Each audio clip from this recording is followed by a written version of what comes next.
I'm your PUBG Sports guide, Amy, and I'm here with Paperson. It's been a long time. Hi. Yeah, it has been a long time. It's good to be back. I'm excited for PUBG Esports this year. Really excited. So we're here to introduce the PUBG Global Series 1, the very first global event of PUBG Esports 2023. PUBG Global Series is the offline event which will be replacing the PCS, which was held online till last year. Before that, I want to briefly expand about the 2023 PUBG Esports roadmap. So we had the regional series, and we're having the PGS 1 in Malaysia. And then we're going to have the regional series, which is the qualifier of the PGS 2. And then we're going to have another regional series, and then PNC, and the final round, PGC 2023. Yeah, obviously, this is a lot this year. I'm really excited, once again, to be a part of it. And of course, PGS 1 kicking off in Kuala, Lumpur, the capital of Malaysia. I'll be there casting. I'm super excited. April 27th until May 7th, so tons of action to look forward to.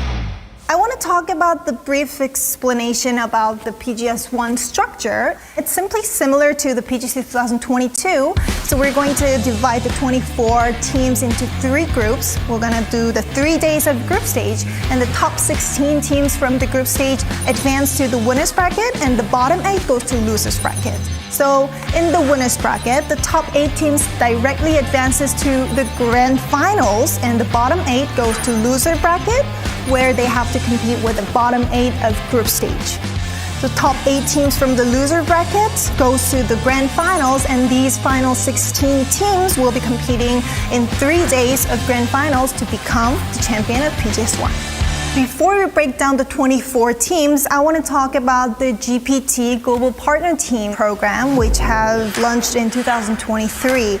We have picked 8 global partner teams out of 470 teams who applied to become a part of GPT program based on the governance, fandom, and history and their past performance in the top tier events. So 8 GPT teams have secured their spot in both PGS 1 and PGS 2, and also we're going to make the special team edition in-game skins for them. And the 4 teams, Navi, Pero, and 17 Gaming and FaZe Clan team edition skin is now available in-game store, so please check out. Yeah, and then for 4AM, 𝗟𝗔𝗡𝗗, Sonics, and Twisted Minds, you can get their skins at PGS 2, so make sure you look forward to that. So rest of the 16 teams are qualified from the regional series, right? Yes, exactly. So they were really intense qualifiers. Of course, we have 3 teams from the PAS, 2 teams from the PTS, 1 team from the PBS, PCR, PJC, and PML, 2 teams from the PCL, 3 teams from the PWS, and 2 teams from the PEC. So teams from all over the world qualifying. So let's break down the 24 teams in details, and this time we're going to explain by the regional series, and we'll start off with PCL, PUBG Champions League. So here we have 3 GPT teams, 4 Angry Men, 17 Gaming, and Patrick Road. I'm really excited about this because, especially 4AM, let's start with them. They played so well in the PCL. They won the PCL. This is so exciting for one of our original strong teams in PUBG Esports. You know, you think back to 2019 PGC where they played so well, and now they're back playing incredible PUBG. Yeah, we were kind of worried with the 4AM in the weekly finals because they barely made it to the grand finals with ranking 13th, but all of a sudden, they were dominating in the PCL and winning another championship in the PCL. And 𝗟𝗓𝗓 was a big part of that. He played out of his mind. Of course, now you have Summer as their IGL as well. A veteran, everybody knows this guy now. He has been so good for so long in PUBG Esports. No surprise to see them perform well in the PCL. So 17 Gaming also ranked 3rd. Are their performance? Yeah, and even without Show, who retired, we still have a very strong roster here. I mean, on the backs of Lil Ghost and 𝗟𝗓𝗓 in particular, they still play extremely well. A great 𝗟𝗓𝗓𝗓 team. You love to see these guys perform like that. So Patrick Road was 8th. What happened to them? They always seem to be a slow starter and climb up the leaderboard at last. Yeah, of course, after winning 3 PCSs, everybody kind of expected them to be that dominant team that was always challenging for titles. Since then, it hasn't been quite as good. And so I think for Petrichor Road here, really, it's a matter of coordination. If they can get together on the same page and play like we know they're capable of, certainly they can compete for a championship. So in PCL, we had 2 regional seeds, and 𝗟𝗓𝗓𝗏 Esports and New Happy had secured their spots. I think fans are going to be really happy to see New Happy back once again. The dynamic duo of 𝗟𝗡𝗗 and Ming Ming continue to be incredible fraggers. You know, 𝗟𝗡𝗗 continues to lead that team to great success as their IGL, so no one should be surprised with the talent that's on this roster that they're able to qualify for a major once again. Yeah, they have the potential. And the 𝗟𝗗𝗗 Esports with 𝗟𝗟𝗡𝗗 coming back. Crazy was crazy in the PCL Grand Finals, but as we see the overall PCL, 𝗟𝗟𝗡𝗗 won the MVP. 𝗟𝗗𝗗, I think we're really excited for this team because they struggled a little bit at the end of last year, but now 𝗟𝗟𝗡𝗗's come to the team, and it's a great fit for both 𝗟𝗟𝗡𝗗 and 𝗟𝗗𝗗. He's brought some much needed fragging power to this team. He put up the most kills over the entire PCL. He did almost 10,000 total damage and averaged 327 damage per game. That is flat out nuts, especially in a league like the PCL. Yeah, let's see if he can show off like he did in the infantry and PCS events. So next is a Korean regional series, the PUBG Weekly Series Korea. So here we have one global partner team, 𝗟𝗔𝗡𝗗. 𝗟𝗔𝗡𝗗 seemed to play very well in the weekly final, but in the grand finals they ended up 5th. Even though the team wasn't the best, the PO was the best player in PWS Grand Finals. No doubt about it. He's still the best. He's probably the best DMR in the world, in my opinion, right now. His stats in the finals are absolutely otherworldly. I mean, averaging 368 damage per match. That's crazy good. It's what we expect out of him in some ways, but he's playing maybe the best PUBG of his life right now, individually. So it's really exciting to see him with 𝗟𝗔𝗡𝗗 again. What do you think about the new squad, new 𝗟𝗔𝗡𝗗 squad? They seem to be still having a little bit of struggle getting on the same page at times, but when they're clicking together, they're still a very strong veteran team. You know, you've got players, multiple players who've won major titles in PUBG Esports, and they're not going to be scared of a big stage like PGS. So here we have 3 qualifiers, Danawa Esports, Pentagram, and Ghibli Esports. And the surprising news is that Danawa Esports finally won their regional series. They were always performing very well on the global stage, but they didn't have a chance to win the regional series. But this year they brought Inonix and Loki with the dynamic duo of Soul and Salute, and I think this team is now complete. This should be the best version of this team we've ever seen. Like, straight up, this is the best team that Danawa has ever fielded. As you can see, the emotion from Sonic, the coach of Danawa. I really, really think they have a shot to win PGS. The interesting fact is that Danawa Esports won all the Miramar maps in the last stage. Yeah, I mean, they are a really good Miramar team. So now if they can really start to put it together on Erangel as well, absolutely a team to look out for. And Pentagram ranked 2nd. They are relatively new. Actually, it's a new team. But if you look into the members, they're consisted of the veteran PUBG players. Pentagram was not really playing well in the weekly finals, but so suddenly in the grand finals, they became such a strong team. Yeah, so they were finally able to summon some magic. I mean, Wicked, a really veteran IGL, Hikari, 𝗟𝗛𝗗𝗗, and 𝗟𝗏, great players. So we know these guys have a lot of talent. It just took a while for them to kind of get comfortable with each other. What changed for them, I think, was that they started to play more cohesively, safer in the early game. They weren't losing like individual players. So it was just them addressing some problems really well and at the right time. So next was Ghibli Esports, who ranked 3rd. Heaven in particular impressed the heck out of me. I mean, he put up crazy good numbers, 390 damage per match. That is insane. That is better than PO. That's how good Heaven was during this. Ghibli's aggressive style continues to suit them well. Next is for Chinese Taipei. PUBG Master League is back. Global Esports Exit has dominated the league, winning by 150 points gap. Yeah, they're crazy. I mean, every year it just seems like GX is always the ones that are coming out of Chinese Taipei and playing really well. Leo's back. He's playing out of his mind too, so good to have him back. Of course, some of the greats on that team like Xavier and 𝗟𝗏. And then Yuri's here now. Some people might remember him from PCS2, Team Sadie's, and PCS2 Asia. But yeah, a really strong team once again. So another one of our legacy teams, just like GEX, Sun Sister, was able to win the PJC this year, coming through at the end with some big points to get ahead of Rascal Jester. A great squad here. Run AX and 𝗟𝗏𝗗𝗏 have been really, really strong. You also have Taegu, who's a Korean player, but he's been playing in Japan for quite some time with E36 and Rascal Jester previously. And Fevin is there as well, who had a pretty strong series. So overall, this team looks really well balanced, and it's great to see Sun Sister back at an international event again. We have 2 teams advancing to the PGS 1 from the PUBG Thailand series. As always, Daytrade Gaming has won the league. Yeah, the pinnacle of PUBG in Thailand has been Daytrade for some time now. And even last year, we saw a lot of improvements with this team. 𝗟𝗔𝗡𝗗 in particular was playing out of his mind during the PTS. So this is maybe the best we've ever seen him playing right now in the PTS. Can't wait to see what he can do at PGS 1. Second place was quite changing a lot throughout the event. At the end, Purple Mood Esports with Donna White has secured the last spot. Yeah, the longtime veteran of PUBG Esports on Myth for such a long time. Now he's over here with Purple Mood, taking a group of young players with him and having great success. He himself put up phenomenal numbers, over 300 damage per game, great performance. So really exciting to see these guys be able to come to an event, and let's see if they can perform well. Next is PUBG Vietnam series, where one team has advanced to the PGS 1, and it was 𝗟𝗔𝗡𝗗 Esports. Yeah, I think a lot of people are really familiar with this team now, particularly because of 𝗟𝗏. I think a lot of people would call him the Rookie of the Year for 2022. But 𝗟𝗏 has been performing really well now for 𝗟𝗔𝗡𝗗. Actually put up a slightly better KDA with similar damage numbers to 𝗟𝗏. So can't wait to see what these guys do. They really made a splash last year. Next is PUBG Challenger Rumble with 1 seed. From this year, the OCE teams have also competed in PCR. This time, it was very close competition for that 1 spot. Archangel Predator, Gaskins, and 𝗟𝗏𝗡𝗗 were the top 3, but at the end, 𝗟𝗏𝗡𝗗𝗗 got that spot. 𝗟𝗏𝗡𝗗𝗗 is going to be interesting. This is a team of players who don't have a ton of experience at the international level, so I'm kind of curious to see how they perform. Next is PUBG America series, and in this region, we have 1 global partner team, 𝗟𝗏𝗡𝗗.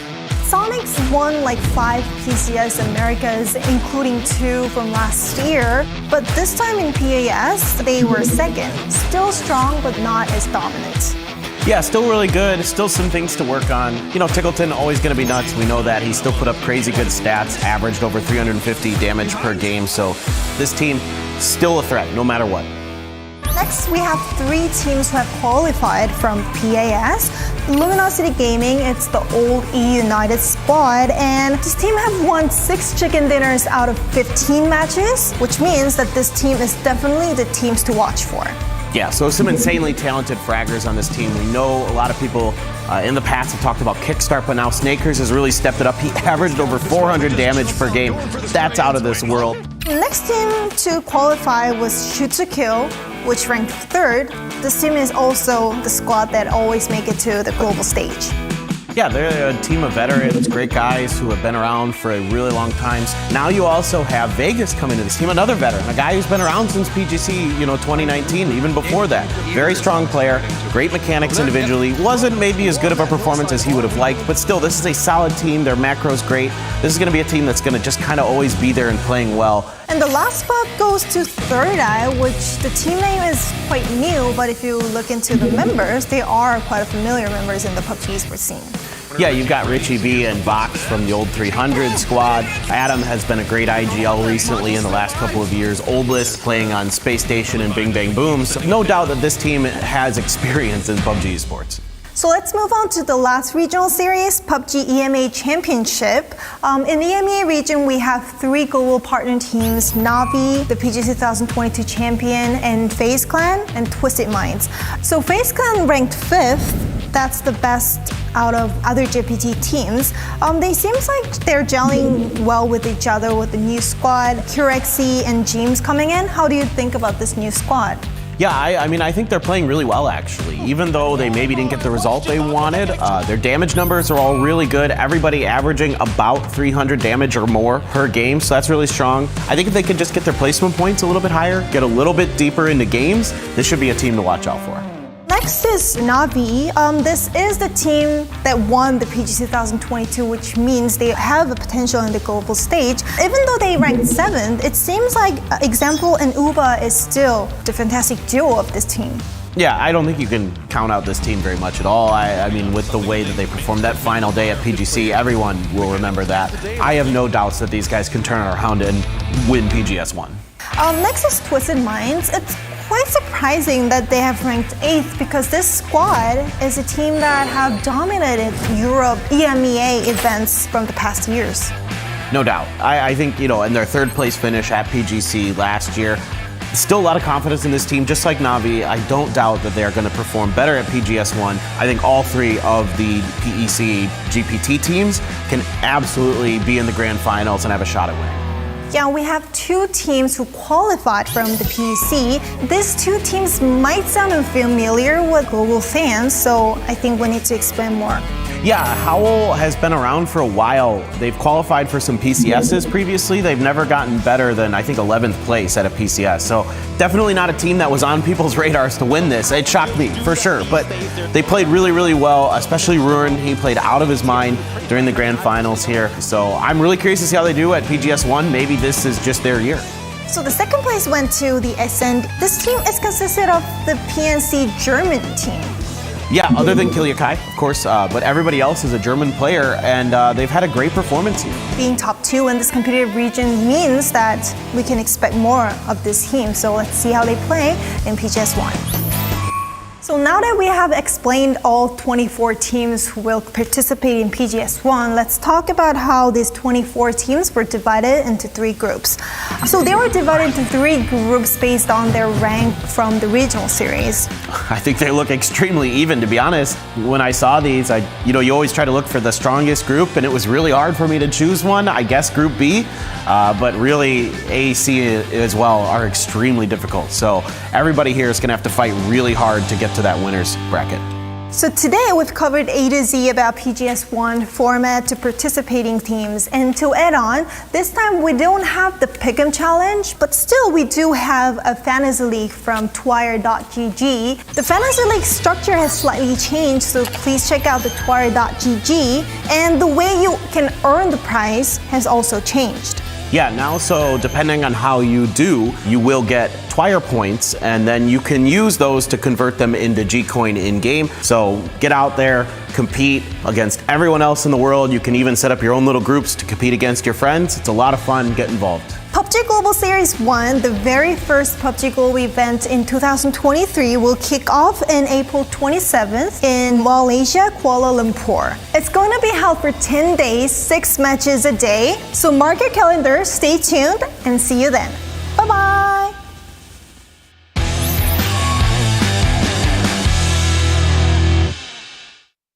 Hey, it's Uba from Team Navi. 大家好，我是实习战队的小鬼。 I'm Vex and I play for FaZe Clan. 大家好，我是 PUBG 战队的 𝗟𝗏𝗡𝗗 的。 I can't imagine the game without fans.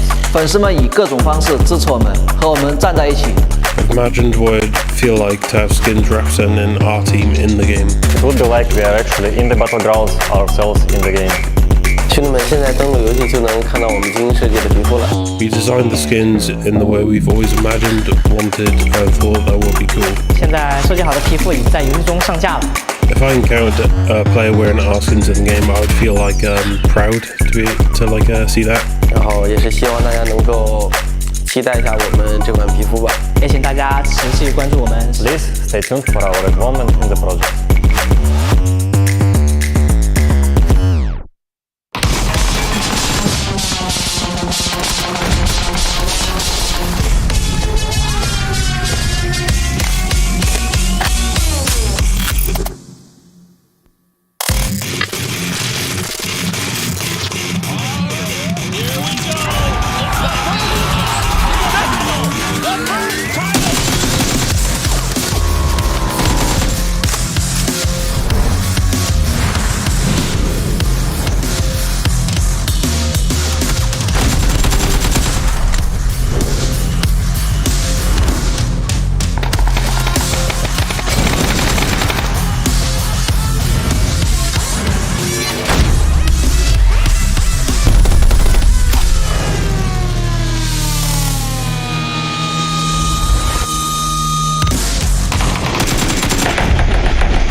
Hello players, I'm 𝗟𝗔𝗡𝗗. Welcome to our new series, 𝗟𝗔𝗡𝗗, where we'll be addressing some of your thoughts and updating you on the latest changes we've brought to the game based on your feedback.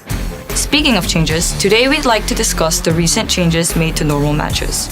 Over the past years, we've heard your feedback about the early phase of normal matches feeling too long or not being able to find enough items to loot. So, we've decided to implement significant changes to the normal matches rule set starting from update 23.1. First off, the playtime from phases 1 to 3 has been greatly reduced to match the early gameplay time of ranked mode. With this, we hope you'll be able to enjoy a faster paced match right from the start. Secondly, we've generally increased the number of weapons, items, and vehicles that spawn throughout the Battlegrounds, making it easier for you to find everything you'll need. Finally, other settings such as the plane route and last circle location have been adjusted to match the settings of ranked mode as well. These changes have been made based on your feedback and our analysis of player data over the years. Our aim is to reduce the discomfort and difficulty that players may face when jumping from normal match to ranked. If you haven't tried out the updated normal match just yet, head over to the Battlegrounds and let us know what you think. We always appreciate your feedback and take them into account when creating the optimal PUBG Battlegrounds experience. Well, thank you for watching, and we'll see you next time with more exciting updates.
To all the PUBG players, this year instead of the PGS series, we have a brand new offline tournament, the PUBG Global Series.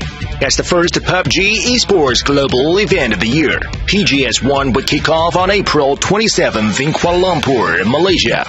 During the 2-week-long competition, 24 professional teams would chase a $500,000 prize pool.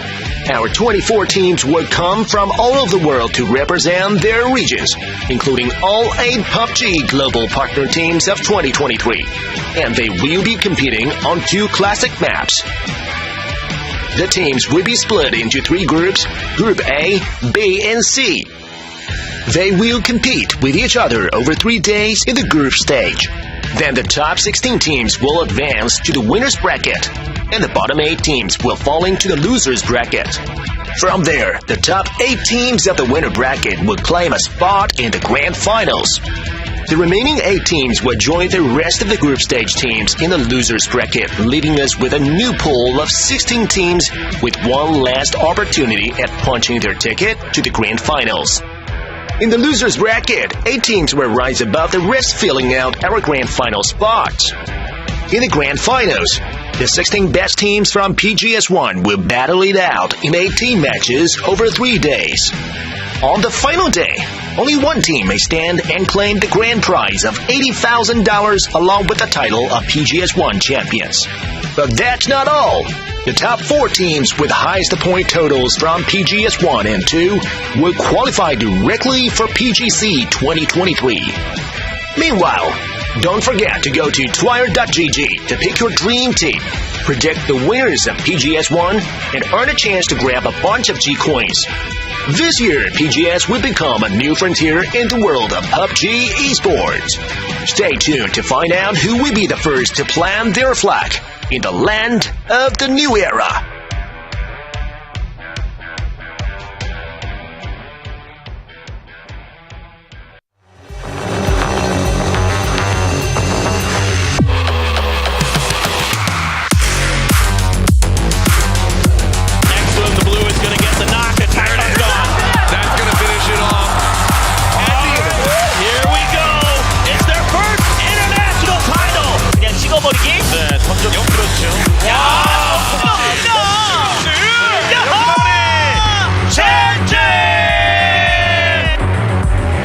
They've got shotguns in hand. They just roam around. 𝗟𝗔𝗡𝗗 connects with one. They're looking around. He knows where the other one goes for the spray. 𝗟𝗔𝗡𝗗 is the key to success right now. 剩最后一个了，吴丽丽这边的，前面踩上来，露头盔，洗头，明明。Bill's already his way using the nade actually goes out towards it. Try and go for the flag, but here's the map. He is able to get it.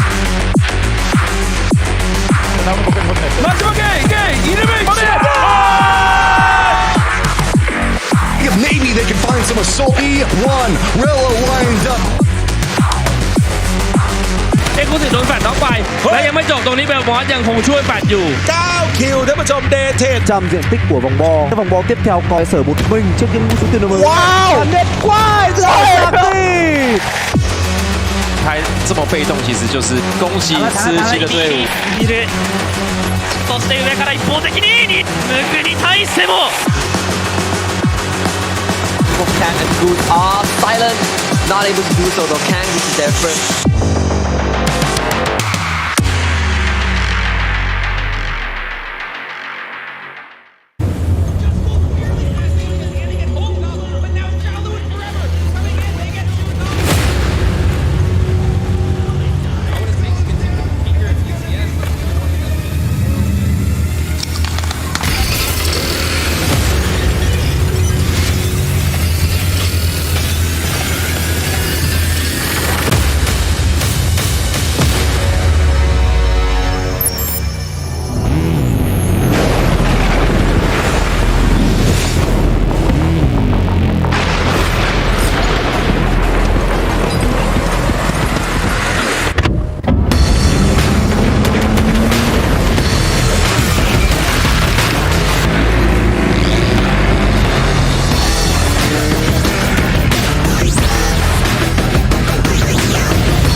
One last opportunity for all of these teams to make life for themselves a whole lot easier, potentially, if they're able to qualify onto that winner's bracket. Otherwise, you're going down to the lower and you have to scrap it out against all these other vicious teams. Welcome, ladies and gentlemen, to PGS 1 here. We are live from the Battle Arena, Malaysia, the premier esports venue here in the Jaya Shopping Centre in PJ. We have got ourselves an excellent day of games once again to go down. 6 games, going to be battling it out. I'm feeling all physical, Avenger. It's going to be a good time. Are you for some boxing or Muay Thai or what's going on? Some private lessons later maybe? I'm the least sporty person on the planet. But anyway, let's take a look at the schedule. It's going to be a good one. My name's 𝗟𝗚. I'm here with Avenger. We do the intro, yeah, whatever. We've got ourselves plenty of awesome PUBG to come here throughout the next week and a half. It's group stage, winners bracket, lower bracket, and grand final. So good stuff on the way. Yeah, really looking forward to ending it today. Of course, we're going to be looking at the teams that are going to be going into the top 16. Super important, of course, because you have that extra opportunity in the double elimination to make it through to the grand finals. Of course, $500,000 here, and the usual point scoring system: 10 points for the win, 1 point for the kill, James. That is true. That is true. It's as if we've been doing it for a while, Avenger. Yeah. We've also got ourselves. So this is how the double elimination bracket actually breaks on down and how we're going to be sorting things out today. We already have 8 of our teams, well, in theory, effectively kind of qualified. It really depends on how the points are actually going to be working on out here. And then we're going to have all of the teams here from groups B and C trying to qualify. It's group A and C, isn't it? To try and get through to this. So on our left-hand side, the global partner teams. Some of them have already done very well for themselves. And to the right-hand side, our regional seeds. Yeah, and we are obviously looking at some of the teams that are coming in from the regionals. They're also doing extremely well. Yeah. They might not, you know, have as much experience some of the global teams, but still they are coming in here to pop off. And the group stage here, of course, last day today, and I gotta say I'm excited. And looking at how we've been talking about the kind of cutoff for the top 16 for the winners brackets could be talking about that 60 point, the Twisted Minds point scoring there. And what I was thinking about yesterday was really the 2 points that are missing on Howl in that smoke. Those 2 points that they missed from that could be crucial. So let's see how that works off. The head-to-head here with Danova and 𝗟𝗓, been really impressed with 𝗟𝗓. They have really popped off. Of course, 𝗟𝗓, the young superstar, but 𝗟𝗓 and 𝗟𝗏, they had a fantastic day one. Yeah, 𝗟𝗏 especially, seeing how he's been able to just move through his career compared to everyone was thinking, oh, 𝗟𝗏, he's the guy, he's the one to be able to make it work, but everybody's built around him. Of course, we have 𝗟𝗏 as well as Kickstart here, 2 players that from day number 1 and day 2 here really shone through. Kickstart, I've said it before and I'll say it again, this is the best for me North America has ever looked. I'm excited to see if they can. It's also the reason he lost a lot of weight, so yeah, he's looking really good. He's looking great in more ways than one. I like that.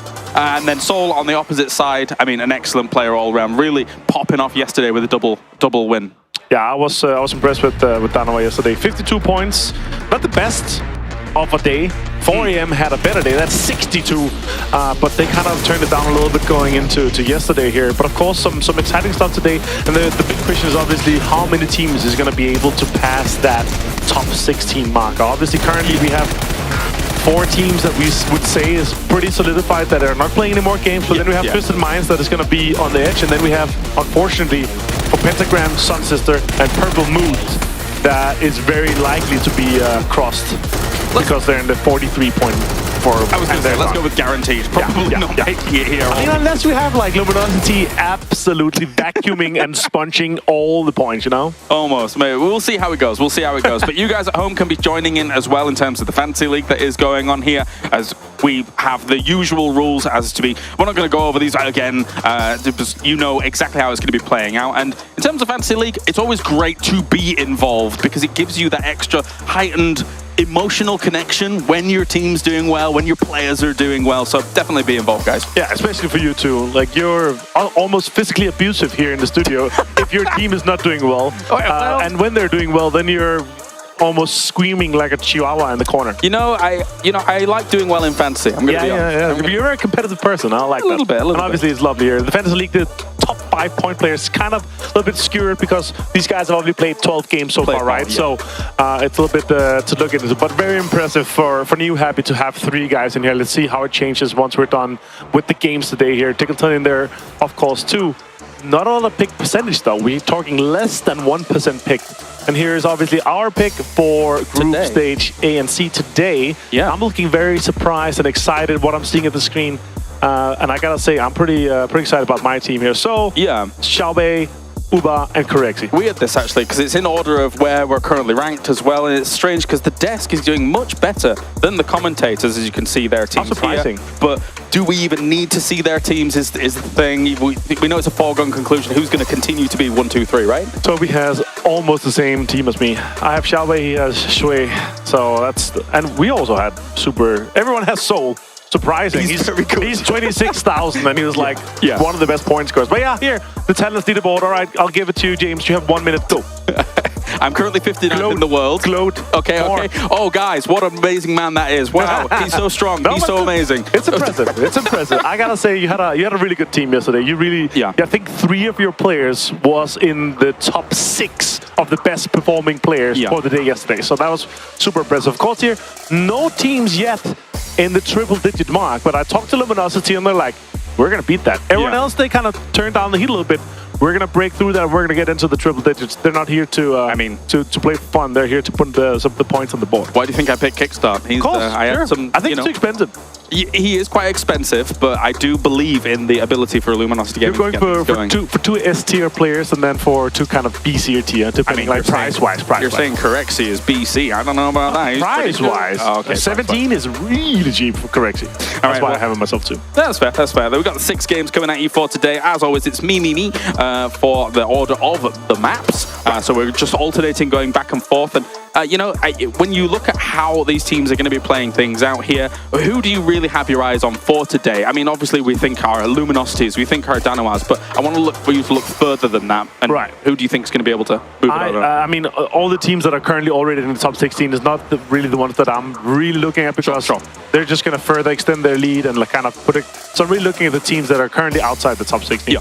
Your Ascent, your HAL, your 17 Gaming. Though these teams are super exciting for me to watch today because they're not in the top 16. They obviously have a big chance to get in there, but they need a pretty decent day. Better than they had on their day 1, or like double as good to make it into, right? So it's gonna be super, super close. So really exciting day. And it is, we have to say, extremely important to get into that winner bracket. Those, that extra chance, that extra chance to get into the grand final, they're super important. Yeah, definitely. Well, thank you very much, Avendre. It is now time to get this show underway. It is day number 3 of PGS1. We have the final opportunity for all of these teams to qualify to the winner bracket.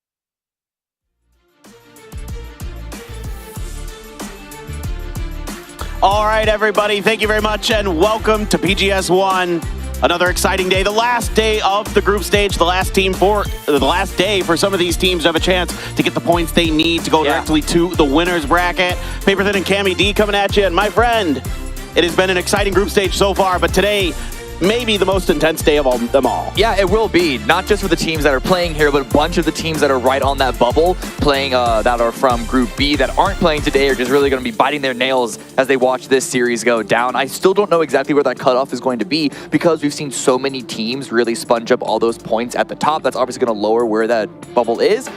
But even then, more and more teams over the course of all these days have sort of entered that conversation of being towards the top. So who knows, it might actually even out to a more linear points scale by the end of today. Yeah, it is kind of interesting because the first day was so top heavy. Yesterday, a little more balanced as far as all those things go.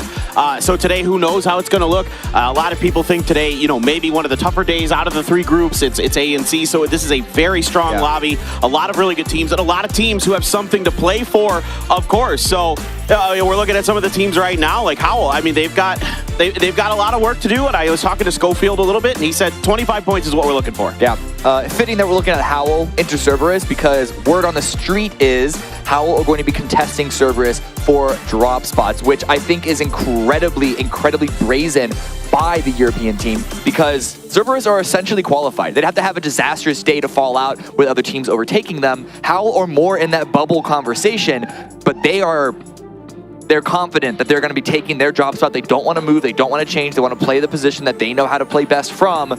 We'll see if it works out today. Hot drops have not really worked out for anyone involved over the past 2 days, though. So yeah, absolutely. And I love that you mentioned that because that was another point that Schofield was bringing up with me. Another team, of course, that we would be remiss without mentioning is 17 Gaming. They were just on your screen just a second ago. Of course, they're in a dire spot, tied with Ghibli coming into this, guys. It is time to get into game number 1 here. Last day of the group stage for PGS1. Buckle up, folks. This should be an exciting day. It is Miramar to kick things off. Let us get into this. I am so excited for this series to play out. We've seen so many amazing moments throughout group stage. Getting more, of course, is going to be... You're an amazing moment. Oh, thank you. Thank you. You too. I don't know where buddy. that came from. Why am I being so nice today? No, this isn't normal. You slept well. well. Where's Kalaris? Get it back here. I got to make fun of somebody. All right, I did sleep well, actually, last night. I'm feeling really, really good today. Our players, hopefully, all feeling great. Plane is up in the air for the first one. And if you know that part of the map, it is the Prison Island, and we are going to be going from southwest to northeast.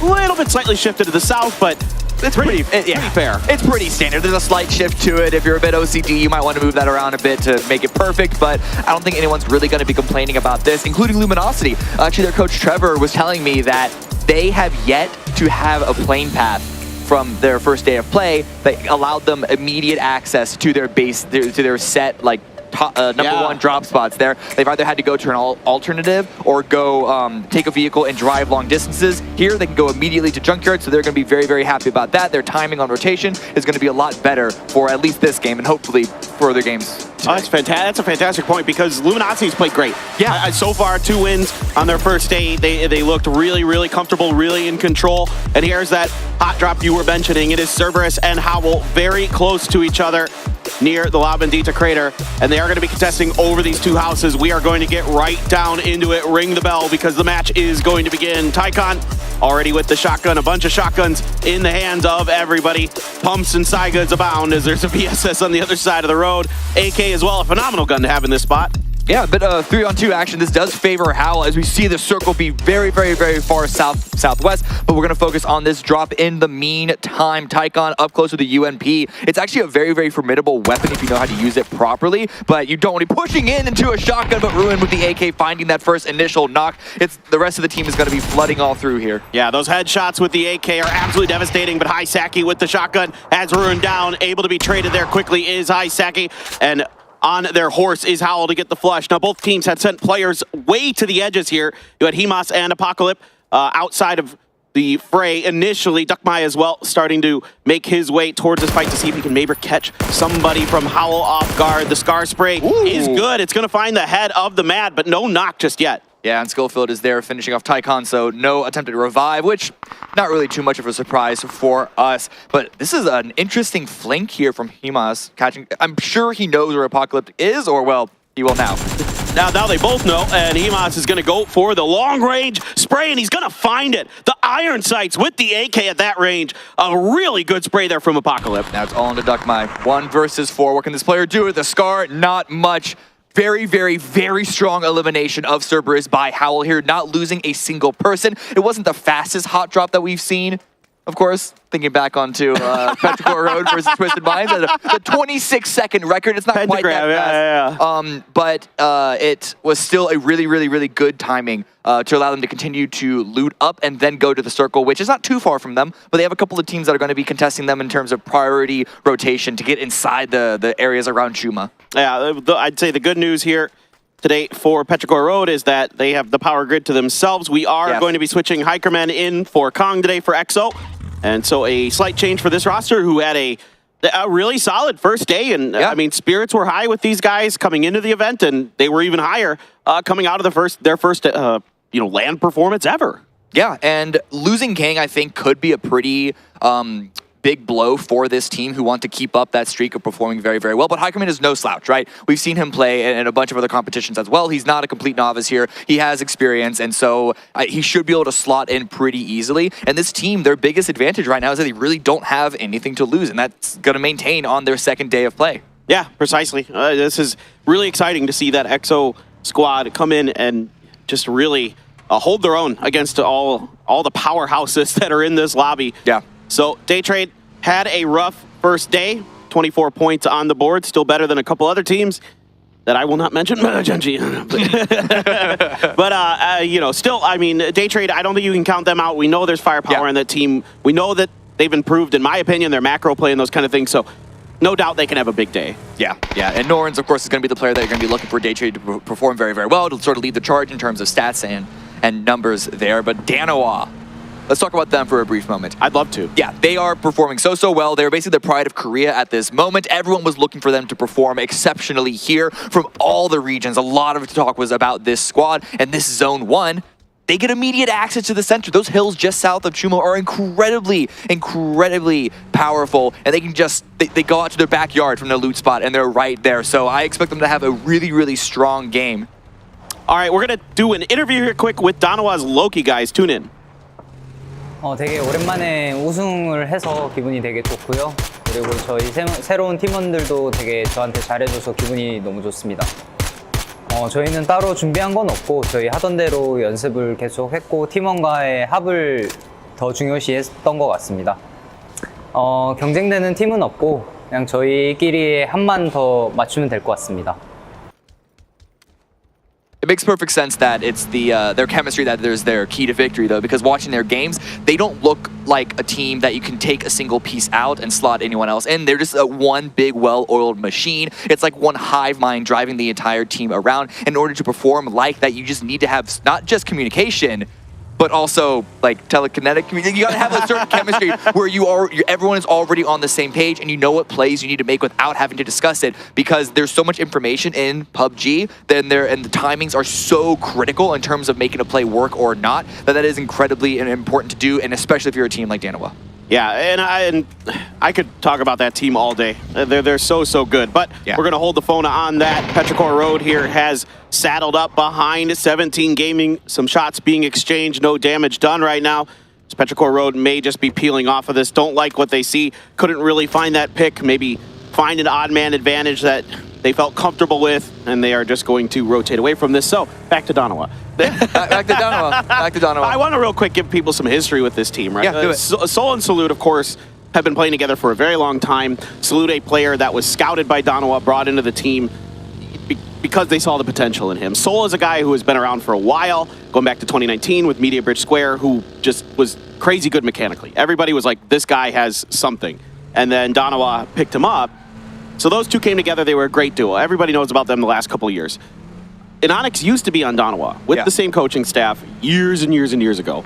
So he has some familiarity already with kind of the ideas and the strategies that they want to implement. And then Loki, of course, is just, you know, he's one of those guys that everybody likes. He plays well with everybody, it seems like. He's just a very smart, savvy player. He's one of those guys that you just want on your team. Yeah, Loki's a really good role player in the sense that he'll slot in and he won't necessarily demand the star roles, but he will get those clutch plays done. And someone that if you have Loki at your back, you have the confidence to go for any sort of dramatic play that you'd want. 100%. I'm right there with you. One of my favorite players to watch throughout the history of PUBG Esports. 𝗟𝗟, a team that has been struggling right down there towards the bottom of the leaderboard with the team that is right in front of them, 17 tied in the points. Right now with 25 apiece. Right now, Heaven looks like he's just doing a little information, a little fact-finding.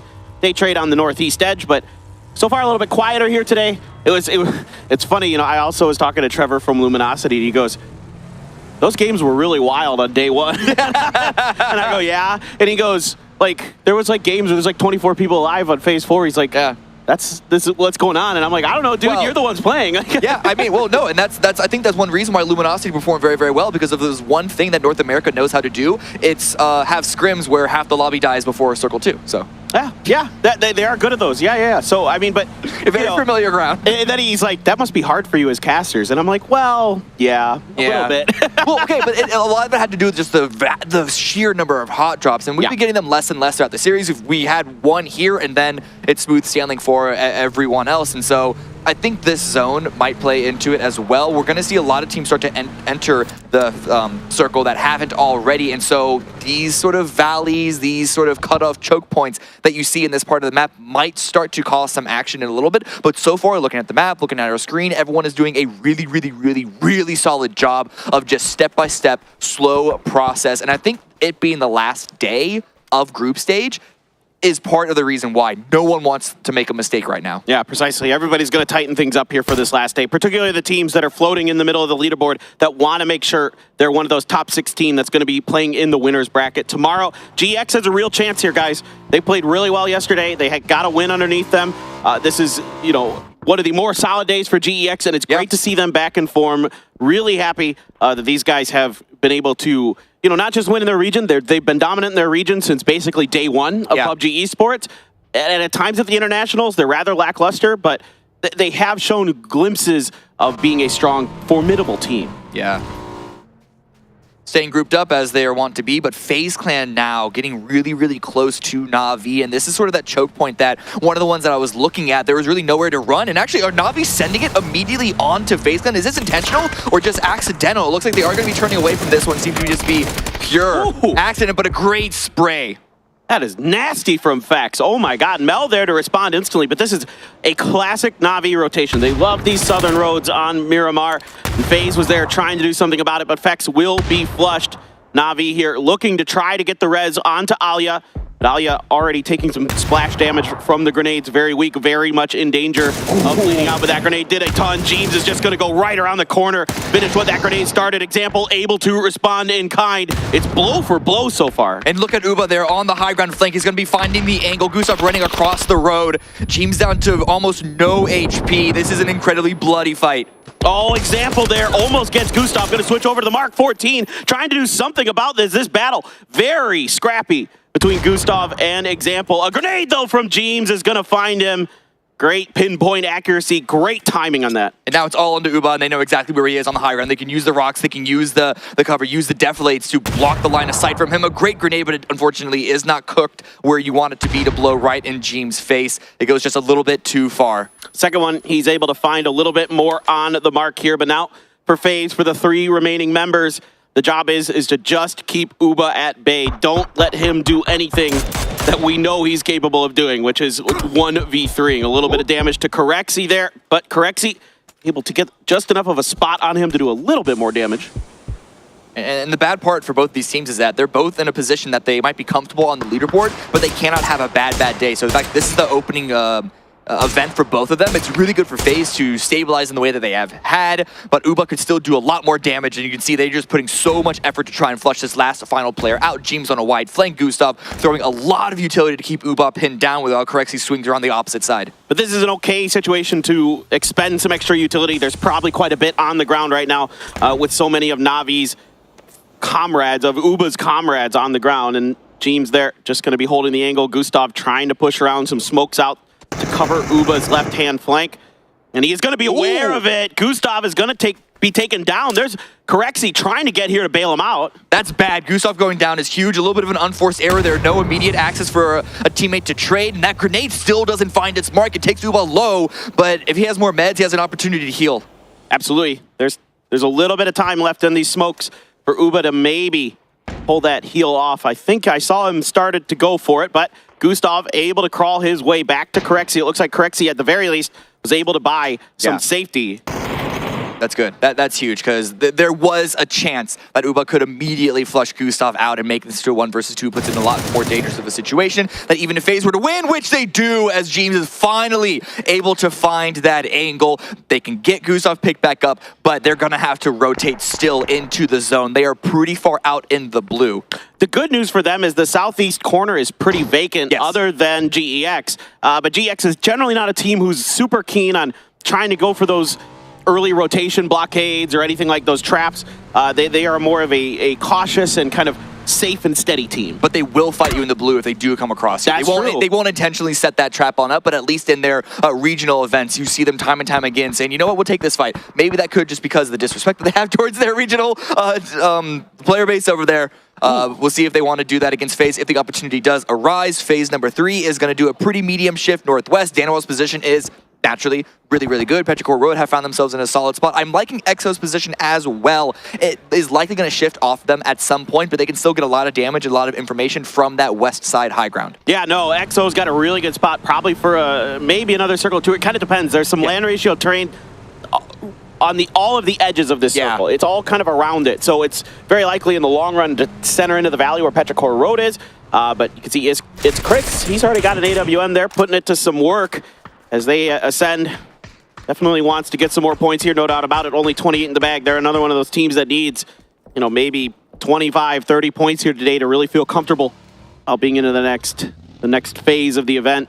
Yeah, Ascend have an interesting decision to make. Do they want to stay on that south side and deal some damage to teams rotating in, like 𝗟𝗓, like 𝗟𝗓, or do they want to try and rotate away because it is likely going to shift off of that position? Not only are they on the edge, but also, again, the land ratio pulling away from those mountains. But right now, 𝗟𝗓 looks like they're getting pushed a little bit by Day Trade. Oh, 𝗟𝗓's the guy you were highlighting earlier. He needs to go big, and he's already got one knock on the reload kickstart. Around the corner on the right, he's not able to react fast enough. Kick there, catches him just enough off guard that he can't find the final bullet to get the knock. That was close, though, down to 6 HP. Yep. Immediately flicking onto his head. So that could have been disaster for Luminosity, losing 2 of their players, one of them being the superstar himself, Kickstart. But thankfully, they can stabilize as forward. No one else from Daytrade is going to be able to sort of answer back onto that one. But here's that southeast side once again. GEX versus 𝗟𝗋. Gen.G's a little bit not far away from this. Ascend is also in the area, and we still have yet for FaZe to join up in this. So this fight could actually snowball into something quite chaotic if these teams stick around too long. Yeah, that's a really good point. FaZe might, feel the need to just kind of pick at the scraps at the edge of this, because this circle can get very dicey, very likely to be very dicey, very likely to be in the center of these valleys. So a lot of these teams on the edge are going to be thinking about kills. They're going to be thinking about points, about maximizing that value. Yeah, trying to go for placement right now, unless you're a team like Petrichor Road and already a center position, it's, you don't want to put your eggs in any sort of basket here. Just try and get the fight that you can. Xenon is now trying to smell out Foxy's position, and we've already seen a lot of teams, good spreads, good crossfires. The terrain is allowing for these positions to play out that way, but POs get spotted, going to be rotating away on the bike. Xenon with a good spray, so close to getting the knock, but just quite can't land the final bullet. Foxy there to help cover it. It's Correxy with that backstab you alluded to earlier. He's going to find the knock on to Savior here, and that's going to put GEX on the defensive momentarily. Savior has been flushed, so nothing Xenon can do about that except try to get back to the safety of his team. And then, of course, looming ahead is 𝗟𝗋, as our observers are showing us. 𝗟𝗋 on the outside, and they are going to knock Snakers there, so another knock into LG. But this one, not sure if it can be confirmed. I think there's enough of that hillside in the way. Yeah, really interesting that LG were able to slot themselves in front of 𝗟𝗋 like this. Looking at the rotation a few moments ago, I thought that they would have to just crush and maybe swing around the outer side. But the circle shifting the way that it is, 𝗟𝗋 are immediately on the move. They're going to try and push this knock with the revive is coming through. Flood actually has to pull away from it. Leo able to find a kill on the backside onto 𝗟𝗋, but 𝗟𝗋 doing more damage. It's a knock onto Flood now. That's 2 members down for LG, and they're 2-2 split, and they're both on the bad end of things. The other 2 members stuck in a shack, and they may just have to drive away. Yeah. I don't know if they can get back to save their fallen comrades. It's not worth it. It's not worth it at all. The angle is too good for 𝗟𝗋, but Daytrade are going to be pushing off for this. Immediately, 2 are going to be knocked. So Daytrade, they smell an opportunity. They're going to take it immediately. I love this from Daytrade. They need points, so they got to find them where they can, particularly losing 𝗟𝗋s early. Might as well start going for these edge fights. Try to third-party them. Maybe some hit and runs here would be pretty good for Daytrade, but Luminosity actually they use this opportunity to rotate up on top of the hill potentially, or no, they went dead center. Forget that. They left this fight. Snakers still knocked up there, and Daytrade is just going to continue to hammer down, get the knock onto Schofield. Apocalypse now trying to drive away on this motorcycle to safety. I don't think Daytrade is going to quite get there in time. Oh, just not enough for Daytrade to take out that final player. Apocalypse now on a bike. Not a lot left to play for. There's that little itty-bitty shack right in front of him. He wants to go that far, but it's going to be a blind send, and that is, of course, if Little Ghost doesn't get the shot. But, oh, he's actually sending it further. He's going to go right into Luminosity with where they sent it to. Oh, he almost ran him over. Just barely kickstart there. Able to do a Matador impression and dodge the bull that was coming at him. Gen.G, in the meantime, has rotated away from any further fights. Looks like they are still 4 strong indeed, as the circle did shift up to the north. It's gonna this circle may look pretty similar to the finish at PNC last year, where Thailand won the game. It's very close to that field where they were able to get their win on their home territory. Daytrade, Panama, a few teams all slowly moving in. Panama haven't had to be in too much of a fight. FaZe are eliminated in the blue. While this is happening, the shifts just were not favorable to them at all. Not a lot of meds. That fight against Na'Vi took way too long, but still, they got a couple of points, so it's not the worst game for them. Yeah, I mean, everybody's going to be really kill happy today, I think. I mean, it's going to be measured and steady in the early part of the game, but you know, you got to find those points where they're available. Yeah, they're going to pull the trigger the second there's a target. Exactly, dude. Yeah, it's going to be interesting here with Gen.G now. Going to be assaulting XO. These two seem to be fated to fight in the group stage right now. 𝗟𝗋 prepping the grenade at the door. They're driving right into it. That's huge from 𝗟𝗋. He's going to get 2. PL taming down. Foxy trying to push in to save their lives, and he just barely does, but it doesn't matter. All of Gen.G falls with a little help from Ascend.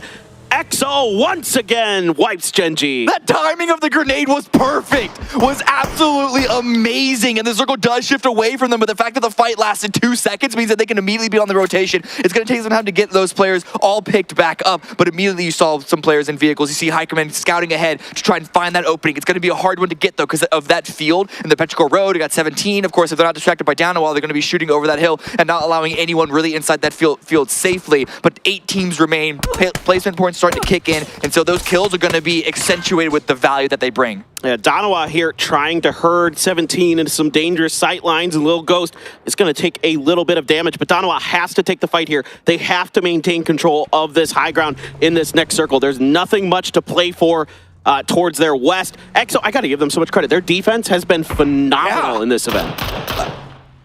They're making the points per game that could put them right on the bubble, and they're still have opportunities here. The fact that these three were able to group up on 𝗟𝗏, not punish just yet, it's still not quite inside the zone.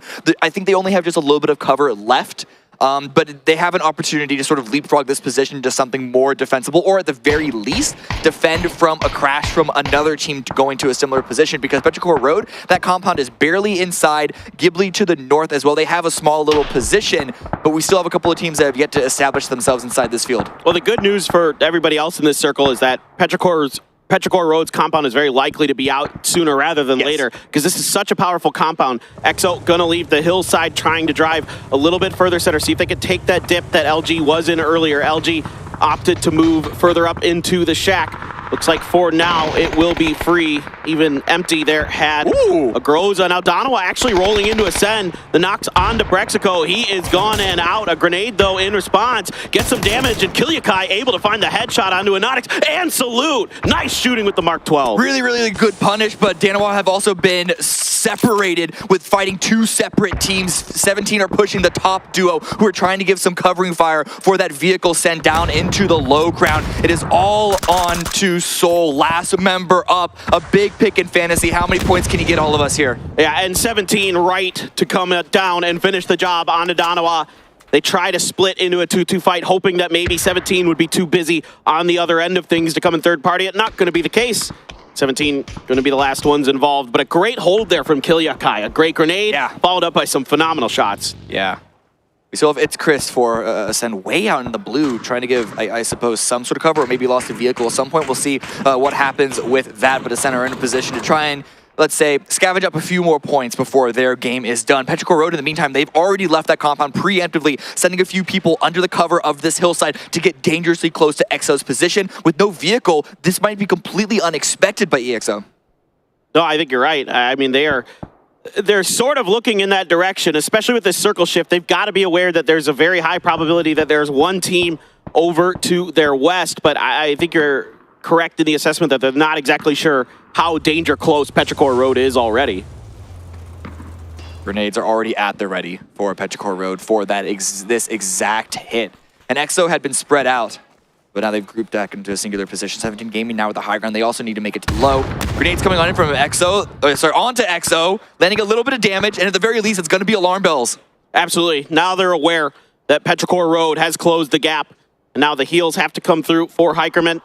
Able to get back up close to full there. Daytrade looming ahead of 17 Gaming underneath the hill. Puchel's in a very dangerous spot, in my opinion, with just a buggy for cover, more or less. When 17 crests that hill, he's gonna have 𝗟𝗏 and Flash really bail him out.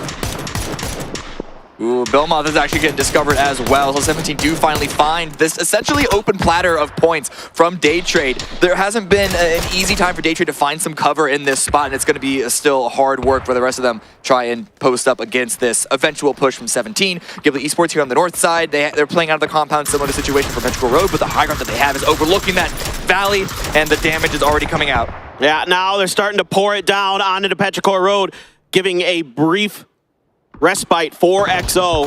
He's got some members knocked there over on the side. 𝗟𝗏 trying to do what they can, but the return fire is accurate. Actually, it's Ascend who's hitting 𝗟𝗏 as they try to peek over that hill. 17 now using this opportunity to take space towards the center of the circle.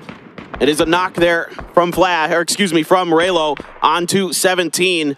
They are down to just 2 players. Daytrade had found one. Daytrade lucky here that both of these players are still up and kicking, in my opinion. Yeah, this is I don't know if 17 just didn't have the information on the position of the rest of 𝗟𝗡, or perhaps the fire from teams like 𝗟𝗡 and 𝗟𝗡 Road didn't make them too comfortable to really over-peak onto this. But now they're wounded, they're bleeding, and 𝗟𝗡 have an opportunity, especially with Relo still entering fire onto all of this, saving Puchills and Flash at least momentarily. No, you're exactly correct. Yeah, there was no way Puchills was getting out of that, except Relo came up, saved his life. Lil Ghost, the only one alive for 17. 𝗟𝗔𝗡𝗗 is on the ground, and Lil Ghost very, very far away with a lot of exposed terrain. He's going to get back there. Empty, though, going to be taking a lot of damage, and it is going to be a knock with 𝗟𝗡's grenade. 𝗟𝗡 is trying to get down this hill, trying to do something. It's Chris, managed to get back in, but right as he got into the circle, he gets knocked by Heaven. That poor guy had to run through Phase 5 blue for forever. 𝗟𝗡 jumping down the hill, still alive, and Relo puts him down. The molly, was he able to get it in the door? Well, I think Relo might have walked into it. Relo's alive for now. He's alive for now. In the meantime, he is able to catch 𝗟𝗡 at the last moment. Relo staying alive for Luminosity and starting to soak up a lot of placement points. Puchills, last one up for Day Trade. Yeah, Puchills, though, got his attention dragged in the other direction when Heaven came up and over. Heaven able to finish the job, but then is quickly knocked by Lil Ghost. The rest of 𝗟𝗡 trying to close in. Coming in onto this zone, 𝗟𝗡 Road, the only team with 4 still standing. 𝗟𝗡 have an opportunity to get the revives, but if that doesn't happen, this will be 𝗟𝗡's game to lose. Charging in from the same angle, going to be finding a nice spot, I imagine, against 𝗟𝗡. 𝗟𝗡 immediately re-knocked. Oh, what a shot there. And then 𝗟𝗡 is going to be knocked by 𝗟𝗡s. Gyumin in an important battle here with AZ and barely able to win it around that corner. That is huge now for 𝗟𝗡. It leaves that flank in their control. 𝗟𝗡 knocked here, but Heaven had been rezzed on the backside. 𝗟𝗡s and Heaven trying to run down this hill, trying to help their teammates. 𝗟𝗡 just going to prone down here. Not much else you can do. Gyumin, good for the flush and good for another point here. 5 kills for 𝗟𝗡. And now Gyumin is in a great position to give a crossfire, covering fire for the rest of his team of 𝗟𝗡. They got parried. That strike from 𝗟𝗡 Road. Truvy is down. 𝗟 also gets knocked. This push is being destroyed. Yeah, this is so well handled right now by 𝗟𝗡. Yes, 𝗟𝗡 has been flushed, but 𝗟𝗡 has 𝗟𝗡 Road on the ropes. 𝗟𝗡s there taking some molly damage, has to back off to the other side of the hill. Gyumin just pushing that angle, just seeing what kind of information he can get. He has to go back, grab a few more heals, make sure he's good to go. 𝗟 had that Mark 14, had that level 3 gear. That's a devastating knock for Pero. And while this fight is continuing out, while 𝗟𝗡s is going to be looking for a great opportunity to try and save 𝗟𝗡 Road at least a little bit, what opportunity is this giving to the solos from Luminosity and to EXO? Absolutely. Rain in the meantime just proning in the center. 𝗟 flushed. 𝗟𝗡s had to try to solo this out. Finally, 𝗟𝗡 going to be going down as well, and Relo on the edge. So a couple snakes and a 3-man of 𝗟𝗡, as Rain is going to be spotted and dealt with by 𝗟𝗡s. 4th place for them, but the strong performance from EXO continues here in this event. 𝗟𝗡s spotted. 𝗟𝗡 know that they have such a powerful position. They know that it is a 3v1v1.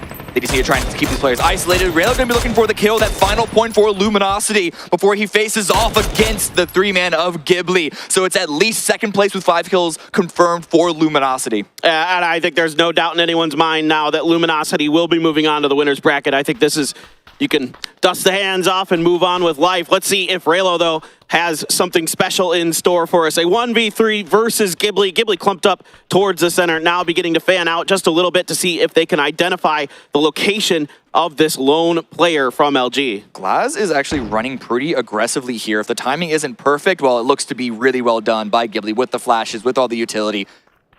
But as long as they don't overpeak and give an isolated 1v1, even for a brief moment, Relo is going to be taken out without an opportunity to get a knock and then a full confirm, which is exactly what 𝗟𝗡 want to do. Yeah, 𝗟𝗡's done a really good job of getting information on the edges of the zone to make sure that they kind of know where Relo is. And at this point, you know, I'd like to see Relo go for it, but I wouldn't be upset if he died to the blue because, you know, this is an extremely difficult position. But, you know, if they're already in, why not go for it, there is no reason for Luminosity to die to the blue. They're not being contested by 𝗟𝗡 specifically. It's going to be no skin off of their back. So, yeah, might as well go for the attempt for 1 extra point. Yeah, I love it here. Relo going to shoot and move. A very smart play here from him. Divert the attention of the strong side of 𝗟𝗡. What? He has players coming around the side. 𝗟𝗡s spots him. Now 𝗟𝗡 on their horses to try to finish the job. Heaven letting loose with a grenade that I don't think will be anywhere near it. 𝗟𝗡s up and over, gets the headshot, gets the finish, and it is going to be 𝗟𝗡 Esports with a much-needed win here in our first game of the day. Yeah, absolutely. And as I said, it looked like it was going to be a 𝗟𝗡 Road game just because of how wounded Ghibli were when that push was happening, but 𝗟𝗏 specifically held so strong for his squad, so strong for his team, and allowed Ghibli the opportunity to make sure that win was confirmed on their behalf. Yeah, certainly. That fight around that corner against AZ was massive. Huge. I liked what 𝗟𝗡𝗗 Road was doing in that game, though. Yeah. I mean, really active on the map, trying to find favorable fights, and frankly, if that one battle that you specified, if that pivots towards 𝗟𝗡𝗗 Road, maybe they win it. But I don't know. Anyway, guys, we're going to watch some highlights, and we'll be back after a short break with the desk.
Quite the win here for Ghibli as they're able to put themselves a little bit further towards getting to that winner's bracket here for PGS 1. I wasn't expecting Ghibli to come out strong here for this game, but hey, they did, and they were able to take out some great names along the way. And I gotta say, this area and the terrain in general is obviously hard to play, so them being able to stay 3 alive for that long is very impressive. Yeah. Much needed points for them too. Not in the top 16 currently, around the 25-point mark when we started today, so they definitely needed it. Again, we're talking about this 60-point break that you want to get above Twisted Minds to make sure you're kind of in the safe zone, right? I kind of want to reinforce what you were saying as well in terms of how weird this location is to play. Weird? No, shush you. We can't just be normal on this. Okay, in considering that there's really not that many compounds to play. You've got this weird field, kind of a bowl almost, that these teams are trying to play. You're running around as 3, trying to avoid as much as possible. Like, for example, when 𝗟𝗡𝗗 Road kind of runs into where Ghibli is, it's not the easiest location by any stretch. No, in general, like, when you're in this area where you don't have really hard cover, you always want to be on the high ground, where you want to make sure you have ridges to play, so you kind of you bounce between the areas where you're going to have high ground or ridges, right? And that's what they're trying to secure, and they did that quite well. A little bit surprised what happened to 17, but still, got some points, got some kills, got some placements, and still, they will ramp up, and they're gonna snowball, and we're gonna see them have some good games. I'm quite sure. Well, with the progression of the game here, I think the kind of name of the day really is the hardships that we're constantly seeing here. Oh yeah.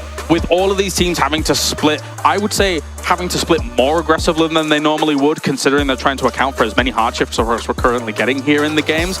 It makes things a little bit more volatile as well. Like, when you're having to go for a wide 2-1-1 split in the later stages of the games, it makes things a little bit more varied, it feels. I kind of like it, though. You do? It makes, on Miramar, crazy. In Miramar, it makes it harder to predict, right? And we have a lot of situations where we see these circles where it's like, okay, circle 3, now we know where circle 4 is going. But then if you have circle 5 and 6 and you see hard shifts, kind of negates that predictability a little bit here. Ghibli, of course, with 8 kills here, James. 1,500 damage still. LG, some points on the board here. 11 for them. Yeah. And again, they're going to end on potentially 100 if they can keep this up. For Ghibli, it's their best game so far, which is fantastic. I mean, I think there were a lot of question marks from people about how Ghibli was going to fare in this kind of lobby compared to the previous rosters of Ghibli. I think that this has been a bit of a bit more tumultuous as to how they were going to perform on a stage like this. So it's good for them to get this on the board. We just need to see a little bit more consistency and progression from them. They need to do it like one more time and then have like 2 or 3 mediocre games to make sure that happens. Yeah, in general here, as you saw, the 𝗟𝗡𝗗 Road push here for Ghibli. In general, this terrain here, as we're talking about, when you have this bowl and you don't have an edge that you can kind of compete on and try to kind of force over, this exact position that Ghibli was in, like when you have a ridge where your back is free and you can peek over as much as you like, you're usually going to be coming out on top of that here. Well played by Rella, though. I gotta say, he's putting out pressure, getting the kills there in 𝗟𝗔𝗡 as well, and in a situation where you're not really expecting him to get too much out of it. So, of course, we'd love to see like a huge 1v3 clutch from him, but it's hard for him to do that in that case. Trying to live up to his name with the relocate as time and time again here for these final moments, but it's just going to be too hard when ghibli's slowly pincering down on you. So very difficult. I will say though, 𝗟𝗔𝗡 actually getting themselves quite a good game here. Obviously, they came in with a sub, and this was not a bad game for them by any stretch. No, for sure. 𝗟𝗓 again having some good plays coming out. I believe he had 8 kills so in their first day, now with 3 in this first game here. Very impressive. Very impressed with the guys so far. But yeah, here, of course, it is ghibli, Heaven, with 4 kills. Heaven's the standout, and he's been for a long time, and he's also been throughout some of the regions or leagues we've seen, of course. I think he was the top fragger in this. He had way more damage than most of the other guys. So, but yeah, and then Glass Cannon, of course. I love that name. The Glass Cannon? The Glass Cannon. We got the man of the match here. It will be Evan, of course, taking that #1 spot for this game. 5-5. I do think there is a world where their campaign could have ended not quite rapidly, but quickly, depending on how they took some of the fights that they did. But it's not to be here, as Heaven was able to make the moves with the rest of them here. Yeah, I like, in general, again, as a terrain, we see it's a little bit hard, but they held on to it to make sure their backs were free. And here, of course, the teams are in. It's overall, we have some teams that have played way more games than the other ones. Don't think it'll change too much. Still very impressed with how LG, of course, is able to keep almost a minute on top of 𝗟𝗓𝗡. 𝗟𝗓𝗡 being in second is also super impressive. They've been able to stay alive for quite a long time. Yeah. And if they're able to continue this, we might see them in the top 16. I mean, when I'm watching 𝗟𝗓𝗡 at the moment, they're not employing the most aggressive strategy. No. They're able to defend well, as mentioned by the commentators. They're able to eventually then rotate pretty well off the back of those defenses that they're able to put up here. So getting 8 points for this one, I think that's a win in my book here for 𝗟𝗓𝗡. I think that if they just continue employing the strategy that they're doing right now, they could get into that winners bracket. I mean, 3 and 4 more games with 8 points, and they're actually in. So let's hope they're able to put that on. And actually, if you're getting these placement points here, 4 kills, and then you're continuing to put yourself in like the top 6, they're going to be fine. Yeah, for sure.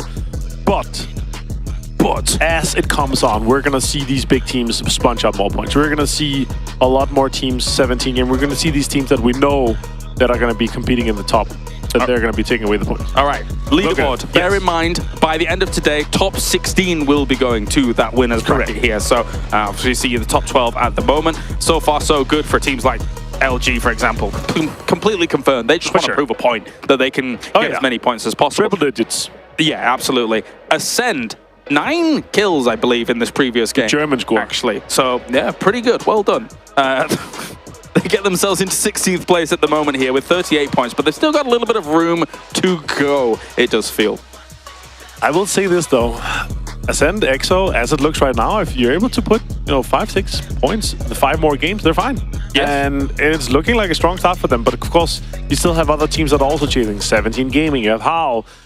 At this point, I'm going to count out some of the teams in the bottom. I don't think they're going to make it. They're going to go straight to losers. Yeah, it's going to be a little bit difficult here. Let's take a look across these teams, see how it's going. For 17, it's a big day. Obviously, yesterday here, Martin, they weren't really able to play their game. But today, that's got to change. There's no excuses left. And we are going to have to see. That's also a lot of fans out there that are expecting them to do quite well and, of course, make it straight into the winner bracket. And maybe it's a more hot drop action. It's more contests going. It's really exciting to see if they're able to make it into winners and then see what happens with Sonics, of course, once we get to 𝗟𝗡𝗗 𝗟𝗡𝗗. Here is Howl as well, and 𝗟𝗡𝗗𝗏 actually putting in some decent work in this previous game. Again, for people watching who may not be familiar with all of the regions play, 𝗟𝗡𝗏𝗏 comes in as effectively a sub instead of 𝗟𝗔𝗡𝗗, but we know him very well. We know that he's played in our regionals quite a lot in the past. He played PGS last year, and he's super experienced. Probably one of the most experienced coaches. I actually talked to 𝗟𝗏𝗏, and he said, yeah, he's probably a better player than me.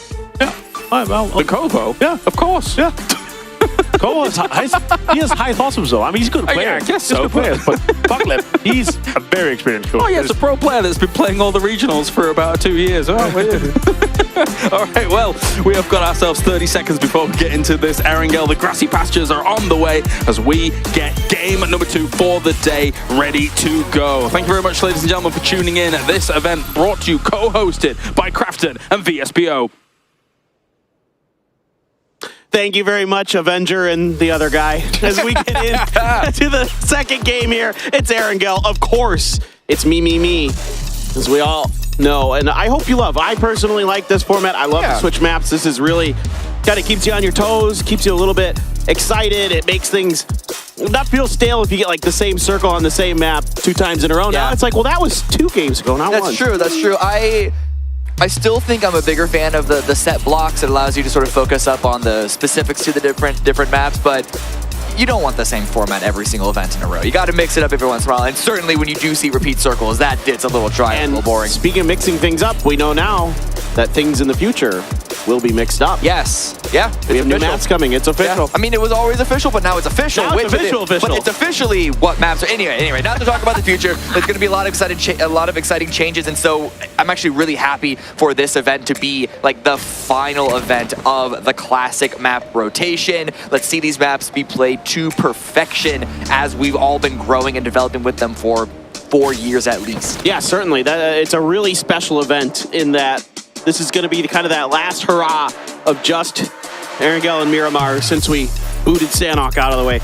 As we go over towards the map, it is 𝗟𝗋𝗋 and Na'Vi dangerously close on this road because they're looking for vehicles. Yeah. This isn't really a hot drop. I don't think we call this a fever drop sometimes. It's an unintentionally hot drop. Fever drop. I've never heard it before, but I love it. And at this point, though, might as well just kill your opponent. And actually, Yuri going for the punches. That backed off Na'Vi. They had to go on the door. The machete on the ground there, but Leo's already got a gun. He's already got the players down. Xavier and 𝗟𝗏 getting into the mix as well. And 𝗟𝗋𝗋 is absolutely slapping Na'Vi out of the way. Na'Vi just cannot catch a break. First phase, now this even faster, even sooner in the round. It's all up to example right now, and Xavier just has his number, it seems. Chasing him down, knowing exactly where his position is. The rest of the 𝗟𝗋𝗋 just going to be spreading out and getting those crossfires prepared.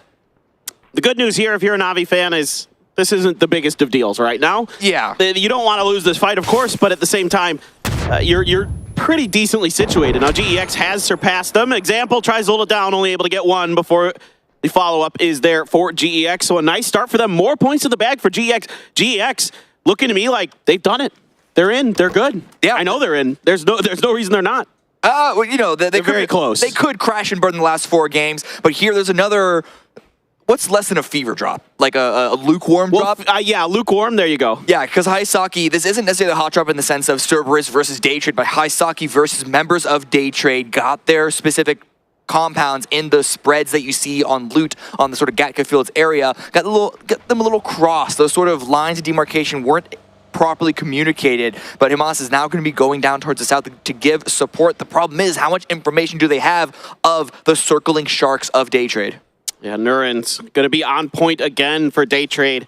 Only able to get 1 knock before he was taken down just barely by Kickstart in the previous one. A Vector and a Mark 14 and a Bison as well for pubgesports over here. So the 9mm SMG is going to have to be good. pubgesports doing a pretty decent job here against 𝗟𝗏𝗄, but 𝗟𝗏𝗄's got an ace. Slightly better weapon in hand, but the crossfire from 𝗟𝗋𝗋 comes in, does some damage. Finally, pubgesports with that deep clip, able to get 1 before 𝗟𝗏𝗄 is able to find the knock on him. 𝗟𝗏𝗄 came out of nowhere, finding an angle at the perfect time to support his teammates. 𝗟𝗏𝗄 still is safe and can get revived. 𝗟𝗏𝗄 with a grenade in hand, gonna try and upset 𝗟𝗏𝗄's hill position. But at this point, oh, never mind, the knock's in. Keep pushing it. Never mind, don't back off, don't back off. That grenade just snuck right in there. It took 𝗟𝗏𝗄 out. A great wrap here from 𝗟𝗏𝗄, catching 𝗟𝗏𝗄 enough off guard that he's able to get this knock. So the battle rages between Daytrade and Cerberus, APAC foes in the PCS era, time and time again. Now we're going to go for the flush and should be good to go. Indeed, 𝗟𝗏𝗄 down. Now I believe we've got the res here onto 𝗟𝗏𝗄 because pubgesports and 𝗟𝗋𝗋 have been knocked in the meantime.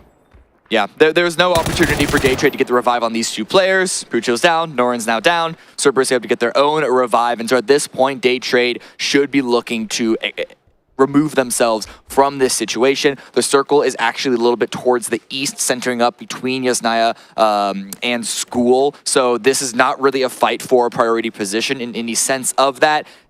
Just, they have the vehicle, just back away, lick your wounds, take your losses, and try to see what points you can get throughout this series. Good for Cerberus, though, because they got taken out very early on in the previous match. So unlike Na'Vi, they're actually able to sort of answer back this time around in an early engagement and maybe try and get those points to put themselves in a better position. They're already 61 points, so I'd be very, very comfortable if I were them. We expect 60 to be that cutoff for the top 16, but you want to get at least like 70, 75 before you can start to feel comfortable. Yeah, I fully agree.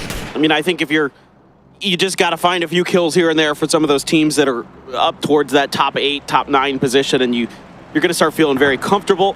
Q-Mean here, going to let the car roll ahead. It's like chasing after a football. It's so embarrassing. Yeah, it's like, oops, I hit the wrong button. And I mean like the real football, not you Europeans, your little round stuff. No, the egg-shaped one. Yeah, the egg ball. Egg handball. Egg handball. Yeah. Egg hand and football. Oh, that's true. You do use your foot in that one too. Yeah, that's a good point. That's a good point.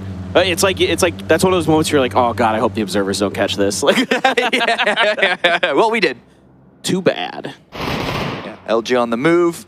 Once again, had to fly far or drive far to get to their drop spot. So that easy drop was not going to continue from map 1 to another. A bunch of other teams also rotating through 𝗟𝗗 with a potential angle onto 𝗟𝗏, but the shots are not landing there, and everyone's just sort of using this position to get above the river.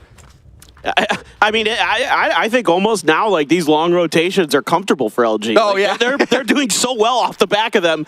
Who cares? Like, you know, I mean, they're just a great team. That's just the truth of it. Top to bottom, that is an outstanding team.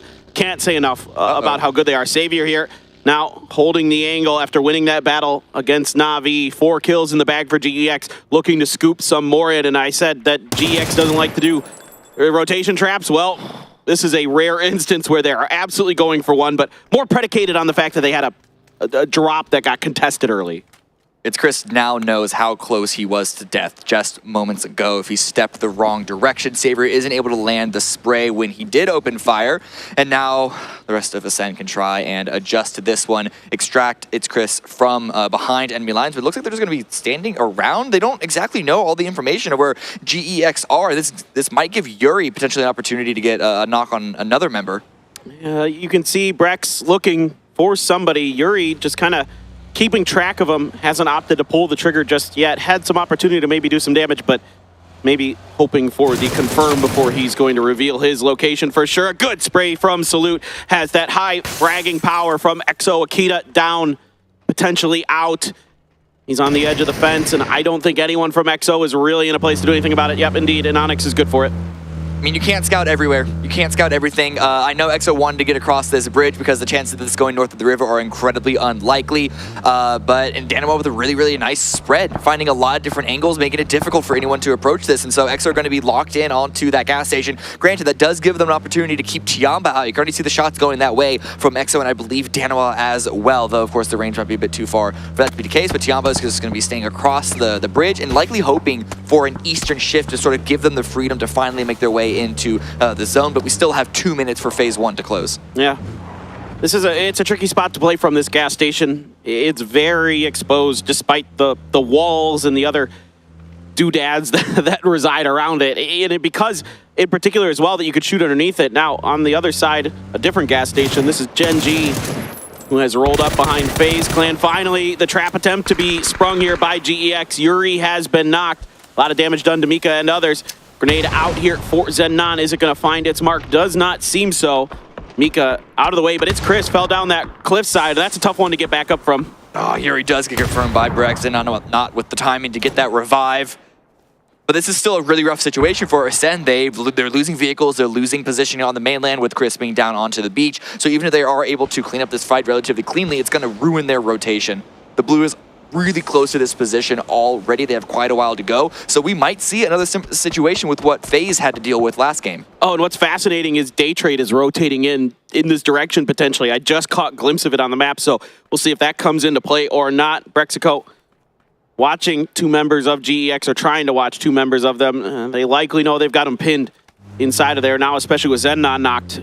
Ascend may look to try to seal the deal, but they're going to use 𝗟𝗏 to just drive a little bit further around. For a second, I thought he was just leaving his teammates behind, but no, he's finding an alternate angle. But now Hikerman goes down to Loki. So again, this spread of 𝗟𝗏 is just locking this position down, picking out members of 𝗟𝗏 time and time again, and now they're going to have to play as a duo. Yeah, this is this is a spot where 𝗟𝗏 does like to hang out on these types of circles. They're always going to be somewhere in around Yaz if the circle is somewhat centered near Yaz at all. And so whether that be Heaven or here guarding this bridge, 𝗟𝗏 already making life a living hell for XO. Rain and Empty trying to keep themselves alive at this gas station, but they are completely pinned. Not only, to make matters worse, you have 𝗟𝗏 on one side, you got 𝗟𝗏 on the other side of the river. In a vehicle, Salute not pulling the trigger just yet. Circle is going to shift on to 𝗟𝗏, so this actually would be a really strong fight for 𝗟𝗏 to try and win and get this team out because they're going to want to stay in this position. Yeah, this has got to be a move here for XO to try to escape this because I think they sensed what you were just talking about, Cammy, that 𝗟𝗏 is likely going to put the hammer down. And instead, it's going to be Rain falling Empty. Not much to do now except maybe try to rat for days. Good kill to get onto Rain, but they don't want to stay around and try and take out Empty because teams are going to be arriving in this field. And wherever 𝗟𝗏 want to play, whether it's in this hillside on the west side or maybe all four in Yasnaya, where Inonix is holding from, they have to go now and make that decision. Howl already taking these dips here in the field. We have Petrichor Road not far from this. Third Eye, 𝗟𝗔 and Gen.G rotating in around Mansion. Kickstart drop, but really with the trade. Yeah, that was a good spray from Taemin, but you know, 𝗟𝗔 in a great position to punish from Heaven. PO now trying to come around. Snakers just puts him right down and out, and Gen.G's woes continue.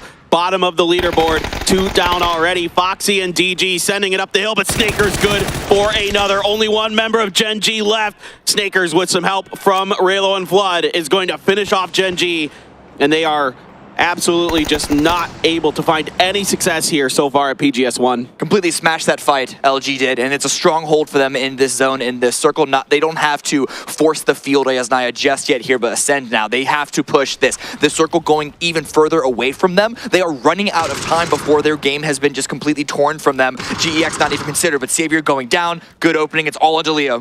Yeah, Leo here trying to hold this angle. He knows Chris is around the corner, is going to go right for the point. Rightly so, but should be finished off. No, just barely able to get around the corner of this shed. Mika trying to finish the job. Looking for the feet. There you go, Mika. Good job here by Ascend. They lose 1 in the long run. GEX out early. We'll see if they can't make it inside. By the time they get to the zone, there might not be any real space to play from, but who knows? Maybe the timing could catch a team off guard that is unexpecting a team to come so deep from the blue, though, of course, kill feed tracking would be information for all of these teams involved. 𝗟𝗔 right now from 17, good damage, but good damage traded back from Flash, forcing him back inside and giving Daytrade a quick little entry point here, but they are still a bit scattered to the winds right now and where they're going to be planting their feet. At Daytrade, even going for a wide 1-1 split with their 2 remaining members. Aggressive positioning here for them to be sure, and a crate there going to be found for 𝗟𝗔 as they have complete control over the eastern side of the circle. Yeah. Of course, you know, with the, I like to call it the Sky Garden as well. Sky Garden. Allow me the Korean nomenclature, please. That is what we call that area. It's Heaven. It's a better call out than Heaven. I'll give it that. Thank you. See, you're one of the few who believes that, and that's why I also hate calling Georgia Pole Mountain Everest. So I hate that too. It's the tallest mountain on the map. It's not. It's not. Thank you. Thank you. Stallberg's taller. Yes. Yes. Thank you. I appreciate that you get me. I've had this argument with a lot of people, and I started calling it Everest because everyone does. Yeah, you just got to go with the wave. But I'm trying to hold strong. Stand strong with me, Paper. Yep, I'm with you there. Together we can start a revolution. United we stand. All right, 17. 2-2 split on the southwestern corner. Just getting an overview here. Observers showing us kind of the lay of the land right now as we move towards the phase 3 circle. Yeah.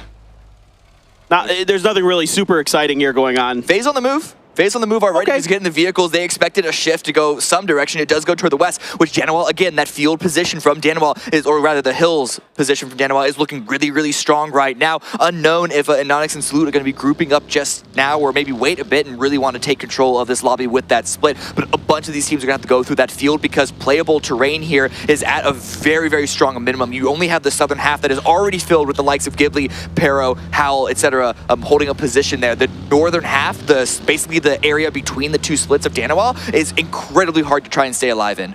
Yeah, I mean, this is pretty interesting. 𝗟𝗏, I thought they might group up like you were talking about, but so far they're sticking pat. I wonder if Inonix saw Empty out here or something and is going fishing for him, is my best guess as to what's going on over there, but that's neither here nor there as phase is wrapping in now right in the direction of 17 Gaming. FaZe very split up on this, but I think they're just stopping to use these hills for a little bit of scouting first, a little bit of damage put in as well. And this is where the Ascend late approach could catch a team off guard. FaZe right now, they're trying to put all of their attention one direction towards 17, and with this vehicle rolling up, and I think the engine has been cut as well, it's going to be a quiet approach. Could catch a player like 𝗟𝗓𝗄 off guard. He is moving away, perhaps. Ooh, okay, the stall. The timing on this could be brutal. He didn't see it. I don't see him looking in the direction of Ascend at all. And they're going to use this opportunity to heal first and then maybe try to scoop in some points. 𝗟𝗓𝗄 as well. Ghost riding his way into the very front of the circle. Let's see if they can find some damage. They need to get some kills here, though, because they're leaving the vehicles for the opportunity for these kills. If they lose this opportunity to get the points, then they're going to be have almost nothing to try and approach the rest of the game. Gotta hope that 𝗟𝗓𝗄 wasn't able to see him out of the corner of the eye as he was driving right at the edge, somewhat angled in the direction. I don't think he did. They're trying to just send it here at 17 Gaming. 𝗟𝗓𝗄 takes a whole bunch of damage, trying to do some in return. 𝗟𝗟𝗡, though, is going to get 2 on the entry. Looking good here for 17. 𝗟𝗓𝗄 good for another. Just 𝗟𝗓𝗋s left for FaZe. 17 trying to wrap around into his direction, cutting into the house. Here come the reinforcements. xiaobei and company have arrived, and FaZe all but done here. A good grenade from 𝗟𝗓𝗋s, though. Gets one. Can he find the rest? Gonna peek around the corner, watching the door, but the crossfire from the car has been distracted. Gets a second. 𝗟𝗓𝗋s! Oh, can't find another. That looked good for a moment, Cammy. It did, but I loved that 17 swing around with the player in the vehicle, just get that distraction. But they looked for an opportunity to try and get 17 the bottom split. The timing was not in their favor. They had to send it out in a really, really strong hold, and this is giving more space for Ascend to now approach. They have the space giving up by 17. The circle's likely going to shift away from them. And again, the lack of vehicles, though, actually, 𝗟𝗓𝗄 was able to go back and find something. I don't know if it was left by 17 or left by FaZe or maybe one of theirs that they left behind. It's still early enough that the blue won't do too much damage. Consider if Ascend had their vehicles in that moment when 17 had 2 knocked, though. Yes. Could have been interesting. I might have gone for it. Well, that happened. Just shooting at somebody crosses in front of you. I always say it's the person's fault who runs in front of the firing line. That's my opinion. It depends on the context. There's not a hard and fast rule. Not a hard and fast rule. But yeah, the circle does shift, medium shift northeast. It is centering up on that field. And so Ascend, they need to continue on the move. Will 17 be aware of the potential for a Southern team? But Ascend don't really have a lot of time to deal with because they have to run right now. 𝗟𝗓𝗄, Daytrade, fighting each other out. All right, 𝗟𝗓𝗄 there. A bolt in hand for Schofield. Apocalypse, even as a shotgun, still sitting back there. It's 𝗟𝗓𝗄 not able to seemingly get the loot they wanted. It's been a quiet game so far for them. And Onyx has a knock on a 𝗟𝗓𝗄. That's on the western side of the circle. But LG here trying to push their way up towards this hill. I think one of them just barely inside of the next circle. But you have 𝗟𝗓𝗄 potentially looming on the eastern side of everything. Now 𝗟𝗓𝗄 filling the position that 𝗟𝗓𝗄 were removed from. It's a bit safer of a spot right now because of danawa's position. They're still in a split, but it's been shifted elsewhere, below the hill into the 2 separate compounds just outside of the field around Yasnaya. It means they still have to get into the zone. They're likely going to have to push one of those 2 positions, or perhaps 𝗟𝗓𝗄, but LG also on the move, also on the push, going through 𝗟𝗓𝗄 and maybe looking for these dips. No, they're going further. They actually might be looking for that tower in the middle of a field. If they can get there, if they can get set up, this could be a strong late game position. Yeah, absolutely. Most teams are generally going to want to play south to north in this field just because of the curvature of the land. Yeah. Ascend trying to get through into the circle themselves. Lose 1 to 𝗟𝗓𝗄's left, but they get here. I mean, this isn't bad for Ascend, to be honest. Considering the trials and tribulations that they've been going through, this is a really good spot. And now 𝗟𝗓𝗄 will have 2 separate duos on either side. That's going to make them really uncomfortable to try and make a move one way or the other. However, we still have yet to see what Pero and 17 do from the south side. Over here on the southwest, this is one of the 2 splits of danawa. They're able to support each other from these 2 compounds, but 𝗟𝗓𝗄 have sort of shoved themselves in really, really close. 𝗟𝗟𝗓𝗄 coming in onto those hills just north of it. That could be the deciding factor for giving pressure to 𝗟𝗓𝗄 to force them to move Heaven already in a vehicle. Yeah, this is good for both teams in a way. 𝗟𝗓𝗄 able to secure a position here, a little more safety. danawa has a great escape valve, able to keep those vehicles safe inside of the garage and then safely rotate back into the other 2 members who had rotated into the compound just to their north. 𝗟𝗓𝗄 just gonna stand pat, no reason to move right now. Everybody here just gonna lock down their dip as best as they can, likely try to save as much util for the inevitable fights that will occur. 17 has just enough of the edge currently to wait this out. And maybe, just maybe, they might have to fight 𝗟𝗏 to get through. We'll see. Yep, absolutely. Hardship to the east. It's going to be on that field. 𝗟𝗔𝗡𝗗, 𝗟𝗏, great position, but 𝗟𝗏 and 𝗟𝗏 need to fight each other in order to move out. Grenades are coming on in. Glass taken very, very low. Long Screw's grenade is going to find that knocking out. 𝗟𝗏 got to decide. Do they focus on 𝗟𝗏, who, of course, already retreated from this spot? They can just focus on 𝗟𝗏 here, but they have to take this fight before even moving into the zone where there's really not anything available because it's a field. Right. 𝗟𝗏 got the knock, and then they didn't like the angles that 𝗟𝗏 had down on top of them, so I thought they might retreat. Let's see what Linshu wants to do. It looks like this is a retreat back into the forest. 𝗟𝗏 just really couldn't find anything further than just that knock. In fact, Glaz, who knows, might be resable. We're seeing teams already get to their vehicles and try and go for a send here into the middle, and this is quite late in a game to do that, but that just shows like there's no real path that you can take a fight into a fight cleanly to get into the zone. You're just going to be sprayed upon third-party galore here. But 17, they're going to crash one of these little dips. It's going to be a huge fight. Flash with the hold, gets one. Oh my god, Flash there, not able to do anything further. A lot of damage being done here to 17, though. 𝗟𝗏 springing to life now. 𝗟𝗏 letting loose with the molly after getting the knock, trying to get the flush onto 𝗟𝗏𝗡𝗏. Lil Ghost, though, up front with some grenades of his own, backing 𝗟𝗏 off. Schofield on the other side of things, not really able to get involved. Lil Ghost just looking to keep his team alive. Look at the map. Look at Petrichor Road. They want to pounce onto this as well, and this is a great opportunity for them to shove themselves into this circle, into the zone. They got to take a fight here and might as well try and take out 17 or 𝗟𝗏 while they're fighting each other.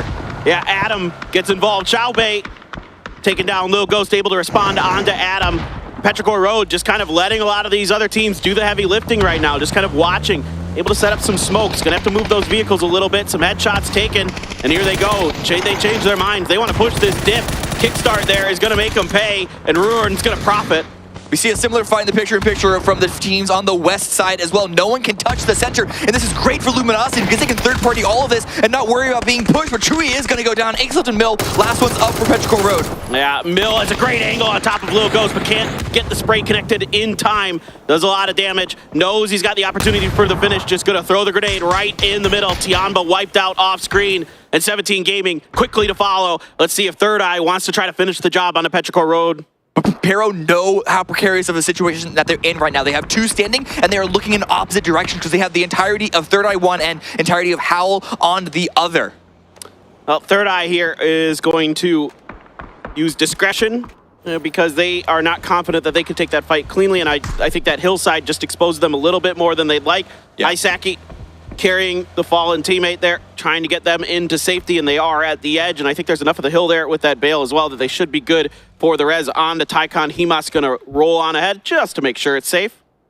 It's barely slotting inside this field, but where's the zone going to go? It's going to favor Luminosity in a big, big way here, but also good for 𝗟𝗏, already putting players in position to, I guess, shepherd everyone that direction away from the chaos that is that south side. And 𝗟𝗏 also still 4 up, but now is the time that they need to really show their presence in this lobby, try and get some kills, get some knocks, even up the space, because I think their only option either way might just be try and car for it, because there's no way they're going to crash LG. No, certainly not.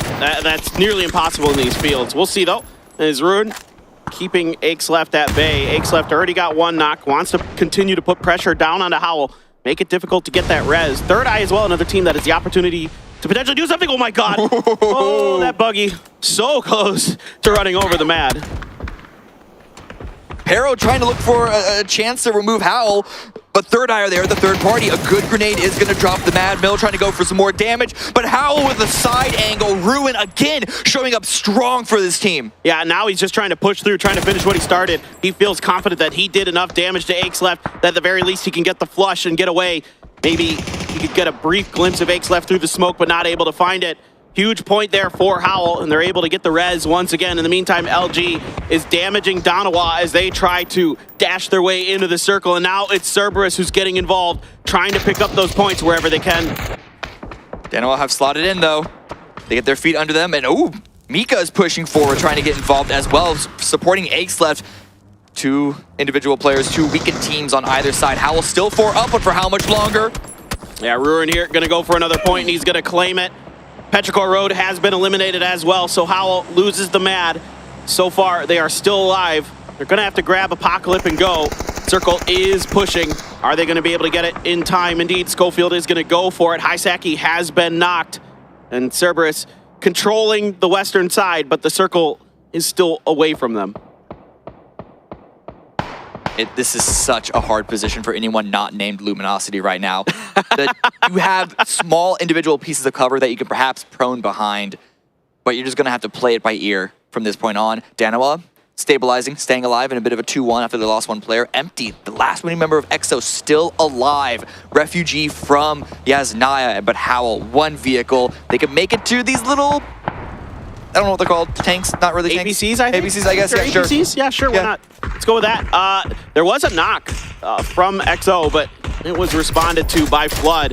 Again, like you were saying, 𝗟𝗔 can make everyone's life a living hell inside of this circle. Soul did lose Anonyx, but he is trying to keep his team, the IGL here for 𝗟𝗏, trying to do what he can to keep things kicking. Howl going for the res, but Vox here gonna go for the grenade. If it's well cooked, if it's well timed, it's gonna be good. Gets the re-knock onto Schofield. Apocalypse now trying to hold on. Vox can't seem to find the comfort to get any further forward. There's no need to go any further forward because the circle, they still have a position, a line in from the southeast side. Howl gonna have to move once again, and it's either through 𝗟𝗏, which in that case they want to be as close as possible to have a solid defense, or through 𝗟𝗏, which is, you know, opposite direction. So 𝗟𝗏, I like their position right now, not blindering too heavily onto one team's position and potentially throwing the game that way. Yeah, I think there's enough of a hill on 𝗟𝗏's side that they're going to be covered from Luminosity somewhat.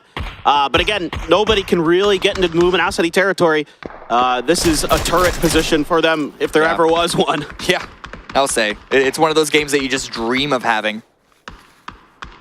Those wizard towers certainly give you some phenomenal positions at times, as Howl now started to fall apart between the combined fire of 𝗟𝗔 and 𝗟𝗏. Howl here not having a good time. 𝗟𝗓𝗡𝗗 neither is gone. Vox shooting at the dead body of Apocalypse. He's gone, my friend. Lay off. He's already gone. He's already dead, please.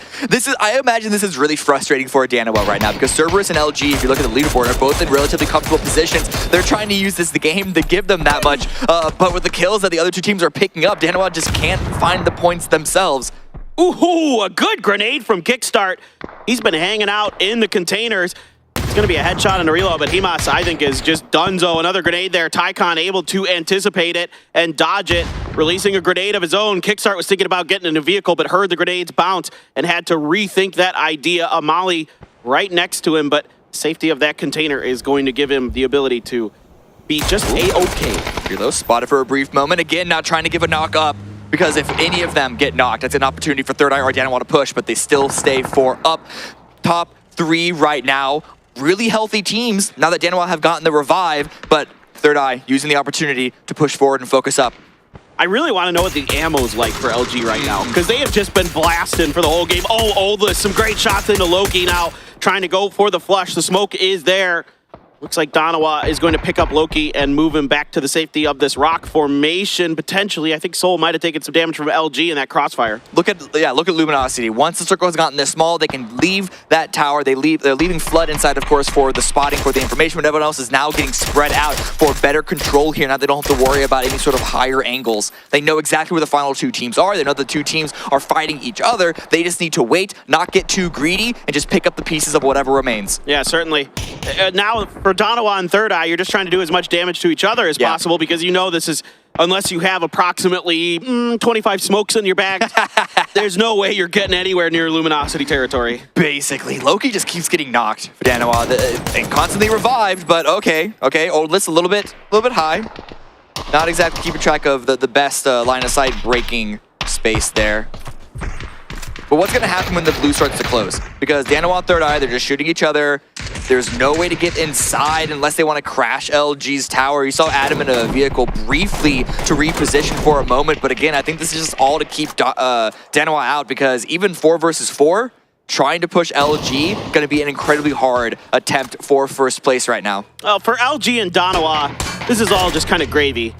you're sitting very pretty in terms of getting into that winner's bracket. Third Eye certainly is something to work for here. So trying to work around the edge, trying to get these points off of Danawa. I like the way Third Eye played this. Make sure you barricade Danawa. Make sure you secure at least a couple points. But now how do they face off against LG? They can just focus up on one team, try and steal that win away from Luminosity. Adam on a great angle with the other 3 members of Third Eye grouping up together. But this tower is going to be incredibly hard. You mentioned it before. How many smokes do they have? You're going to have a whole bunch unless you have them perfectly placed. There is a small detriment to LG's position where they're in a singular line. So smokes can be used efficiently here, but then again, you have Snakers still there on the high ground. Yeah, kickstart, some great shots there to just thwart any attempt that Third Eye was attempting to muster. Absolutely nasty stuff. And this is looking dire for Third Eye. Luminosity now smells blood in the water, and it's time to push in. What's Kickstart doing is taking a vehicle, swinging around the side, trying to find an alternate angle here, and they are just pushing this with the knocks, with those flushes. They are trying to close the casket as best as they can. All right, Richie B stuck behind the vehicle. Adam flanked out, but he's been spotted as well. And what better way to end it, right? NA on NA, my friend. Richie, drop your backpack. Trust me. Oh, Adam with the angle, completely unknown, is able to find one, cannot correct the spray to get the second, and that final grenade is going to do it. LG are able to win this game. Huge points grab for them. They've been called NA's best, and they're showing up once again. No doubt about it. Welcome to the winner's bracket for sure now for LG. A good game here for Third Eye, though. A second place, some kills to boot, and that's going to put them back in the conversation where we can consider them if they have a big day the rest of the day today. Who knows? Maybe Third Eye can get it done. I regret not picking Kickstart as my fantasy captain. I for some silly reason, my mind was, oh, they're already qualified. They're not going to play that hard. But then it's like, it's Kickstart. Kickstart especially, but Luminosity as a whole want to win every single stage of every single event. And they are showing up here as if this was a grand final on the line. I love it. Never give up, and it's a great spot early to identify that Wizard Tower was free, that it was open, and they take it, and everybody, is going to be kicking themselves maybe if they had spotted it earlier or should have spotted it earlier, what have you. But guys, we're going to go to some highlights. After the highlights, it's the desk, so stay tuned.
Coming off the back of a second place and now running into number 1 here for game 2. LG Luminosity Gaming looking spectacular. I mean, given the circle, given the position that they found themselves in, it's not too much of a surprise here, Avenger, for 𝗟𝗋𝗄. Once you've got this watchtower and you're in the middle of this field, who's going to stop you? Yeah, and I love that we quickly caught Trevor on the way into the room after they won the game. He was like, yeah, I was listening into the guys, and the comms were, I think the tower in the middle is free, just send it. Yeah, I mean, why not? Yeah, I love it. That was the winning play because everybody else, I don't know how you're supposed to play against that. Unfortunately for Third Eye as well as Danawa, when you're in that scenario, there's nothing you can do. Danawa is trying to even deny points there, all things considered. I think it's the smart option. You're just going to be feeding some points towards your opponent. Especially in a case where you know for a fact that it's going to be Danawa that's going to go out as the third team, and then Third Eye, they had to wait for that. If they didn't wait for that, they would potentially be, I mean, in the perfect world for Danawa and Third Eye, they both realized we cannot win this without actually going together against Luminosity Gaming there, because that's the only chance that Third Eye or Danoa would have a chance to win that game. Because they simply had too strong of a position. Yeah. Both Third Eye and Danoa had to move. But the lines of sight's just too strong here for Luminosity. It's 2,300 damage coming in from them for number one. I like how they were playing at the watchtower as well. Using the crate to their advantage. Kickstart was there. You position the car in front. You're never going to use that car again, right? So it doesn't matter if the tires get popped. Doesn't matter if it blows up. You put the just in front of the crate as it does sit. And then from there, you've got such good cover, such good opportunities to shoot at everything whilst the guys in the watchtower are doing the same. Exactly. Here, of course, a recap for the last player. Cerberus, again, James, they continue to pop off here. I'm actually so impressed with how much they've leveled up the game compared to last year. Yeah. Imas, Tycon, of course, Dogma, and Haisaki, they're all capable, and they're really showing it here. But again, these trenches here on the southern side, you can really tell that a lot of players it's kind of a last chance for them to get into. Like, it's a Hail Mary, right? Because they don't know if there's a team that's sitting in there in each of the 3 trenches that you can basically play, right? So if you're trying to get in there late, they're just going to get completely shot to pieces here. EXO again, a little bit of a point. MT maybe able to pick one up, but still 2 points replacement in that case. So they're still putting a little bit on there. They need a few more good kill games and placement points to be a little bit more certain to stay in that top 16. No, definitely. Great eyes there from MT to be able to spot out the player in the grass there. And, you know, you see here in the final moments as Third Eye is trying to make transitions wherever they can, but LG has all the angles. They push out from here as well, making sure that they put the nail in the coffin for their opponents, and it was an assured victory for me almost from, I mean, 6 or 7 teams alive here, considering the position that they had. They were able to wrestle away from the rest of the lobby. And Snaggers almost being able to get the 1K club. Wow. I'm so sad I didn't pick it. Yeah. Big Duper that decided to hot drop in 4-pack south of Pachinki instead. God, imagine having Kickstarter as your captain, right, Cameron? Oh, no. That's me. No, that's you. Oh, no. No, but yeah, obviously looking good here. And they're not going to slow down anytime soon here. This is a full snowball effect for them. They're going for the triple digits. They want to win this group stage.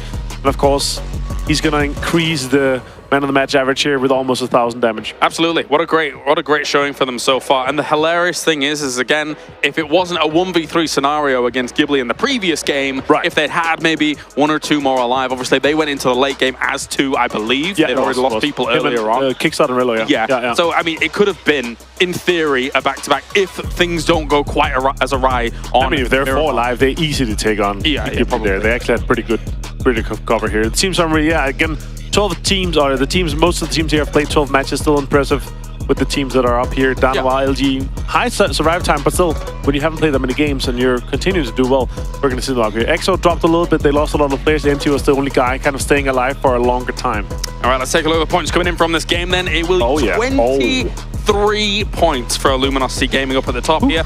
As you said, Cerberus, 12 points go their way with the 8 kills that they were able to accrue, and it bears repeating. Yes, Tycon was the guy that stood out at PGC, but here in 2023, here at PGS 1, it's Himas all the way, man. I think he's looking absolutely phenomenal for this team. They're almost certainly going to that winner's bracket. Oh yeah, for sure. Luminosity Gaming 34 points in just these 2 games. They've had 58 moving into this. One more good game and they are in triple digits. That is crazy here. Look at that. They're going to take over before they've even finished half of the day. God. Yeah, if just get 7 more kills here and points, whatever, in the next one, and they are going to be going in. You know, the great thing for Luminosity as well is that they're playing the lobby really well, firstly. Right. But it's not like they're kill heavy. It's not like they're placement heavy. It's dead even. They're playing PUBG in every facet excellently right now, are Luminosity. I have said it many times. It's the best North America's ever looked, in my opinion. For sure. They look amazing. And also, when they had only played 6 games, they had 30 placement points. Yeah. To compare 4 AM when they played 12, they had 40 or something like that. It's crazy, super consistent. So yeah, it could very well be a very interesting. I think once we go into our winners bracket, we're going to see them dominate as much, even though it's against the 16 best teams here. Maybe. Of course, we just have a few more moments before we get into our next game. Again, though, a rough game for a lot of teams here, all things considered. You've got those Western compounds that are kind of the barrier compounds, where you had, I think it was Danoa, I think it was Cerberus. They were holding out teams like 𝗟𝗋. Not easy for them to get in. All these teams trying to make these massive rotates around, and not really having much success in this game. It's always really rough to play as Nia, it feels like. You only have like a few really good certain areas. You have the yellow house stacks, of course. You have the Harry Potter Tower in the middle. Then you have these southern trenches that you can try to get out of. But it usually takes so long to try to fight. And then once you survive and you get out, you just don't have enough time to kind of take on everyone else that's already hunkered down in the northern side. Those craters, I always say, I'm like, oh yeah, the new craters. I'm like, yeah, Erangel, the new Erangel was years ago now. And I'm like, oh yeah, it's really nice to have them, guys. But anyway, thank you very much, Avenger. Time to go to a break now here at PGS 1. When we return, we have 4 more games remaining to determine who goes to the winners bracket.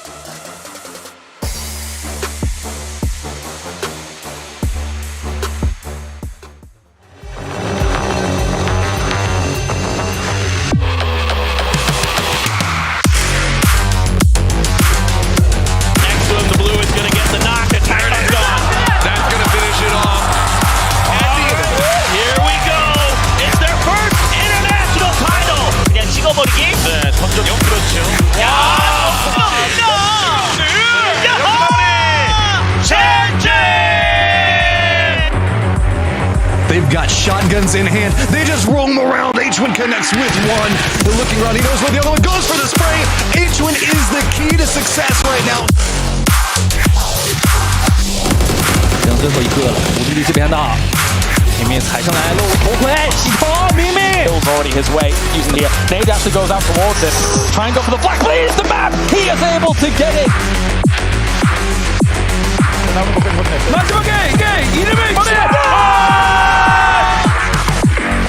Maybe they can find some assault. E1, Rella lined up. กูถึงโดนแฟนน็อกไปและยังไม่จบตรงนี้เบลมอสยังคงช่วยแฟนอยู่ 9 kill ท่านผู้ชมเดทจำdiện tích của vòng bo. Vòng bo tiếp theo có sở một mình trước những số tiền lớn. Wow, đẹp quá rồi. 还这么被动，其实就是恭喜𝗟𝗔𝗡𝗗的队伍。そして上から一方的にムクに対しても Kang and Good are silent, not able to do so though. Kang, this is their first.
Now we can be in the game to play PUBG ourselves. 我们设计了我们脑海中一直想要很炫酷的皮肤。兄弟们，现在登录游戏就能看到我们精心设计的皮肤了。If I encountered a player wearing 𝗟𝗔𝗡𝗗 in the game, I would feel like proud to see that.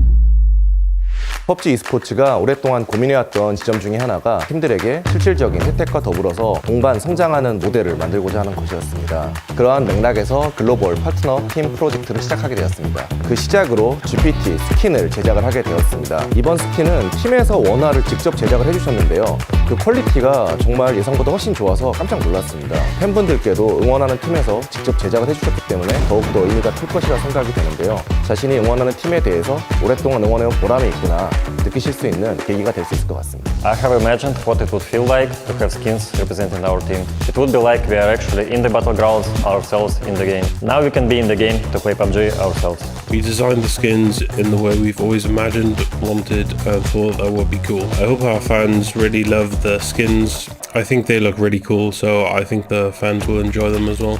Well, the big challenge is to create something that represents the brand and it has to look cool so the fan has a desire for it. So you need to find the right elements and colors with meaning I'm thrilled that GPT skins will help our fans be united with our team. It's always exciting because you only create these things in the digital world, and it's a great joy to see our fans who will win in our skin.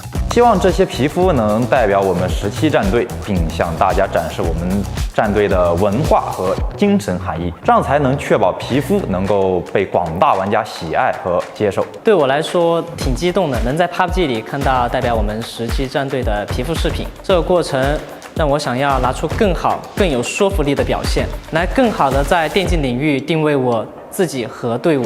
这对于选手来说，在游戏里就拥有自己的那种专属道具啊，或者皮肤，就是非常有意义的一件事。然后希望以后这种合作也能够越来越多吧。 I believe there will be more opportunities communicating with our fans, expanding the global partner team program.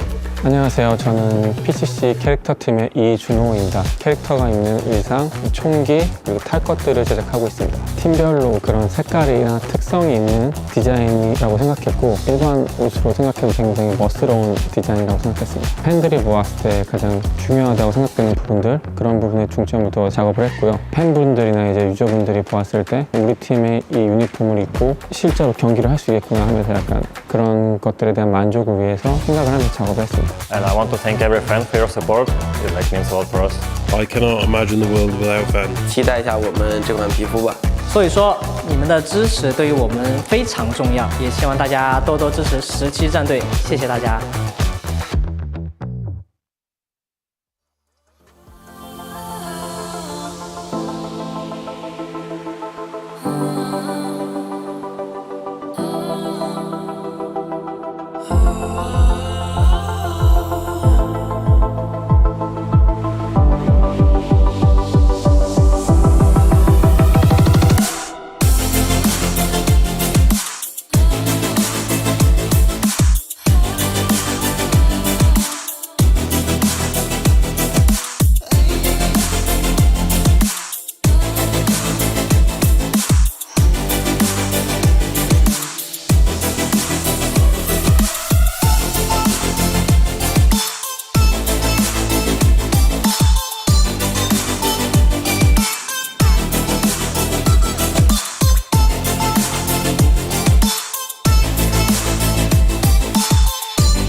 And welcome back to PGS 1 here in Kuala Lumpur, Malaysia. I'm Paper Thin, hanging on with Toby.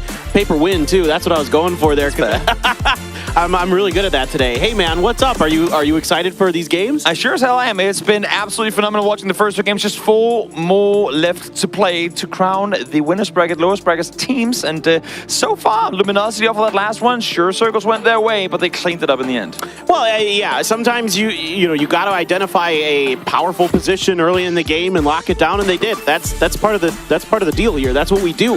And it's getting the kills that they got along the way that helps. Definitely. One thing that helps me a little, I don't want to say, you know what, actually I will say worried, is one of the teams, Na'Vi here, their jump onto GEX that last game had me scratching my head.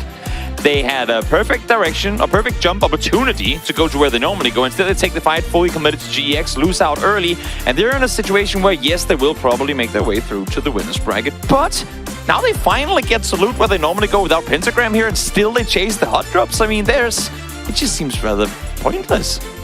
I was a little bit confused by it myself, but I just assumed there was some kind of vehicle thing going on there potentially or something. I don't know, but it is what it is. And for Na'Vi here, still some work to do. It feels like they've had a really strong day 1, but day number 2 here so far, and probably not what they want it to be as we move back to Miramar. Of course, guys, it's the 3rd game of 6 here on the day, the last day of the group stages here at PGS 1.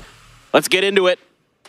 This playing path, I mean, we get to cheat a little bit. We get to see the playing path before others, and I will enlighten all of you guys out there saying it is pretty northern. Not as northern as can be, but with this lobby in particular, Group A and Group C, a lot of teams opt to loot down towards the south. So we're going to be seeing, I could only imagine, drops forced to be altered, and it will be fun to see how that's going to pan on out, how that's going to play out as the game unfolds. Yeah, no, this is an exciting playing path because it's a little bit different than a lot of them we've seen. There's been a lot of southern circles. There's been a lot of strange playing paths. So we'll see what this one shapes up to be like. 𝗟𝗓 out very, very early. 𝗟𝗗 as well here as they head up to the north. 𝗟𝗓 has to get it started, and it has to be this game, it feels like, Toby. Yeah, normally you could expect to see them come back into it in the last couple of games, but last couple of games ain't gonna be enough if they want to make their way into the winner's bracket. So for 𝗟𝗓, an organization with a whole lot of history in this game, a global partner team as well, they would not want to have to go into losers bracket. Yeah, exactly. I mean, definitely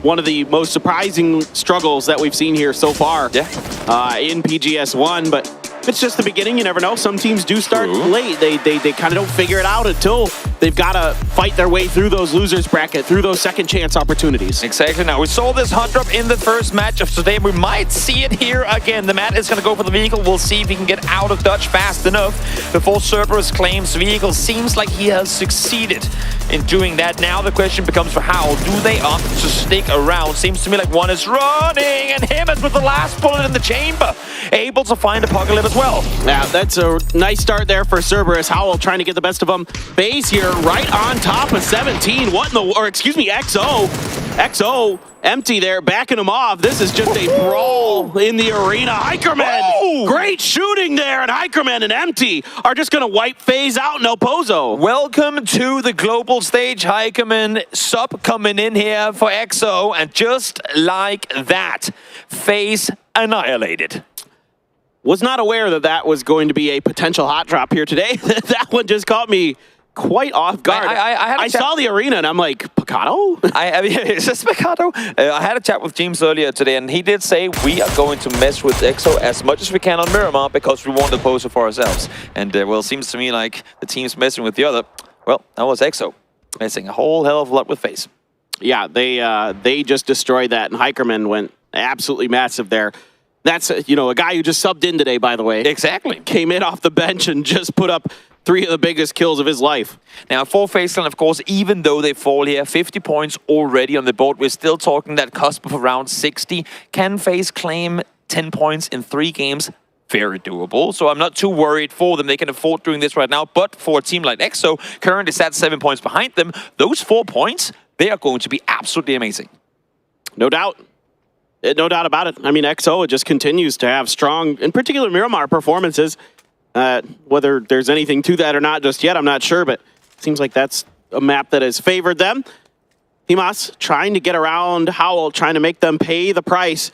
And this is the angle you have to come at this compound from. It's on this side that doesn't have many opportunities for response for the defending team. Exactly, especially when you have 𝗟𝗏 and 𝗟𝗏 on the southern side trying to kind of play suppress. You can only do so much from there. Now, the Matt did manage to get away in the vehicle earlier, and he's starting to slowly try and wrap back towards his teammates. We'll see if maybe Ruin and Schofield can kind of buy enough time to allow for him to get pushed up on, but he's running around without a gun. I'm seeing now him has run the other direction. Maybe he got info, maybe he got a tell that the Matt is coming his way. I think he did. He seems ready for the push coming forward. Yeah, there is a reaction here. The Mad, though, stops up, hears the footsteps, gets ready to line it up, but 𝗟𝗏 has a decent angle. Neither player finds the shot initially, but it is going to be the Mad who falls just barely to 𝗟𝗏. I'm not going to lie. Coming into this tournament, I knew 𝗟𝗓 was going to come out and probably perform pretty well. My eyes were on 𝗟𝗏 from start to finish to become that player, to be that player, to carry the team moving forward. In these group stages, though, 𝗟𝗏 has popped up time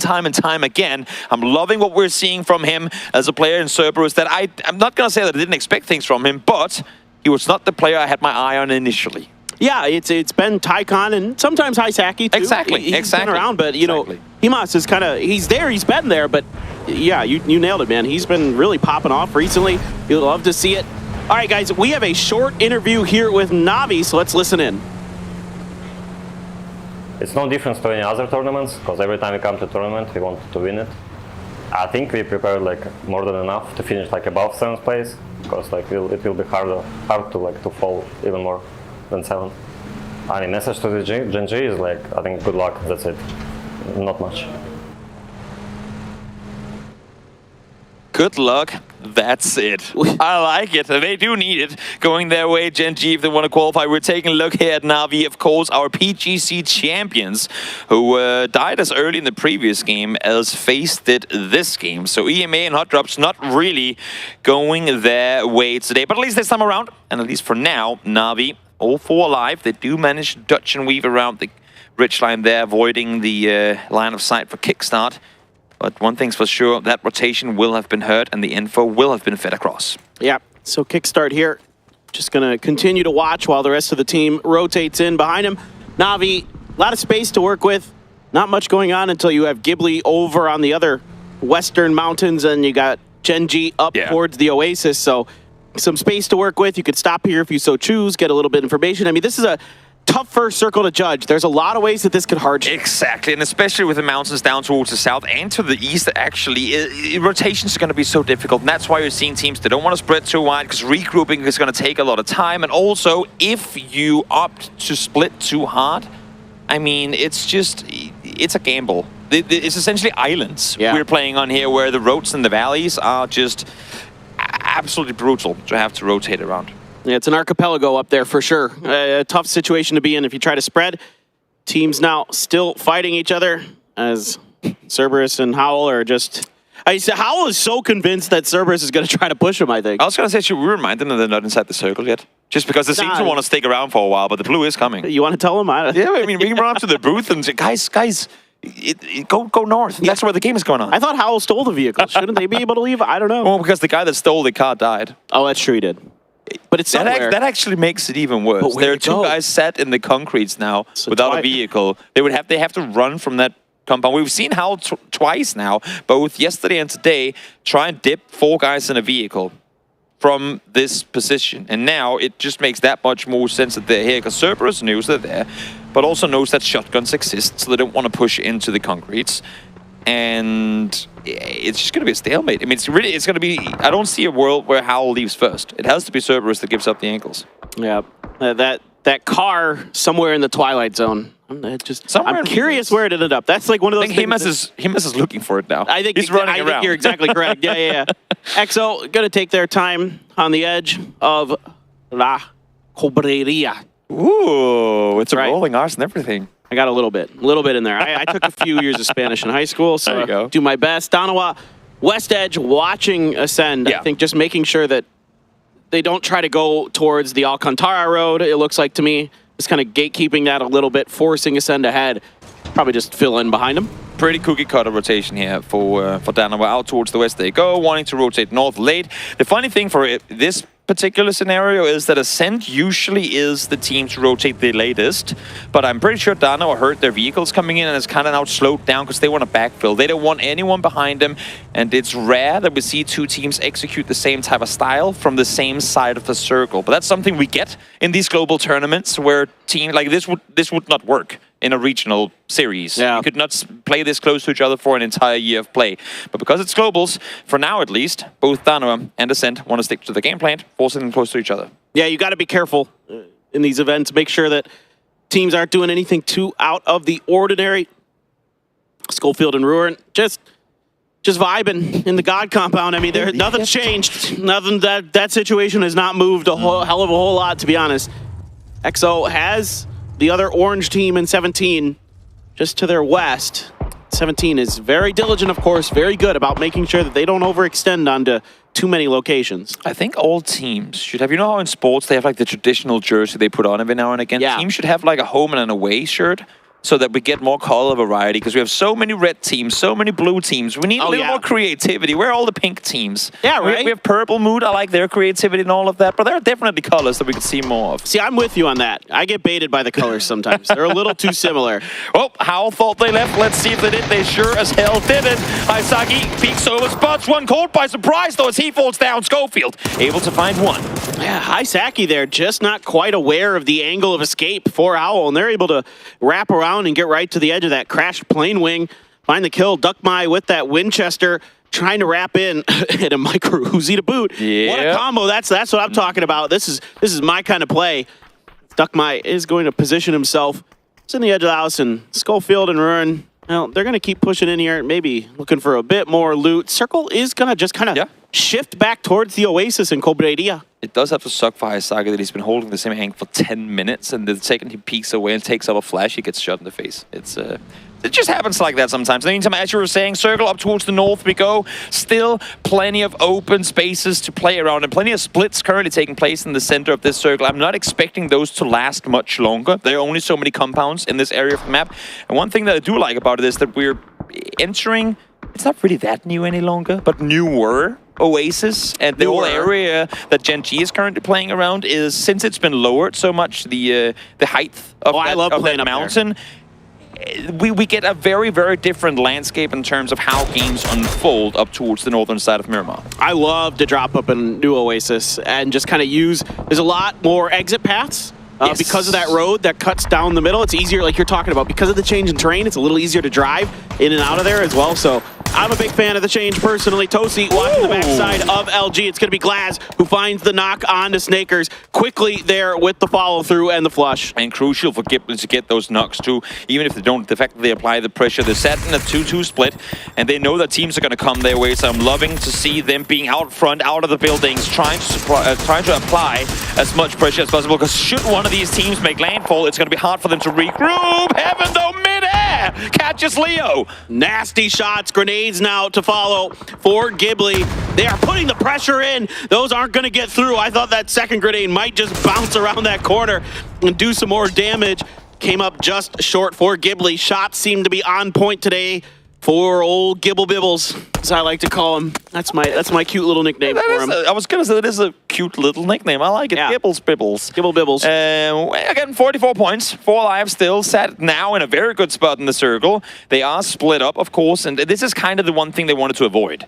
2-2 split, good positions, but they have a team in GX set in between them. So how do they go about regrouping when time requires for them to do so? It's a thorn in the heel now, or in the belly really, that they have them in between them. And the weird part is like, it's still kind of hard to figure out exactly where the next circle is going to go. Like, it's impossible. It could go north. It could go northeast. Anywhere. It could go east. It's probably not going to go southwest. That's about the only thing I can tell you. Slow as can be, but Howl somehow coming out somewhat victorious here as they find the second on 𝗟𝗏. Has been knocked. We are miles out into the blue, and I don't think there's going to be a rest coming through here either because, well, as you said before, there ain't really any vehicles around no longer. I hope that the mat has kind of pinned the car so that if Howl does get to go away, that's where I parked it, guys. That's where I parked it. But I don't think they're going to make their way out of there anyway. I hit it. It's hidden, yeah. It's like... It's under those trees. It's like when you're a kid and you need to hide something from your parents. It's like, yeah, put it in the drawer underneath. Like, Yep, under the bed. Every time. Exactly. Every time. Yeah, that's the only place it goes. Well, GX still stuck. 𝗟𝗓 still alive. And they rotated further away from the Oasis, trying to get ahead of a, potentially likely hard shift. It doesn't like to go up to the Oasis unless it really goes up to the Oasis. Say that now. I know. I'm trying to will it. It's like I did yesterday on Aaron. I know. And a 3, 2, 1. I tried. Did it work? Nope. Why do you have to do this? It went southwest. Well, now it has to go northeast or north or east, right? Like, it has to move away from basically where Ascend is. It has to go in a direction. I agree with you. And yes, off the mountain we go should be the way it goes. 𝗟𝗏, they trade for now and probably for a while are going to sit very well in the center of the circle. I should never say has to. It's very likely to, is the way land ratio works. There's no guarantee with any of it. Here comes regrouping. Heaven knew of GEX, didn't know of Kickstart. Able to live with the scare though as he managed to get up the hill, but there's still one more to follow. I like the suppressive fire from above though. 𝗟𝗏 was running up on foot and it's going to be shot up by the remaining Luminosity players, but from up above was screaming and he is going to find one. Yeah, 𝗟𝗏 doing a great job there. Coming in the backside. 𝗟𝗏's a really interesting team. They are very aggressive. You can never feel comfortable when 𝗟𝗏's in your presence. I will tell you that from experience, watching them for many years, even with this new iteration of the team. There is not much change in their aggressive nature. Now you even have a 𝗟𝗏 there in their superstar heaven. So 𝗟𝗏 potentially poised to be a powerful team here in this one. GEX, just not much they can do for right now. Just sit there and kind of trade blows with Glaz. Their hardest part in this one for 𝗟𝗚 was to regroup. They succeed in doing so and now force GEX off. In the meantime, 𝗟𝗔𝗡 finally get the better of Howl as they fall in 15th. Well, Lil Ghost left on his own here, but just Salute right now for 𝗟𝗏. So currently a 1v1 potentially. Salute holding an angle. Lil Ghost expecting a push. And 𝗟𝗏 now trying to wrap in to support his teammate. Here comes the reinforcements for 17 Gaming. Potentially a fight brewing, but 𝗟𝗏 doesn't necessarily have to commit to this just yet unless Salute really gets involved here. I was gonna say, you say that, but they're coming full speed forward into the city. I think they want to get their teammate back on his feet, or at least out and away from this warehouse. They know that 17 pulled up on it, and I think they see no other option than try and come to his rescue. Yeah, I would have maybe liked to have seen the 𝗟𝗏 pull away from this fight, but I think 𝗟𝗏 feeling confident, feeling comfortable, says why not? Let's see if we can maybe ruin another team's day. Salute now cooking a grenade, bouncing it right around the corner. That was pretty darn good. Gets a bunch of damage into a couple members of 17. Gonna molly the door, and 𝗟𝗏 now trying to wrap through Soul and Loki. Big battle there on the edge, potentially between 𝗟𝗏 and Loki. And the 𝗟𝗏 position here is so crucial. They saw that they had 17 wrapping in from the east. They know they're the furthest north team right now, so they can play backs free up towards the north outside. You can see the way they're positioned, not too worried about pressure from the north. 𝗟𝗏, though, you see him down here next to Loki. I don't think he's accounted for just yet by the rest of the team. No, I think you're right. Loki is that trickster god. He lives up to that name time and time again. It's 𝗟𝗏 now trying to keep an eye on Na'Vi. Na'Vi thinking about trying to climb this hill. Circle is just going to keep going right towards 𝗟𝗏, and that's potentially where this circle may find itself, is right on top of 𝗟𝗏 Road in the end. It sure as hell could look like that. There's also the small chance of it bouncing straight into the city, but that would be terrible for everyone. Maybe not for us. I think Loki got spotted. Yeah, or at least hurt. 𝗟𝗏 at least has an inkling that someone's about to come around the corner, but Loki, victorious somehow, wins that fight. Salute now with a shotgun in hand, 180, able to find one, and 𝗟𝗏 says, thank you, bro, but that was my kill. Takes down his teammate, but I think he'll get him back up. That's okay. I think 𝗟𝗏 was probably laughing that one off. I mean, they just sprung into action off the contact there with Loki and just wiped everybody out on 17. Yep. Tell you what, the Sonics are looking and smiling on that one. You'd want that 𝗟𝗏 fight open. That is a 0-point game for 17, who are now set at 38 with just 3 games left to play. No doubt about it. 𝗟𝗏 now on the edge of the circle, but few kills in hand and a strong position potentially to work from if they can get to the other, get to the other side of the road. Yeah. The old chicken problem. If you can get across. What do you find? Flood finding 𝗟𝗏. 𝗟𝗏 finding him for sure. 𝗟𝗏 puts a pretty good amount of damage into him. And Flood just has to chill behind the rock. Now you do have PO not too far away, making plenty of noise. Certainly Flood knows he is in a tricky spot. Luminosity is going for the, can we be shot at by every team on the server before we go down challenge, and so far they're doing pretty good. EXO now joining the fray here as Relo falls, and now Flood, that is a long range nade, I think a bit too short for 7-7. Oh, as I say that, never mind, on point! Luminosity out in 12th. It looks further than it is, I guess. Yeah, I thought maybe that was a bit ambitious, but no, he's got the arm, he's got the ability. Meanwhile, Foxy there doing some damage to Na'Vi. Gen.G is watching Na'Vi on the backside. GEX has to try to get into this circle, thinking about trying to contest 𝗟𝗏 territory, opts to move into the Murado, maybe use that as a distraction. Example, going for the res onto Mel, it looks like. GEX hasn't had a chance to scout the shantytown towards the west, and I think that's because of Ascent applying pressure from the hill up above further towards the west. So nice read from Ascent that they need to keep that compound below open. In the meantime now, up towards the north, Na'Vi looking to push further forward, and all of a sudden, 𝗟𝗏 thought, well, they were safe before, but they're hearing vehicles and footsteps right next to their compound. There's one player of Na'Vi right in the middle of a bunch of Gen.G over there by that warehouse, I believe, and 𝗟𝗏 and Alia trying to put pressure on the other side. I mean, there's just teams everywhere you go. It's Korea and GEX right around you as grenades now start to ring out here in this fight between 𝗟𝗏 and GEX. Leo on point, Yuri not too far behind. Heaven with that 𝗟𝗏 could come to life, could do a ton of damage. Leo there switching over to the sawed-off, and then he's going to follow up. Yuri, a great 1-2 punch. Can't fully commit to the flush there. Leo has to back off instantly as Heaven is trying to lock down the fort with the 𝗟𝗏 circle. Pops once more, and yet again, 𝗟𝗏 sat right there in the middle. Underhand nade from Heaven has the level 3 gear to work with. Nice nade onto Yuri, forcing him back to heal. Oh, one more grenade in the bag there for Heaven. If he commits it, he could certainly have found that knock onto Yuri, but Yuri sensing the pressure, stepping back, throwing the stun. Now gonna try to push through, and it's a great grenade from Heaven that finds the knock. He's traded instantly there, but here comes Tozy, gets Leo. Only one player left from GEX. Now it's a 1v1. Tozy can't find him.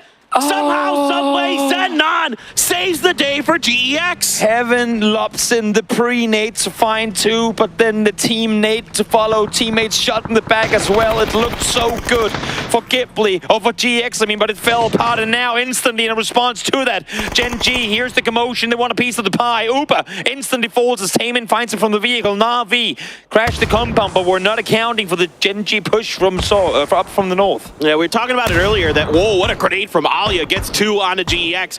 They were just trying to get those reses in, and Na'Vi, being the sharks that they are, just want to put them out of this lobby. You can see 𝗟𝗟 going to use that seat swap to try to get around, catch him a bit off guard. Finds the flush. 𝗟𝗔𝗡𝗗 there, a quick repeat from 𝗟𝗟, puts some more damage in.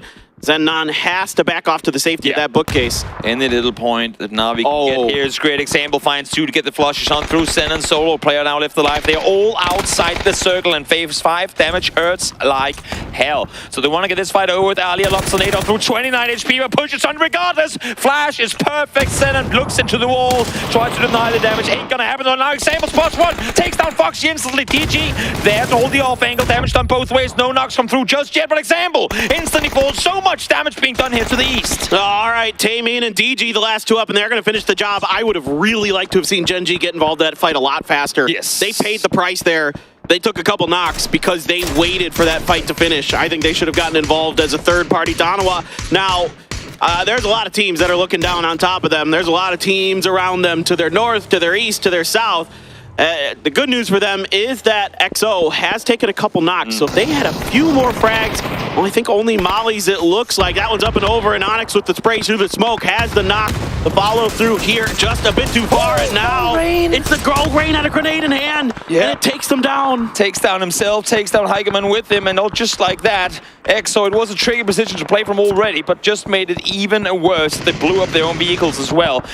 And well, we'll see if 𝗟𝗏 can make the play on through. They are currently still inside the circle, so they don't have to overextend on this one, but I'm loving the aggression we're seeing from Ascent here. They need to get down this hillside, and they're very active in trying to do so. Yeah, they're finding a great timing to make use of this battle so that they're not just shot out in the open trying to come down there. There's still his third eye in 𝗟𝗏 mixing it up above all of this, but now Ascend starting to wrap around. Soul at least peering in that direction. Akita gone, 𝗟𝗏 out in 8th. This time, 𝗟𝗏 now has to turn their attention to 𝗟𝗏. 𝗟𝗏 from range. Ascend raining it down from that hillside. This is tough for all these teams over here. Yeah, Brexco taking a shot. 𝗟𝗏 with a double nade coming in to get the flush, and Loki as well. So much damage coming through. Brex finds the last. 𝗟𝗏 did the damage to 𝗟𝗏 in the spot. Then they go there themselves and feel the hurt too. Yeah, I mean, 𝗟𝗏's just happy to just third party all these different teams, all these different fights, and while Third Eye is licking their wound, they are just about to fall as well. It looks like Oldless, very little health, and that 3x spray is clean from 𝗟𝗏. He had a bunch of kills in that fight. 6 kills for him already, and he is probably not done yet. 7-7, able to push up a Nova. I'm not sure if they've accounted for Chris down below. Mika, you can see here, Mika trying to kind of hold the angle up above. As I say that though, Chris caught looting. 7-7 though, forced back down the hill, so it should buy Chris some time to kind of reposition himself. Yeah, Brex is now driving in to group up with the rest of Ascend. Day Trade still looming on the edge of this. I wouldn't mind to see them get involved. I mean, Gen.G's just, they're just dead. Yeah, we're not getting off this hill. Sending the pan into his teammate's face. The issue is, Ascent fully committed to the hill in the north, never applied any pressure to 𝗟𝗏, so 𝗟𝗏 were just allowed to fully focus Gen.G, and Gen.G, they need the points, and they cannot afford giving points away to teams who they're currently chasing. I respect this one. Nothing they could do. They didn't have a vehicle proper to cross over, no utility either from all the fights they've been taking. So Gen.G denying here makes perfect sense. Yeah, they kind of had to. 5 kills in this game isn't too bad. A few placement points as well, but Peril now starting to feel like they need to scoop up some points. Yes. They're in a precarious position in the leaderboard currently. They would really like to leap a little bit further ahead. Definitely. A win here, potentially a close to double-digit kill finish as well. They would be sitting firmly in it with 3 games to play, but it ain't there yet. Only 1 kill thus far. 4 placement points guaranteed, of course, but the win is far from secured. They have to send a compound, but the game ain't over. That's right. Day trade, no kills. They really need some points. Like, desperately.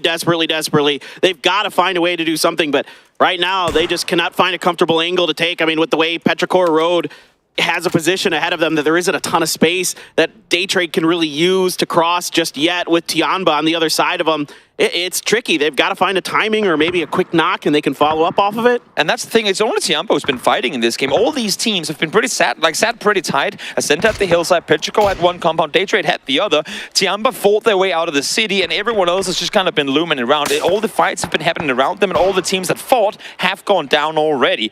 So for this situation, rare, very rare in this area of the map that we see the last 4 teams and only 2 players down on those 4 teams combined. Yeah. It's a very, very unstable situation, to say the least. Flash trying to see if he can catch 𝗟𝗗, peeking around the corner. Not going to happen. Ascend. Enough room in this current circle that they could just settle up on this hillside and wait things out. 𝗟𝗗 has space. It's Day Trade that has to figure something out.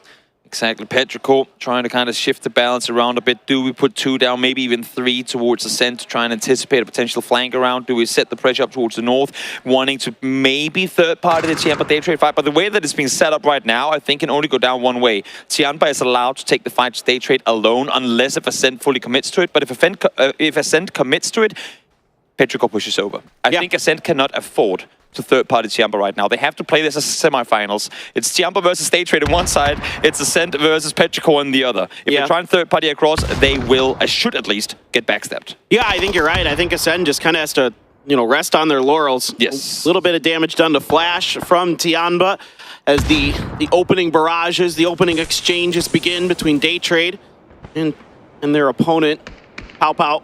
Up on point. He has had an absolutely phenomenal game here so far. Let's see if he can continue. 𝗟𝗓 as well. Watching this angle that Day Trade has to come down. Day Trade trying to soften up their opponents, but it's not doing much. It's 7-7 and 𝗟𝗓 combining for the knock onto Flash. 𝗟𝗟 here has one coming up and over, but 𝗟𝗓's good for the first knock. 𝗟𝗓's has more work to do. 7-7 coming over to reinforce. A Flash there to buy him some time. What coordination here from 𝗟𝗗. Perfect execution. Yes, they lose 𝗟𝗟, but they manage to take down the opponents before Ascent has a chance to do anything about it. You can see Petrichor was pushing up as well. No one in the proper position. As I say that now, they're starting to fall. 𝗟𝗓 goes down. 𝗟𝗟 flushed as well. It's just 7-7 left alive, but hopefully for him, he can hide it out and allow for Ascent and Petrichor to fight it out between them. As I say that though, caught in the middle, caught down below. Micah finds him. All right, here we go. A 4v4. Petrichor Road versus Ascend. Nobody really has, in terms of center of the circle, a better position, but 𝗟𝗓 spotted 𝗟𝗟 with that 3x. Got some damage, but the return fire decent. 𝗟𝗓 able to repeat with that 6x mini and get the knock. Now, 𝗟𝗟 a bit stranded out there, a bit out in the open, and Mill, good for the flush, and all of a sudden, 𝗟𝗗 down. Things are starting to crumble for Ascend. Mika and it's Chris trying to hold on. We haven't seen a lot of it this tournament so far, but once Petrichor gets going, once that train starts rolling, they can be practically unstoppable. And just like that, a 4v4 becomes the decimation of Ascend. Chris alone, we've seen him do phenomenal things in the past, but a 1v4 against Petrichor might just be too much to ask. Yeah. Certainly, my friend. This is nigh impossible for it's Chris, and though he gets some damage into 𝗟𝗗, okay, but the flank from Mill should be good, and it's going to be the end. Petrichor Road, good for the win. Just able to lock things down, play a safe and steady game, and find some desperately needed points. They get the compounds, they get some circles going their way, but believe you me, that push out of the compound ain't easy. You gotta time it right, you gotta play it smart in order to come out victorious. They didn't up to backfill Ascent. They went down to try and see if they can get more out of the 𝗟𝗗 fight, knowing that Ascent had to sweep around the other side. So smart decision making from Petrichor, and crucial for them to lock in that win. No doubt about it. No doubt about it. I mean, you got to take what you can get here. Every point so crucial right now for those teams that are hovering around that potential 16th place finish line. And we are halfway through the day now. There is not a ton of games left to play. I mean, Day Trade, Ascent, and Petrichor here all finishing up in the top. 𝗟𝗗 already doing fairly well for themselves, but all teams that really wanted a good game, most of which who got it here. Yeah, absolutely. A really good finish for some of those teams. Would have liked to have seen Day Trade maybe find a few more kills. The placement points are nice for them, but they're going to need some kills to start backing that up, I feel like, if they are going to truly make a run. Exactly. An interesting outcome of this one, too. No one pushed in from the south in the end. Normally, we see those compounds being utilized much more often, but let's hold that thought as we take a look at the highlights from game number 3.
Another Miramar in the book since it's about time we got Petrichor Road really on the road here. That's, I don't know why it was so hard to say that. A lot of We've got ourselves a great win for them. A lot of points going to be moving them up. And much needed points as well, it feels like, Avenger, considering it was a little bit of a rougher day for a Petrichor Road that we're normally expecting to pop off, really. For sure. But here, of course, putting some points in there. And I gotta say, it's a very rare circle. Usually that's further west or further east. And yeah, I gotta say it's very long time I've seen it ending exactly where Petrichor Road. They're able to hold on to that compound for a very long time. And of course, that's one of the big reasons they're able to hold on with 4 guys alive and able to push that ascent push. But well played by Ascent, I gotta say. They were on the western side and they managed to kind of traverse for a very, very kind of longer distance. Gotten a lot of teams taken down through the way. And also had to third-party 𝗟𝗓 to make sure they closed that one out. True, but as you're alluding to here, not too much surprise that they would get a victory off the back of having a compound that is not dissimilar to Luminosity getting the victory in the middle of the field. It's a very strong compound as well because of the terrain too. Yeah, very much so. So good stuff by them, of course, as all of the other teams have to be forced towards the foothills to try and play those out. And then you have the roads that are creating the divides that are occurring. I think to the point that you were making, Ascent did a very good job of biding their time, waiting on that west side and transitioning over the roads when they knew that there were no more threats left. But here's our top 4 here, Avenger. What do you make of it? Of course, Ascent in there with 5. They could have had a little bit more. There was a lot of third-party opportunities for them, but they wanted to make sure they stayed 4 guys alive there. It's an extremely strong case for them because you're looking at a situation, if they're only 2 or 3, they would not have made it across the roads. They would not have traversed from the kind of higher ground and then closer towards that eastern side there, towards where Petrichor Road, they're able to hold it down here, especially where they're able to kind of get on the lower ground there. It's a rough push no matter what, so that for them to be able to get in there and so super laser focused on staying 4 alive here, they actually had a pretty good chance of winning. But they wanted to make sure they cleaned up and got as many points as on the 𝗟𝗓 fight. If they kind of held off from that, maybe, and had a more different kind of 4v4 fight with Petrichor Road, either stealing the compound or swinging in another direction, it could have been a different road for them. It started with Breakscope being somewhat open in a knock. Very open. That could have been different, and once you're down 3v4, you're just going to see a team like Petrichor Road just full send it in. They're going to continue that and take advantage of that. They want to make sure that they're going to get that flush immediately. Put their foot on the pedal, for sure. I mean, you see him over in the distance here. Once he starts... It could have been a good anchor position, but he was too open. He didn't have a ridge to kind of cover himself with. Yeah, a bit rough there, but it will be the Petrichor Road getting themselves the win off of the back of that as we take a closer look at them. Not exactly much conversion here, but I mean, again, when you have a compound like this, chill, wait, and then look for your opportunities to start third-partying the teams when there is 4 left. Maybe 5 left. Who knows, really? As long as you've got this location, there's no reason for you to start flexing out early and then putting yourself in jeopardy, really. No, you want to take the free win. Yeah, basically, If you're able to get like second or first place by playing a little bit more passive, you do that. Because if you're out and you're trying to close and steal more kills, then it just means that you might lose a guy, and that means that you definitely are at risk of not winning the game because the set was 4 alive. Okay, so this is our first man of the match that I might disagree with. I mean, so what happens here is that we have to pick one from the winning team, right? But 𝗟𝗗 was giving them the pow, pow, pow, pow, pow, pow, pow, pow. He was popping off for 𝗟𝗗. I think it's 6 kills. Yes. Yeah, I'm pretty sure he's gonna have like 800 or 900 damage. Yeah, that was amazing from Pow Pow, from 𝗟𝗗 here, as they were able to get themselves some decent points on the board with that. I think in total they might have had 12 kills during that game. I can't quite recall. Yeah, that's a good one. As you take a look at the summaries overall, again, not much movement here, regardless. So we keep checking in with it, but again, not much movement. So whatever. And now, moving on forwards here for all of these teams, we're going to 𝗟𝗗 in a few moments. But let's take a look at the overall numbers. It was 12 kills for 𝗟𝗗, so a really good game for them. It actually means that they are coming out on top with the most points from this one, of course. Yes. Good to see here. But as you said, Pow Pow being able to get that, if they held off a little bit, or they had maybe an opening knock on Ascend or something like that. It could have been nice to see more of a 3-way fight. It was much more of a sandwich in between Ascend and Petrichor Road, unfortunately for them. But still, you're able to get 17 out of this one here, so they're looking really good. Now the overall here, James, 62 points. That means that 𝗟𝗗 is going to be crossing Twisted Minds, which means that they are in a safe harbor. Yeah, definitely so. There's some teams here that are done, obviously, with their group stages, so they're going to be sweating buckets a little bit, but with 𝗟𝗗 finding themselves a spot there, I think pretty much at this point they're going to be guaranteeing themselves, unless they absolutely completely bomb out, and some teams have amazing times. One team, FaZe and 𝗟𝗗, actually dropping one another in Pozo, and FaZe not getting the better end of that at all. 𝗟𝗗's hot on their heels here to try and catch up. Yeah, James walked out of his booth and he was just laughing on his way down. So I'm guessing they're just having a good time, but I'm looking at the leaderboard. I'm thinking they still need like 11 points to be on the safe side of things. So let's see if they're going to continue that or what's going to happen. On the other side, of course, they're going to have some more wrangling to play. Let's end here. Happy guys, happy life. Looking pretty good. Yeah, they were doing all right for themselves. Oh, yeah. And they're a team that is very willing to come to scenarios late. Just make sure you're either coming to the circle late or coming towards the final circles late. They're very happy. They're kind of like me. Bide their time. Yeah, you're a slow player, slow. Yeah. Loot a lot of stuff and then get a little bit later into the circles. I'm happy. Arrive later to the party. Yeah. I mean, it works out sometimes for sure here.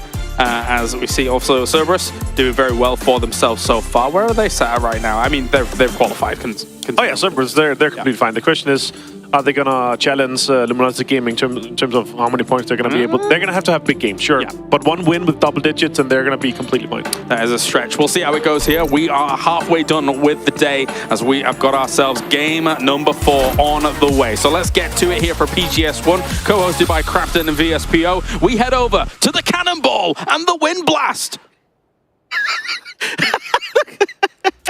I think I'm more of a bowling ball myself. I don't know about you, Wind Blaster. I mean, How do you feel? I feel like it should be part of my contract that I get a fan down in front of like me, so it just blows my hair nicely throughout the entire cast. Yes, I'm jealous of that. If that happens, I will be Wind Blast. True. Yeah. I'm jealous of that, but I approve. Anyway, just to make it happen. Until I get that in my contract, I'll just be Toby. I'll pretend like I have wind blasting through my hair and I'll like shake it back and forth like I'm in one of those commercials. We'll make a compilation of you and I shaking our hair back and forth. Yeah, I like it. I like it. All right. Now over towards 𝗟𝗗 we go. 3 more games left to play, and we saw it there on the overall leaderboards. It is getting scary close, paper. No doubt. No doubt about it. And there's so many teams right on the cusp of that 16 spot at 45 points. 3 teams at 45 points hanging around in that vicinity. So there's going to be a horse race to get there, and a few teams watching from Group B that are certainly kind of rooting against a few teams, so to speak. I'm not gonna lie. I think that's 60 points. I mean, I thought coming off the end of yesterday's show, I thought Twisted Minds might just exactly be in. I now think they are probably gonna be out. Yeah. We're looking at the teams that are currently on the hunt and how well they've been playing the last couple of games. I would be a little worried if I was Twisted Minds here. Hey, you might be right, my friend. It's going to be really close, I think, and I think you might be right. I mean, I predicted the cutoff to be a little bit higher, but then after yesterday, everything was so close that it kind of, in my opinion, brought the average down just a little bit, but this is still... this is still nerve-wracking for Twisted Minds. I'll put it that way. It sure is. And having said what I just said, I don't think that necessarily... Oh, that's a military circle. I don't think... Are you sure? I mean, Remember yesterday? What we saw yesterday, I can guarantee nothing. This might as well just end in soccer for all I know. But I saw yesterday on social media, 𝗟𝗡𝗗 came out and said, well, we might not have made... winners bracket if they don't, but we sure as hell killed a lot of people on hot drops. And I think that was their plan. Like, I don't think they necessarily mind playing lower bracket. Of course, they would rather not. Sure. But in the end of it, if they can guarantee themselves a spot should they make grand finals to be for themselves, they really like playing out of Power Grid. If them dedicating themselves to fighting Pentagram and the amount of time they spent fighting Petrichor was only a little, if that grants them that spot altogether in the end of things, then I think it's going to be worth it. I kind of agree with you, and as much as we might lament hot drops, in this case, being the Primarchs of Power Grid, like the kings of Power Grid, it's a lot of it's so important. I mean, like every Power Grid team from almost every region is here. That's how good that spot is. I was just saying, and why is that exactly?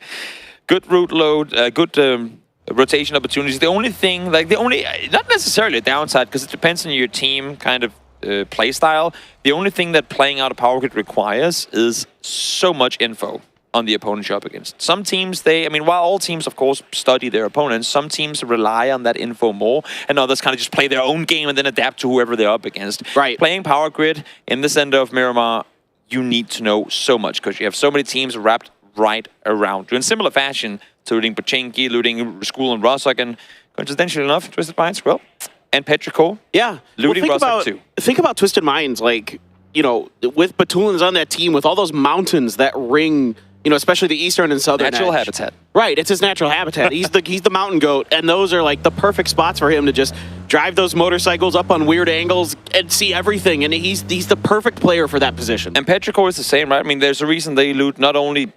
Power Grid together, but they both loot Rostock as well in this area, in and around there. It makes sense for center teams to do that on both maps and play off of a lot of info obtained by studying, by playing. I mean, the masterminds of center looting teams are absolutely next level. No doubt about it. All right, I've already seen that Na'Vi has opted to shift over towards the military base, assuming like you did that. I think most teams will, that this is more likely than not to be military. I mean, honestly, when I look at it now, it's kind of 50-50. GEX is... maybe 65-45. Sort of, yeah. It's not as guaranteed to go military now as it wasn't yesterday. We can do a little bit of quick math. It's something like 18% of circles go to military island. Like, if you just take the whole, every game possible, right? Out of 100% of Miramar circles possible, I think it's like 19 or 18%. Okay. Go to military island. So it's higher than people think. Like, people are like, oh, military island comes up so much. I'm like, yeah, there's like a 1 in 5 chance. Yeah. You flip, that's not a bad odd to have it happen 2 or 3 times in a row, actually. Sure is, and for Gen G, well, they might just get the circle going their way. But the one thing is a little worrying is that FaZe is in between their current two-way split. So curious to see if Taemin and Pia will be able to regroup, and also depending, of course, on where FaZe opts to set up shop.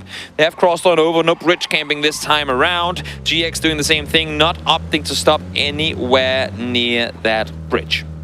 Yeah, GX, kind of cross-looted from both sides of the bridge, and now they're going to start moving their way over to the military island. It's old Gibble Bibbles heading through Potato, heading on down. Gibbly Bibbly. I have a bunch of these, by the way. I can tell. Yeah. I've had a lot of time to come up with strange nicknames for Gibbly. Okay, so we have an agreement now. Every time the camera goes to Gibbly, you call them something you haven't called them prior in I don't that know if game. I have that many. You gotta improvise them. I don't think I have that many in store. I wish I did. You gotta. I'm looking forward to the one in the end game if they make it that far. They will have been up there quite a few times. In the meantime, 𝗟𝗏𝗋, Slinshu, rotating south. I mean, as kind of cookie cutters can be pretty straightforward. You're loading south, George, make your way down towards the Everest, see what's going on further south, and then slowly and kind of orchestratedly off of the info that you got available, make your way towards that circle. I don't think 𝗟𝗏𝗋's going to be in a hurry. They know they're not first team to military anyway, so might as well just chill, pray to the PUBG gods that this one swings north. Yeah, every South George team, knows that the military island is going to be either an edge battle or you have to come in way late and find some, fortunately open space. And then we do see the once in a new moon South George looting team that actually rotates west coast, tries to see if they can pick up a boat. The boats. And wrap south around. And since there ain't too many hot dedicated prim looting teams these days, could be possible. Yeah. That you'd be able to obtain one, but seems like Tampa ain't really all about that. It depends on the plane path as well, because definitely. If it's one of those like hard shifted southern plane paths, then you're gonna have like 3 or 4 teams on the island. Yeah. So it's a little more risky to go to that lower pier. But yeah, I agree with you. I personally, when I play, if I'm dropping South George and it's a military circle, I usually do take boats. I'd rather just coast along and get a little sunshine, a little seawater. The scenic routes. Yeah, that's right. Yeah. The road less traveled is the more fun road. The road less traveled is the one that you usually stay alive on a little bit longer. Precisely. Aha. That's the real reason. Maybe someone should tell that to Gen G. Oh. They have been, I'm not gonna lie, they have called themselves in rotations where I go, A, what are you doing there? B, now you're there, why didn't you win that fight? It's not just look good. There's no other way to put it. It really hasn't, and it's so baffling. It's kind of the same, but for a bit of a different reason. But with the same thing with Pentagram, when I see the roster, when I see the amount of skill on that team, how I just time and time again see them getting beat by teams I would not have thought would come up victorious in those fights. It's looking like the pentagram at the beginning of PWS this year, where they were 15th and 16th in the first 2 weeks. And I thought I'd written them off. I'm just like, oh, these guys just don't have it. It just wasn't, it just wasn't coming together. I've always had concerns about Wicked as an IGL. He's pretty decent regionally. You mean Wick 2D? The same. That guy. He definitely has success regionally, but internationally, he hasn't been able to find much, whether it be on Detonation or whatever team he's been on. He just can't seem to, at the globals, find the same level of success as like a Danawa or Genji, or even to a lesser extent a Freaka Freaks, or excuse me, they're Kwangdong Freaks now. And I think that's just, that's just the name of the game when you reach the global stage. The overall level of play just rises in such an astronomical number that you just, you can be as good as you want in your region, but this is a whole other game for multiple reasons. Play styles might overlap with yours. We saw it previous game, Danawa Ascent rotating side by side. You're not used to playing in your region where other teams are literally succeeding on doing the exact same thing as yourselves. How do you adapt if there's a team trying to do exactly what you're doing? That's just one thing, but there's so many ways that global PUBG is way different from regional PUBG. No, yeah, exactly. Especially in the early parts of the tournament. The early parts of the tournament are most challenging. Any player will tell you that trying to predict what the lobby's going to do, trying to adapt as time goes on to try to keep yourself in the conversation to make it to those grand finals. Time and time again, very difficult. Day trade, by the way, was up in Stalber, so this is going to be a long boat ride. But if you have enough meds, it's not too bad. I love the fact that Snake has stuck around for so long, because his entire team is down on the garage gas station towards Milta. He's like, you know what? What if I just stick around for a little while longer? We're already qualified. Let's see if I can get a freebie on a team rotating in. And good thing for Day Trade is that he opted to leave, because Flash was in the water, and now Belmont and Pushus will be down there with him just momentarily. Day Trade is going to need a gas can. I like this idea, though. They're not fully committing to the rotation yet. They're parking the boat on the coast. I think they're going to get picked up, right? Waiting for this. No, not yet. They're waiting for the circle to pop, saying, is it going south? Nah, let's go north. Ooh. Spicy. Love to see it, love to see it. We are laughing. We heard the cries and the stands around us as this one swung back north for some of the teams. Having said that, though, looking at who's up here, Petrichor, 17, Ghibli, teams that desperately need the last games going their way. They're very happy with this shift. That's true. That is absolutely true. Owl now on the move across the bridge. LG has already abandoned the other side, so it is free for them. GEX hot across the western end. Cerberus is over there, but not very close, as they're still in the pier, so they have a bit of open space. 17 doing a 2-2 split. EXO, well, they're just making it into the map feed. If I looked over there, I'm like, where are the fields? Like, how they weren't off, George. They weren't in a hurry at all, and they're even more so happy with the shift coming down their way. Tiamba very happy too, as we talked about earlier, as they would be if it shifted back up. One of the terrible things with the shift, as I hold that thought for a second, because here's Himas, and there was Yuri down already, but Savior, there to assist, but simply a bit too late to the trigger. Yeah, 𝗟𝗗 there, gonna get Zen non. 𝗟𝗟𝗡𝗗 gets Leo, and things are crumbling for GEX. Xavier trying to do what he can. Gonna let loose with the grenade. 𝗟𝗟𝗡𝗗 was weak, but the heal just came through. Will that grenade be enough? No, it sails past 𝗟𝗟𝗡𝗗. 𝗟𝗟𝗡𝗗, though, gonna let loose with a stun, and Xavier wraps down to the south. 𝗟𝗟𝗡𝗗 spotted him and dusted him. It is 𝗟𝗔𝗡 with 4 kills here already in this game. So incredibly dangerous up close. I think 𝗟𝗔𝗡𝗗 both heard and saw Luminosity make their way on towards the shore. 𝗟𝗔𝗡 as well has made landfall, but in a boat and are currently residing in a shack. Suboptimal at best. Na'Vi in the meantime trying to go the naval route. Good headshot comes through from Melman, allowing for them to transition through at least for a bit longer. So 𝗟𝗔𝗡𝗗 are seeing all these holes in their boat, but they simply cannot stop all the water from pouring in. That's right. That's absolutely right. Na'Vi, though, will have some space to work with there up by those rocks. It is 17, though, in the 6-packs that are just a bit to the west of where I think Na'Vi wants to get out. Yep, just barely. Day trade stuck in the blue, but the vehicles are there, and they can start trying to get back in. And like you said, they kind of did a good job hedging their bets at the very least. Pio now solo player sat here for 𝗟𝗔𝗡𝗗, trying to fend off against all of Luminosity. And with the speed that I'm seeing them going at and the direction they're headed, Pio, unless if that nade kills 3, you, my friend, are in trouble. Yeah, I mean, the grenade is there. Pio gets 1, but he is quickly dealt with. 𝗟𝗔𝗡𝗗 not falling much at the hands of Pio. I mean, there's just... What can you do there? 𝗟𝗔𝗡𝗗 just continues to just be abysmal. I was just going to say, where's 𝗟𝗔𝗡𝗗 and all this? But luckily for Luminosity, not that it matters too much for them because they are qualified, but luckily for them, 𝗟𝗏ly actually applying suppressive fire over their shoulders. You saw Joey there peeking, wanting to go aggressive, and heard the commotion down below, but 3 players from 𝗟𝗏ly forcing him back down towards the southern coast.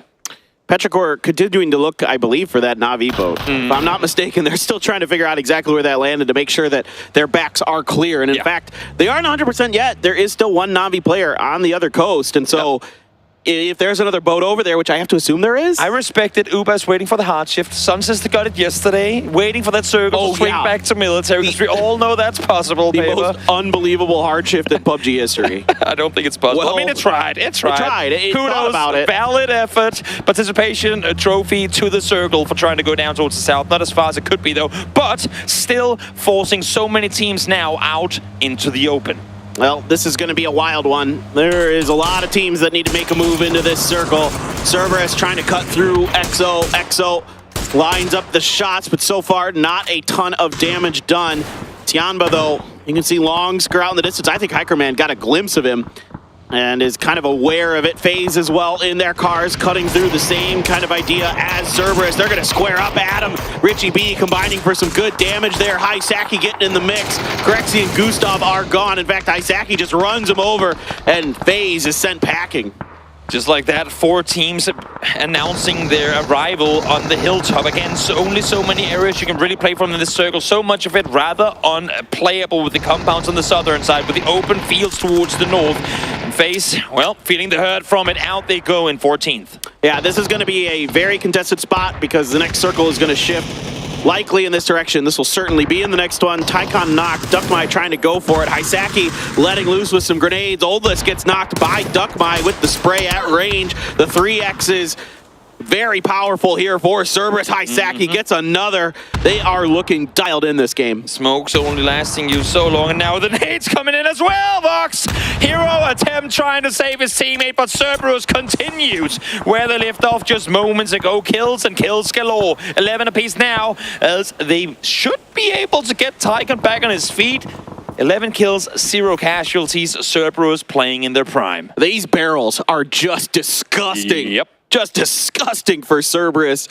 𝗟𝗏𝗄 making their way across the road. Still, I think, aware of 𝗟𝗏𝗏's presence. So this is a little bit tricky. 𝗟𝗏𝗏 is a bit of a down view on top of 𝗟𝗏𝗄, so it can be a little bit uncomfortable to get across that road. And the issue for them, I don't want to say issue, but one of the things for them is that Linshu is set on the northern side. If they try to scout south, I know it's a dangerous kind of crossover going past the current 17 compound, but if they were able to try and wrap south throughout, the entire south is free. We have Na'Vi down here finally regrouping. I was just looking at this. Welcome back, Na'Vi. You have made landfall. You are here. And honestly, this is, I mean, we laugh it off, but this is great. Na'Vi playing PUBG like this, It's Na'Vi playing PUBG on their back foot, and we never see Na'Vi. I don't want to call it playing scared, because they know what they're up against. They've just gotten across the pond, so they haven't really gotten a chance to scout anything yet. But Na'Vi usually is so much more dominant in their positioning, in the fights they have to take here, playing it very slow.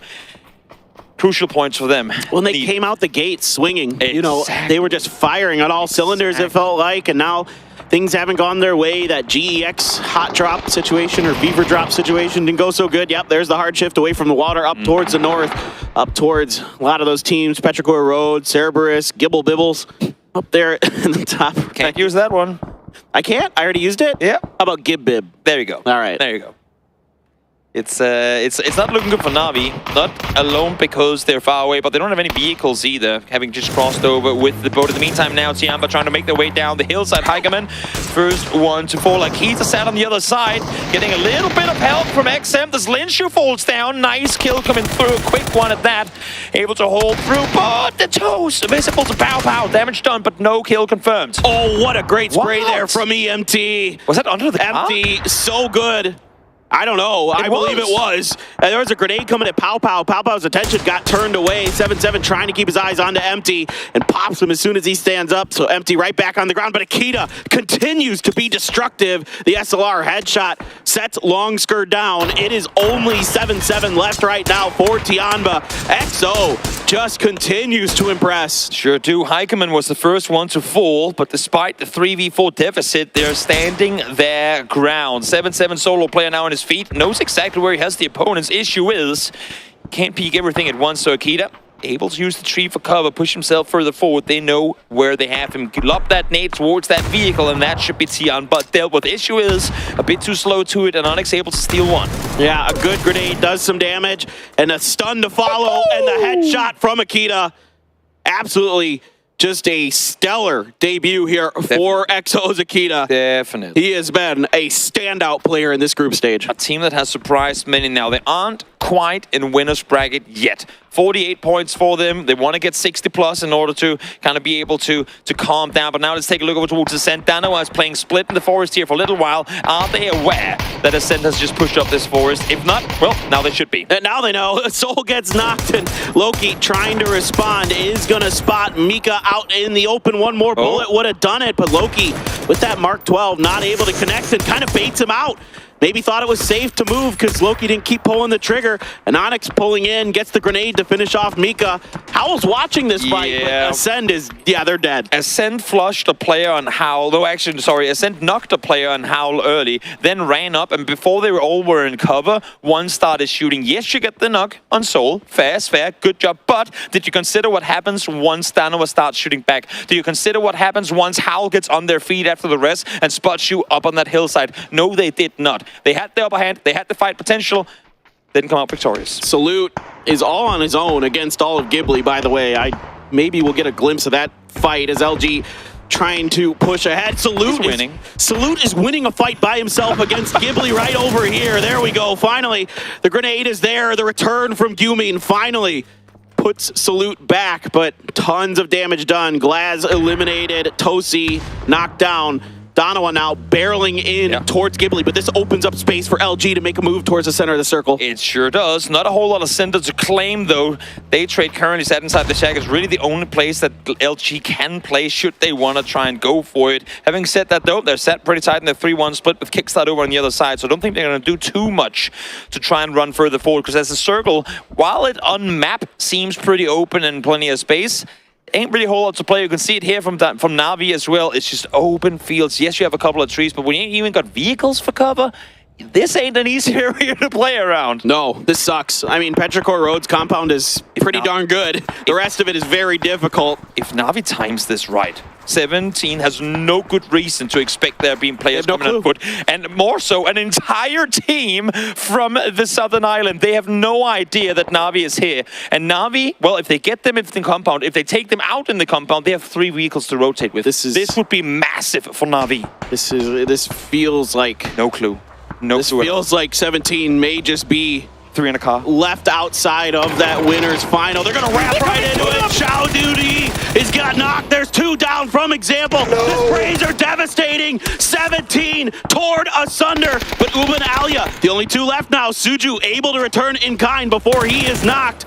And oh my, 17 Gaming is almost destroyed. Lil Ghost had a motorcycle. He barely gets away. Just when you thought it couldn't get any worse, they swing the vehicles and drive straight to them. If there's a jump scare function in this game, that is it right there. You come around the corner in your vehicles you've parked long ago, and just like that, an entire team is stood in front of you. Rain, in the meantime, taking on the fight with 𝗟𝗓, and what other teams can't do with guns, 𝗟𝗏 can do with nades. Out is 𝗟𝗓 in 9th. 𝗟𝗚, he is going to try to push onto this. Sees Empty, gets a little bit of damage. Empty doing a good job trying to dodge, but 𝗟𝗚 is just too good. Alia combining now to do some more damage. Rain trying to see if he can bail his teammates out, but it doesn't look like he's going to be able to get there, and 𝗟𝗚 just shuts him down with 5 HP. Access D9 for 𝗟𝗏. They wanted the hilltop. They wanted where they've just gotten off of the kills on 𝗟𝗓, but couldn't do anything with it. In the meantime, Soul 1v4's Howl happens off screen. He got the entry with the nade, but so much damage to follow. The entire team is there. It wasn't a one-man performance, but Soul claimed all of those kills. They know they have Na'Vi now on the hills, and once again, Na'Vi in what has been their natural habitat of this game in the blue. I would love to see Danawa just blockade Na'Vi here, make sure that they do not get through to this next circle, and Onyx is going to hop into UAS, maybe act as a bit of a distraction here. Where do you go? Yeah, Na'Vi's in trouble. Like, I mean, they could try to drive around to the south, and that's what I think Alia's going to do, but even then, he has to get into the circle and heal right away once he gets out of the blue, because it ticks so hard. It's phase 6 blue. It hurts like crazy. Sure does. Stuns are out. Vehicles battered in front of Alia. He has to prone behind this, and that should pretty much give him away here. Do they see 𝗟𝗚 healing in the blue? The issue is, if he falls here, that's only a knock, and they will be well aware that there's one more player left to be found somewhere. And 𝗟𝗚 is too far away, currently still healing, trying to stay put in here. I think what happened, you can see Alia is bandaging in the smoke now. Underhand nade, once he primes it, they will hear it. Underhand comes through, they know there's one in the smoke. 𝗟𝗚 currently stood in the back with first aid, still alive, but in no position to assist. The mollies are out. The nades are right at the heels of Danawa and Onyx and Loki. Able to back off just in time, and now it's 𝗟𝗚 who comes out, and finally Sloot's able to spin and turn him down. Alia still alive, still healing. Danawa, Loki is knocked. Lil Ghost is watching this fight from afar. I was just gonna say, exactly, while 17 felt the hurt of the Na'Vi push before, somehow they're still in this game. In the meantime, though, Danawa continuing today where they left off yesterday. 10 kills, all 4 still alive. They do have 2 players knocked, but should be able to get rest, especially now that there's no one nearby. But as I say that, vehicles in blue are coming their way. 𝗟𝗏, they've seen the knocks in the kill feed, and they want to make their way across the street before Danawa can reset. But they saw Lil Ghost and they had to stop. Yes. They put some damage into him, and they didn't know exactly, how many players are there. What's the situation ahead of them? They have to pull up and get more info before they can continue. And that's going to buy Danawa enough time to get these reses full, get everyone back up to a decent amount of health. Then they're going to have to make their way probably around the north edge of the circle. I assume them and Ghibli are going to be butting heads again. Also, congrats 𝗟𝗏. I think they're the first team to break triple digits, right? Yeah, I think so. I think so too. Lil Ghost does fall. Again, this game was looking good for 17 until Na'Vi showed up on their doorstep. Not on their doorstep, in their compound.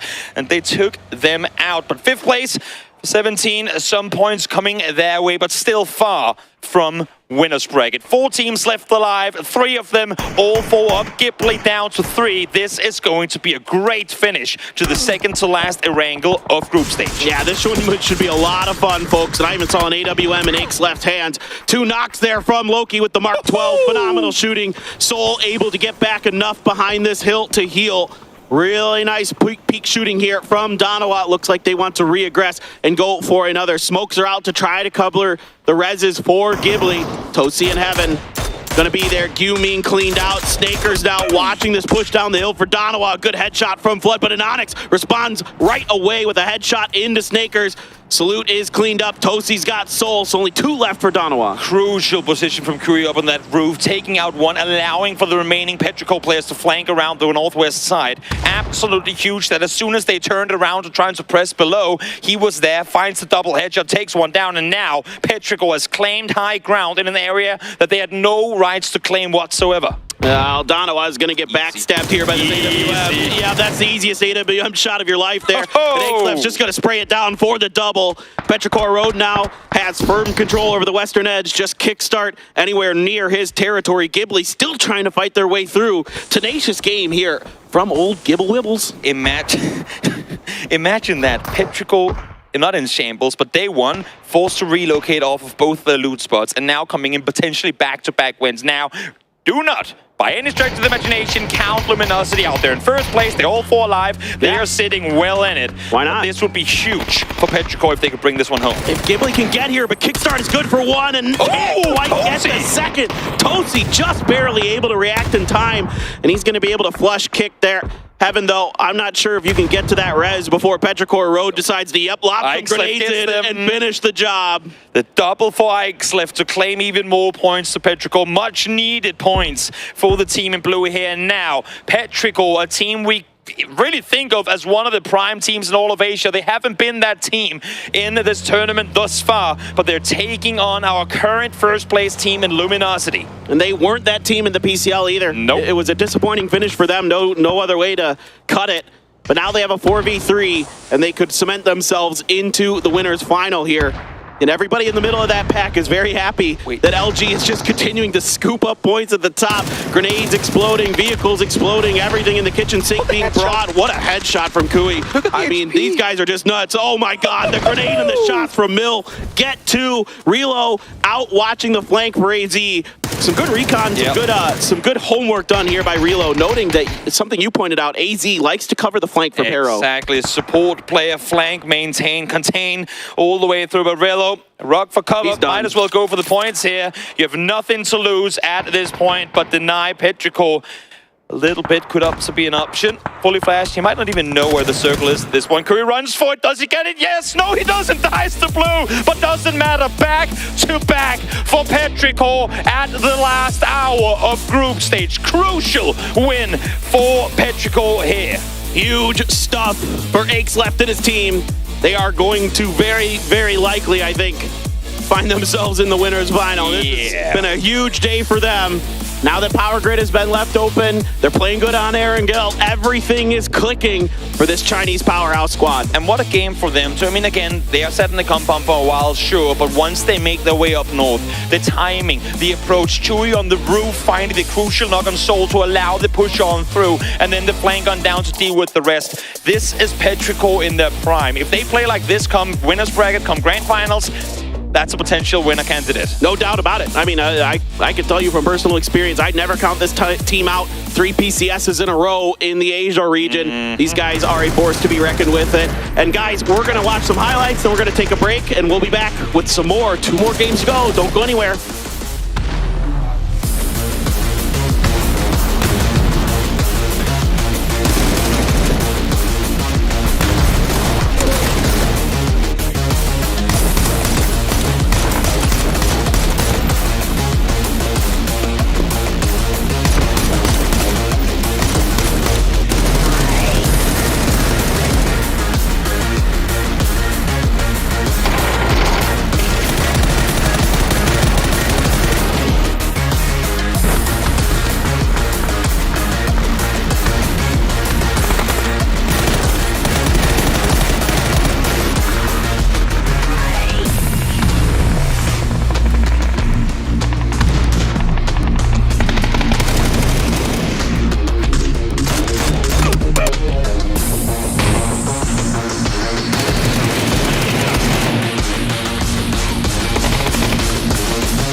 Rolling it with a back-to-back here for a PGS 1. We had in day number 1, China looking fantastic and amazing and getting themselves back-to-backs. And now, I'm shaking my head furiously. We've got it again here, Avenger, with 𝗟𝗏 Road looking fantastic.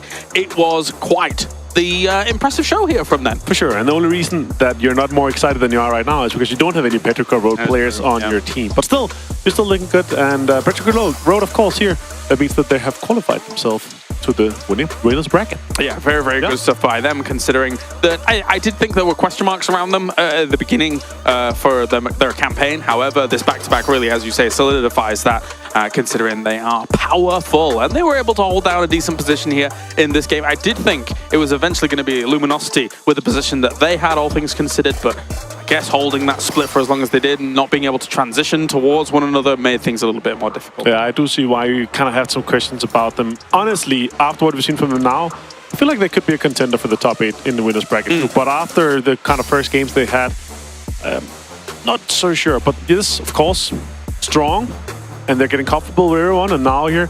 And that's one of the good reasons, of course, while you're playing in the last days of the group stage, you're going straight into the winner bracket and you can kind of build that momentum and the snowball effect straight into that. I mean, let's talk about the building blocks of this game, though, because realistically, the majority of the lobby didn't like the first shift that came in. Of course, we had that 50-50 military to mainland situation. Quite a lot of people there, surprising amount. And then you have it shift north, so everybody has to make that transition. If you're in the middle to start things off on mainland, great, your quid's in. But for a lot of teams, that was a very difficult transition to make. And honestly, the reason why I think we have seen so many people down there is because we have had a lot of tendencies on this exact patch here that they're playing on, where we've had a lot of hard shifts too. A lot of hard shifts. We've had a lot of military games, so I understand why there were that many down there. But there's a good 50-50 circle. But then again, when you get up there, it's very likely we're going to have that around that area where you have that double bar and kind of south of Pochinki. We're going to have a lot of kind of wonky fights with it. So the teams are just going to hold down the compounds, and that's why we also saw some little bit of kind of like special fights where it's like special fights. Yeah, it's like it's a very late case where like you see Na'Vi and those guys like in a compound fighting them late because that's the kind of last chance they have. It's not for get inside the circle, it's just to survive. Yeah, fair. Special fights is how we can describe it. Let's take a look at the top 4. Petrichor Road, Luminosity once again, Ghibli and Danawa. Wow. I do feel like it's the usual suspect almost every game at the moment here today, Avenger. Yeah, it is, and that's could be one of the reasons why we might see a lower point than the 60 points in terms of the actual breaks. The spamping. Yeah, so there's a lot of sponging going up for the very top here, of course, Petrichor Road. LG again and again and again. Very, very good consistency for them in terms of getting into the top 4. Danawa popping off with both placements and kills here. I gotta say though, I've been very impressed with EXO. Yeah, same here. They've now passed Faceland. That doesn't surprise me considering what we're seeing so far. And we're going to Miramar. Are they going to go into the arena again and lose a 4v4? I do feel like if FaceClan's going to do that whilst we take a look at the recap from this game as well. I'd like to kind of just do a little bit of theorizing because we don't get much time to do so here. I do feel like if they're going to do the Pozo fight again, I feel like maybe slow it down, not straight onto arena and try and make that happen. I think the FaZe can take them in a longer fight, a longer form fight. I actually talked to both of them this morning. And they both said, yeah, sharing is not really our thing. Okay. For both of them? Yeah. Okay. So either they leave and either end up looting somewhere like trash around Pozo or like somewhere west maybe. Yeah. Or we're probably going to see a hot drop again. Because unless they get the first circle kind of around that kind of western area with El Pozo, and they have like the full 10 minutes to fight it, it doesn't really make sense to actually share it. I mean, right now, FaZe is the one that's on the losing end of that. Whilst we take a look at all the members from Petrichor Road here, they are on the losing end of this.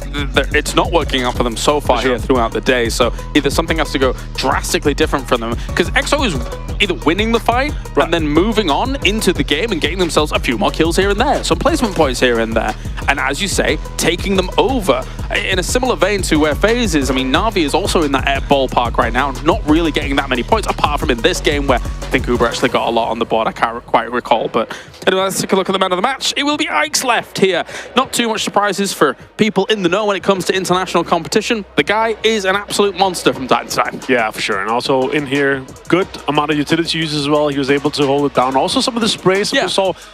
The guy is an insane player with a barrel. Like the amount of spray control that he has with a gun that is almost uncontrollable, then it's good to see him with the long range sprays with that. And here he is able to take multiple players down there, especially the Danawa guys who are trying to hide in the middle. good timings as well. If you think about the nade that he throws towards Kickstart as he's being pushed by 𝗟𝗟, that just like confirms not only the fact that he's going to be able to maybe take some kill points or damage points from that, but the fact that he can actually then dislodge one of the major threats in this game, which is very important here. So for them, nicely done here for Petrichor Road. They've not been able to get top kills, top damage, full time, blah, blah, blah, all that just yet, but it doesn't really matter as long as you get into that winner's bracket. Yeah, 100%. That's what matters. Top 16 is what matters here. 19, 16, 16, 11. We're talking about how many teams is actually going to be able to kind of push it, but it's the same teams. It is more sponging at the very top. But 4 teams on double digits, and that kind of high double digits is very impressive. That's why we're going to see potentially a lower cutoff than the 60 points that we've been talking of, because it's the same teams again. And also I want to point out 𝗟𝗟, they need 500 more total damage to actually take over the highest total damage. But here it is, updated triple digits for Luminosity Gaming. Not too much surprise, really, considering the way they've been playing so far. They could have quite easily had themselves 2 wins on the day had it not been for Petrichor Road here getting the back-to-back. There's 2 more games, and they've already made 50 points today. That is very, very impressive. Yes, insane. Very, very good consistency from them. That's good to see. So here, this is the interesting one, right? We have FaZe 50, EXO on 52. Yeah. And of course, it's gonna be close. 17 and 43. That's a big surprise. They've not been able to accrue more points throughout here, but still, they're gonna be fighting with 𝗟𝗟, FaZe, 𝗟𝗚, EXO. 𝗟𝗚 is one that stood out to me a little bit. I didn't expect them to be able to jump up to this, I guess, range, this cutoff point here. There is a world where 𝗟𝗚, yes, technically the PEC champions, but I think for even us who actually covered that tournament, there were still question marks as to how they would do here on LAN. So far, 48 points is not terrible here for them to be able to push up further. Especially when you're not having your main player. Apocalypse, of course, a fantastic player, but still, it's not what they used to and what they played with in PEC, what they've been training with. So good to see, and they, of course, have a few more games to see if they can get into that top 16. I know, definitely. Well, thank you very much, Avenger. Thank you to everybody tuning in around the world so far here. We still have 2 more games remaining to figure out who's going to be moving to the winner's bracket and see how they're going to fare. So join us after this for more PGS 1 action.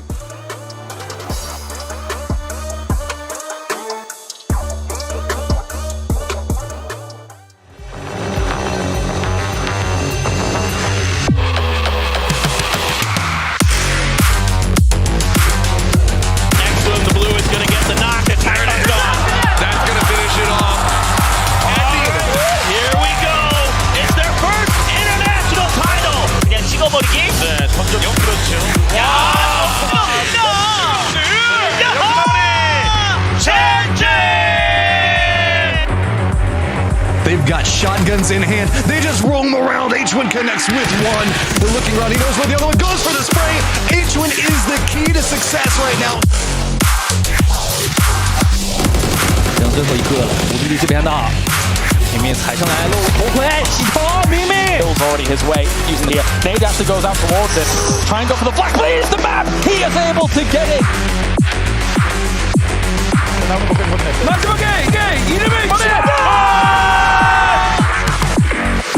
Maybe they can find some assault. E1, Rello lines up. เอ็กซ์โคสิโดนแฟดน็อกไปและยังไม่จบตรงนี้เบลมอสยังคงช่วยแฟดอยู่ 9 kill ท่านผู้ชม100% diện tích của vòng bo. Vòng bo tiếp theo coi sở một mình trước những số tiền lớn. Wow! Nhất quá rồi. 还这么被动，其实就是恭喜𝗟𝗟的队伍。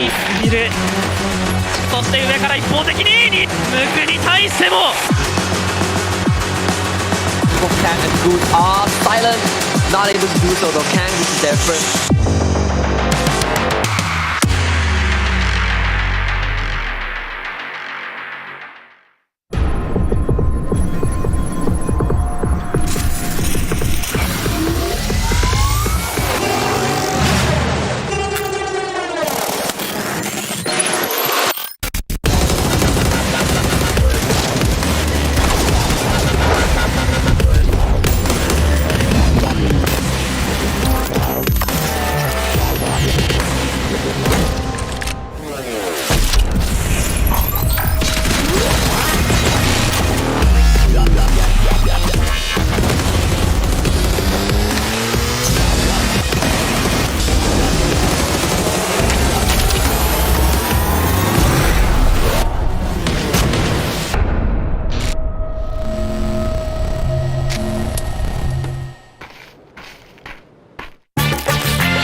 Getting close to the end of group stage here on day number 3 of PGS 1, and while for some teams their winners bracket run is come to an end, there are a couple of teams that have 2 games left to make that final surge, and a few teams as well sitting at home from group B that are crossing their fingers, biting their nails, holding their tongue to hope that they can hold the line and really be on the positive side of that bubble, of that cusp of who is going to be winners versus losers bracket. No one's being eliminated, but it is still a big advantage. Exactly, one of those twisted minds. Will 60 be enough? As of right now, we saw the leaderboard coming into it. A lot of things would have to go against them and in favor for a whole lot of other teams in order for them not to make winners bracket. But oh my lord, have we seen it time and time again that when the stars have to align, they tend to do just that. Exactly, Twisted Minds, that's the team that is really the most nervous right now. Not playing here, currently in 10th place. There are a number of teams between them in 6th and 16th. Yeah. But the one thing that they are very excited for is the fact that Luminosity and Petrichor Road, already above them, are performing so well over the course of the day. They just want those 2 teams to keep soaking up all those points. And that's one of the things, right? Because if you're Petrichor right now, not only are you happy that you've qualified, but you also really don't want Twisted Minds making their way on through because they loot the same areas of the map. So if Petrichor can not only qualify to grand finals, but kick Twisted Minds into lower bracket, or into winners bracket, I mean, sorry, kick them into lower bracket, that will be their best group stage day ever. Yeah, I don't know if there's any way for Petrichor Road to really try and make that happen, other than die to teams that need the points. That would be a bit much, but maybe they would hold off of stealing a kill or 2 here and there if they see who got the initial knock. But either way, it really is going to have to come down to the teams below them. We're looking at Na'Vi, or no, they're already in 16th place, but Howl, 17 Gaming, and maybe even Day Trade and Third Eye, though that would have to be 2 amazing back-to-backs for either of those teams. Every day thus far, now this one included, has had back-to-back victors. Who is to say if a team was to come out here with everything on the line and bring 2 back-to-back to claim their spot in winners bracket? I for sure am one that would love to see that happen. Yeah, but I think outside... We might change that story once we see this first game if one of those 2 teams at the bottom has a strong game. But at the moment, it really is just on Howl and 17 Gaming that are going to be trying to overtake FaZe, Ghibli, EXO, GEX Ascent, and Na'Vi, as well as, of course, Twisted Minds to try and make it into the top 16. So we were getting pretty close to know who is going to be advancing to winners and who's going to be in losers. But these final 2 games are going to be a lot as well. And then just the form that we're seeing some of these teams show each other. It's not just looking at Luminosity right now. It's not just about advancing. It's also really making a statement because that could affect some of the teams that you're facing off against in the brackets. And now, while you guys out there don't have this info that we might have, unless if you're smart enough to watch the map feed as well, similar to the last Miramar that we saw, this one is going to take us high up to the north, at least the playing path once again. We haven't really been up there in the group stage until that previous Miramar, and if that last game is anything to go by, it was chaos from start to finish. So many teams in this lobby have their prio loot spot down towards the south, and we saw on the audibles there were many crossover, many teams running into one another in times where usually they wouldn't have. Yeah, game one started off really slow and conservative, of course, until the fuse got lit, FaZe and Na'Vi starting the whole steamroll there. I think here at the end, though, for the teams that really need to make a big moment, you could see some safe plays, but I think at this point, everyone knows that if you have to get those points, you need to actually go for them. And so we could see opportunistic road camps, opportunistic rotational camps, and things like that in the early game. Of course, it all depends on the knowledge that these teams have. Where is the plane path? Where is the circle? And expected rotations. Things can go any which direction, but we've seen some really, really strong plays of that sort across the regions, much less globally. Now, two teams on the cusp, EXO and FaZe, both liking to drop Elpo. So last time we saw them there, FaZe demolished in seconds. Curious to see if either FaZe will back off, or maybe just say, you know what, we want Elpo so bad that we're willing to go into lower bracket to claim it. Well, last Miramar of the group stage, last Miramar of the day. Let's get into it and see how things unfold. I love that we're hovering over Power Grid now that we finally have a moment where this is not where we're going to be fighting up servers. We're already traumatized. Take us somewhere else. We've been here enough in the early game.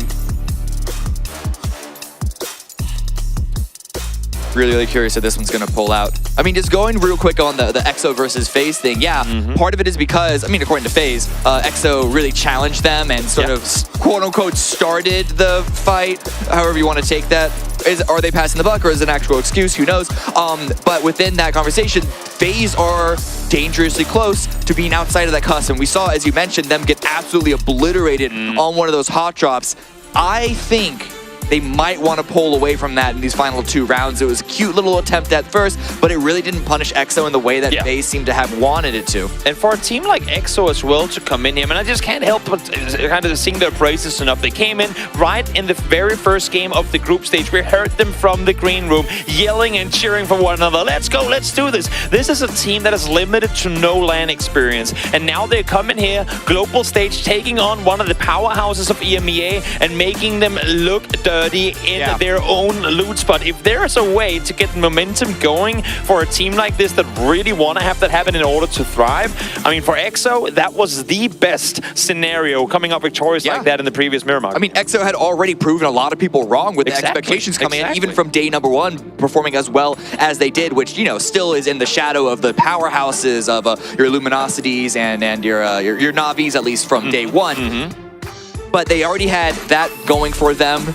They had nothing to lose, their biggest advantage coming into this, and so now having that defeat against FaZe really is just going to add into their arsenal of confidence. Richie B is giving the rest of his team some choice words here.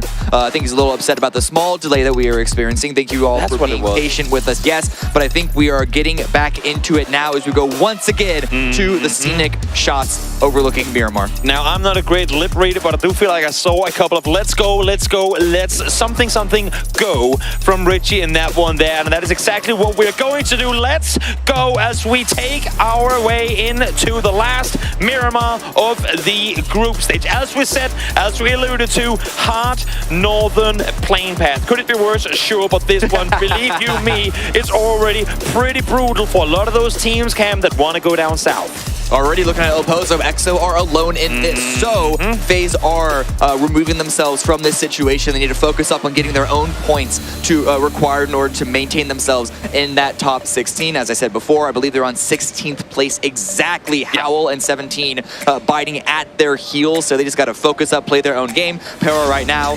really strong performance the last two rounds. And in fact, even on game number one, had a really strong showing until they got shut down by Ghibli, who were the eventual winners of that game. But they're dropping uncontested in Power Grid. But what is this? 𝗟𝗓𝗗 and Gen G both landing on top of each other. Yeah, I mean, they're kind of splitting. Not that it's amazing to split. My eyes, though, in the meantime, go down to Howl and Cerberus. We've seen them fight here on both the previous Myriads today, and here they are once more. Cerberus, nothing to gain, nothing to gain, nothing to lose by taking this fight, really, because they're already through. Howl, though, a whole lot on the line still. They need this win. Let's see if they can claim it. Good weapons picked up by both. Unlike in the shotguns, unlike in the AKs, the Mad with a bit of an SMG, not exactly what you hope for, but close range, it can still do the job it needs to. 𝗟𝗓 going to be peeking around the side, already a holographic as well as a shotgun, so a really good tool, but can't exactly spot Ruin out just yet. Can I also just add, of all the places you want a hot drop, like, oh, this is a prio spot, we need it. Howl and Cerberus, what the hell are you doing? Listen. What is your home is your home. It's fair. Oh my God, 𝗟𝗓 with the snap to the head, immediately dropping that flanking Howl member, getting this fight started out. The rest of Howl is not responding yet, but shots continue to come out. 𝗟𝗓 with the angle takes a lot of damage for us to fall away, but that's another member identified. It's all going to be an apocalypse for Howl to try and get his own off angle to work, but 𝗟𝗓 rushing forward, pitting himself below the building the rest of Howl here are at. Yep, 𝗟𝗓 forced to back off on that one, and unfortunately for Howl, Ruin kind of caught an off angle. I think the Mad is going to call from the side now as well. 𝗟𝗓 not connecting the shots he wanted with the 𝗟𝗓. Mad able to come out victorious, able to stay alive with 12 HP, and Schofield able to suppress as 𝗟𝗓 tried to wrap around the side, and now 𝗟𝗓 doesn't have him as nearby, but the shotgun works for him, finds the double as he peeks up above. 𝗟𝗓 coming up absolutely huge for Cerberus right now. It looked like it was going to fall away from them, but 𝗟𝗓 with his own shotgun in hand, making it look clean and easy. It's all Apocalypse right now, who has been caught up in a head-to-head with Hamas, but look at Na'Vi. They knew that this has been happening. It's been happening the entire time. With this being in the dead center of circle number 1, it is the perfect opportunity for Na'Vi to push in here and really get control of this strong priority area. This is, as they might say, potentially free real estate. They might as well flex out a bit longer than what they normally would. Again, Na'Vi need those points, 59. We want to see them at least 60-some plus in order to be full-on guaranteed. Surpass Twisted Minds, surpass some of those other teams. They're close to it, so why not? Why not hop a bit further towards the south and see if you can get some freebies down here? And for Howl, unless Apocalypse can come with something huge as a solo player in this round, as we see GEX also circle this like vultures. Mega splitting. Impala is where the remaining 2 players are. They heard the commotion and they too need the points. Yeah, you might as well just look, might as well see it out. Don't go into a full engagement here, but if there's a free kill to have, a free kill to steal, then why not go for it? And again, this is the dead center of circle number 1. So at the very least, even if you don't get kills, even if you don't knock out a rival, it's going to be a good position to hold while we wait for circle 1 to close. But shots coming out from Aaliyah. 𝗟𝗓 dropped very, very low. There's no way he gets away from that. Wow. 𝗟𝗓 gets to live with a scanner situation. He should never have gotten out of the crosshairs of Na'Vi. Aaliyah still wants this. Still looking forward. Recognize that 𝗟𝗓 might be a little bit isolated, just looking at where the rest of Cerberus are rotating, and that is 17 also coming into this area. So Cerberus, even though they won that fight, they're still not able to get their feet below them, still not able to really get that loot. However, 17, it doesn't look like they're actually aware of 𝗟𝗓 and 𝗟𝗓's presence, so this could be another disastrous round for a team 17 that still need to get themselves into the top 16. I'm not gonna lie, for Cerberus, a team that's already through to the grand finals, they're loving all the attention they've been given right now, and 𝗟𝗓 is wasting no time taking out 17's players. 𝗟𝗓 first one to fall. Sushu instantly swapping to the shotgun as he makes his way closer. Yeah, they know there are people in here. Shotgun's the best tool for the job with these buildings. Looking for a peek from someone else, and 𝗟𝗓 has rotated himself down to another side. 𝗟𝗓, Molotov right at his feet. He's been isolated, he's been compromised, and he is burning alive. Falls to the Molotov. 𝗟𝗓 did get another knock in the meantime, however, so this is still not a super clean take for 17 Gaming. Nope, hasn't been clean ever since 𝗟𝗓 went down. They would have wanted to keep all 4 alive. Now they might only get away with 2 little ghosts. Should be restable, though, as 𝗟𝗓 is forced to fall back. But again, I mean, Cerberus, they're just here to mess with teams, and currently they're pretty good at that. 𝗟𝗓 still going for more. As you said, there was no reason for them to back away. Dodges the grenade, peeks out that window. almost had an opportunity. They are not able to land the shot in the brief moment of time that he had, and now running away from this engagement. GEX with the angle. 𝗟𝗗 is definitely going to be taken out of this one. It is only Hamas remaining, but once again, not really too big of an issue for Cerberus here. Really strong 4-17 and GEX to get the points where they can. I love the polar opposites of last game. Cerberus and Howl had 10 minutes to just sit around and do nothing, and now Haisagi is probably like, how did half the server get down here so fast? We had all the space to fight before, and just like that, almost only 6 minutes into the game, I've been shot at by 5 teams. I mean, when you're in the middle of a hot drop like they are, and you see phase number 1 center up on your exact position, it is literally a target on your back right there. So I think this really wouldn't be too much of a surprise for them. While that has basically been wrapped up, a couple of solos still hanging out in the area. Let's put our eyes on the rest of the map where we have a couple of other teams that still need to rotate on in. Currently watching Third Eye, FaZe as well on the northeast side of the zone. There's Gen G, there's EXO. Everyone is making their way inside, well ahead of the blue this time around. Can't say the same for some previous rounds, but here it is pretty straightforward. Yeah, I mean, Cinder with plenty of space to maneuver usually also means more space to play around for some of these teams. 𝗟𝗏, though, went for a crate, and it might cost him dearly. Salute, though, luckily for 𝗟𝗏, missing a few shots there. Should allow for him to get out of there alive. So Third Eye able to live with the scare. But even for Third Eye, I mean, we talked about the potential backs-to-backs for teams. Yeah. Could they go out and get that? There might just be a winner bracket spot available for them. And even, I mean, for Gen G, I know we're talking in the what ifs, but we're talking 60 plus, and all of them with 2 games to play within reach. Certainly possible, but it would have to be huge for these teams that, frankly, if you're at the bottom of the leaderboard like those teams we just mentioned, have yet to see anything really massive come out. So it would have to be a complete change of form. Yeah. But hey, you got to win the games that you got to win. If luck goes your way in some way, whether a team falls in front of you or the circle favors you in that way, if you're able to really grab the opportunity and ring it for all it's worth, then you're able to do what you needed to do. Third Eye moving themselves away from Danawa with a nice crate grab. Definitely a good risk to take, considering the points that they need to pick up. Still 4 up, still 4 alive, and now 𝗟𝗏 coming in from the north. Again, separating themselves from that Gen G situation pretty early on. They didn't want anything to do with each other, didn't want to fight. They said, you know what, let's just part ways amicably now. We'll meet you in the late game. And even more so to add to it, I mean, for some of these teams, it's plenty of space. Plenty of space in the middle for Ascent. They like playing it slow. They do have Danawa players still on their edge. But it's so terrifyingly close. And it always comes down to it. I thought coming into today it wasn't going to be as close as it has turned out to be. And I can't imagine this one not going down to the very final couple of circles of the next game. Yeah. Yeah, that's definitely for sure. Just how tight all those points are around that bubble and even a few positions above it. Well, this standoff has not moved an inch. I wouldn't be surprised if those 2 players decided to go take a nap. They're going to be in phase 3 at the least, considering their position in circle number 1. And no one really is going to be crashing that area this early on either. So frankly, just, you know, put on a nice little audiobook. One thing that I do really love in global tournaments is that we see the regionals, we see some teams dominate usually, some teams winning, maybe not as consistently in other regions. But when we come to globals, there's such a big difference in who is your regional champion and who proves to be the global champion. It's like you're only given, I would say a handful, that's not even true, less than a handful of opportunities to get a really good game.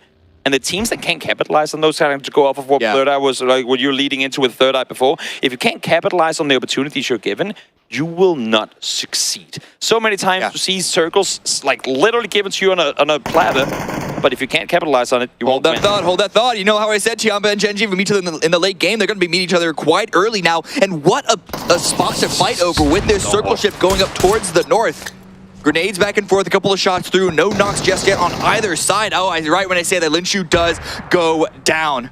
Yep, Theo finding the first one from a bit further away. Power up close. Dominant force in the previous Miramar. This time around, though, not victorious as Foxy able to stand off. The new guy on the squad immediately gets cut down again, answered back by 7-7, another kill. 𝗟𝗏 are going to be full forcing into this engagement, but it's all on to 7-7 because 𝗟𝗏 had the angle to drop Longsker down. Yep. 𝗟𝗔𝗡𝗗 62 points and counting as they try to rag up more, but it's just 7-7 left alive for 𝗟𝗔𝗡 wrapping around the corner. We mentioned them earlier. They could do it potentially, but they need amazing back-to-back games. DG information is being fed over towards 7-7 with all those bodies crawling around him, but he doesn't have time to finish it because at any point 7-7 could peek up, but the head has been spotted. PO lands a couple of shots. Nothing confirmed just yet, but still, it's going to be only a matter of time. You have to imagine with the number of 𝗟𝗔𝗡 players swarming around this area. 7-7 going to try and post up with a solid defense.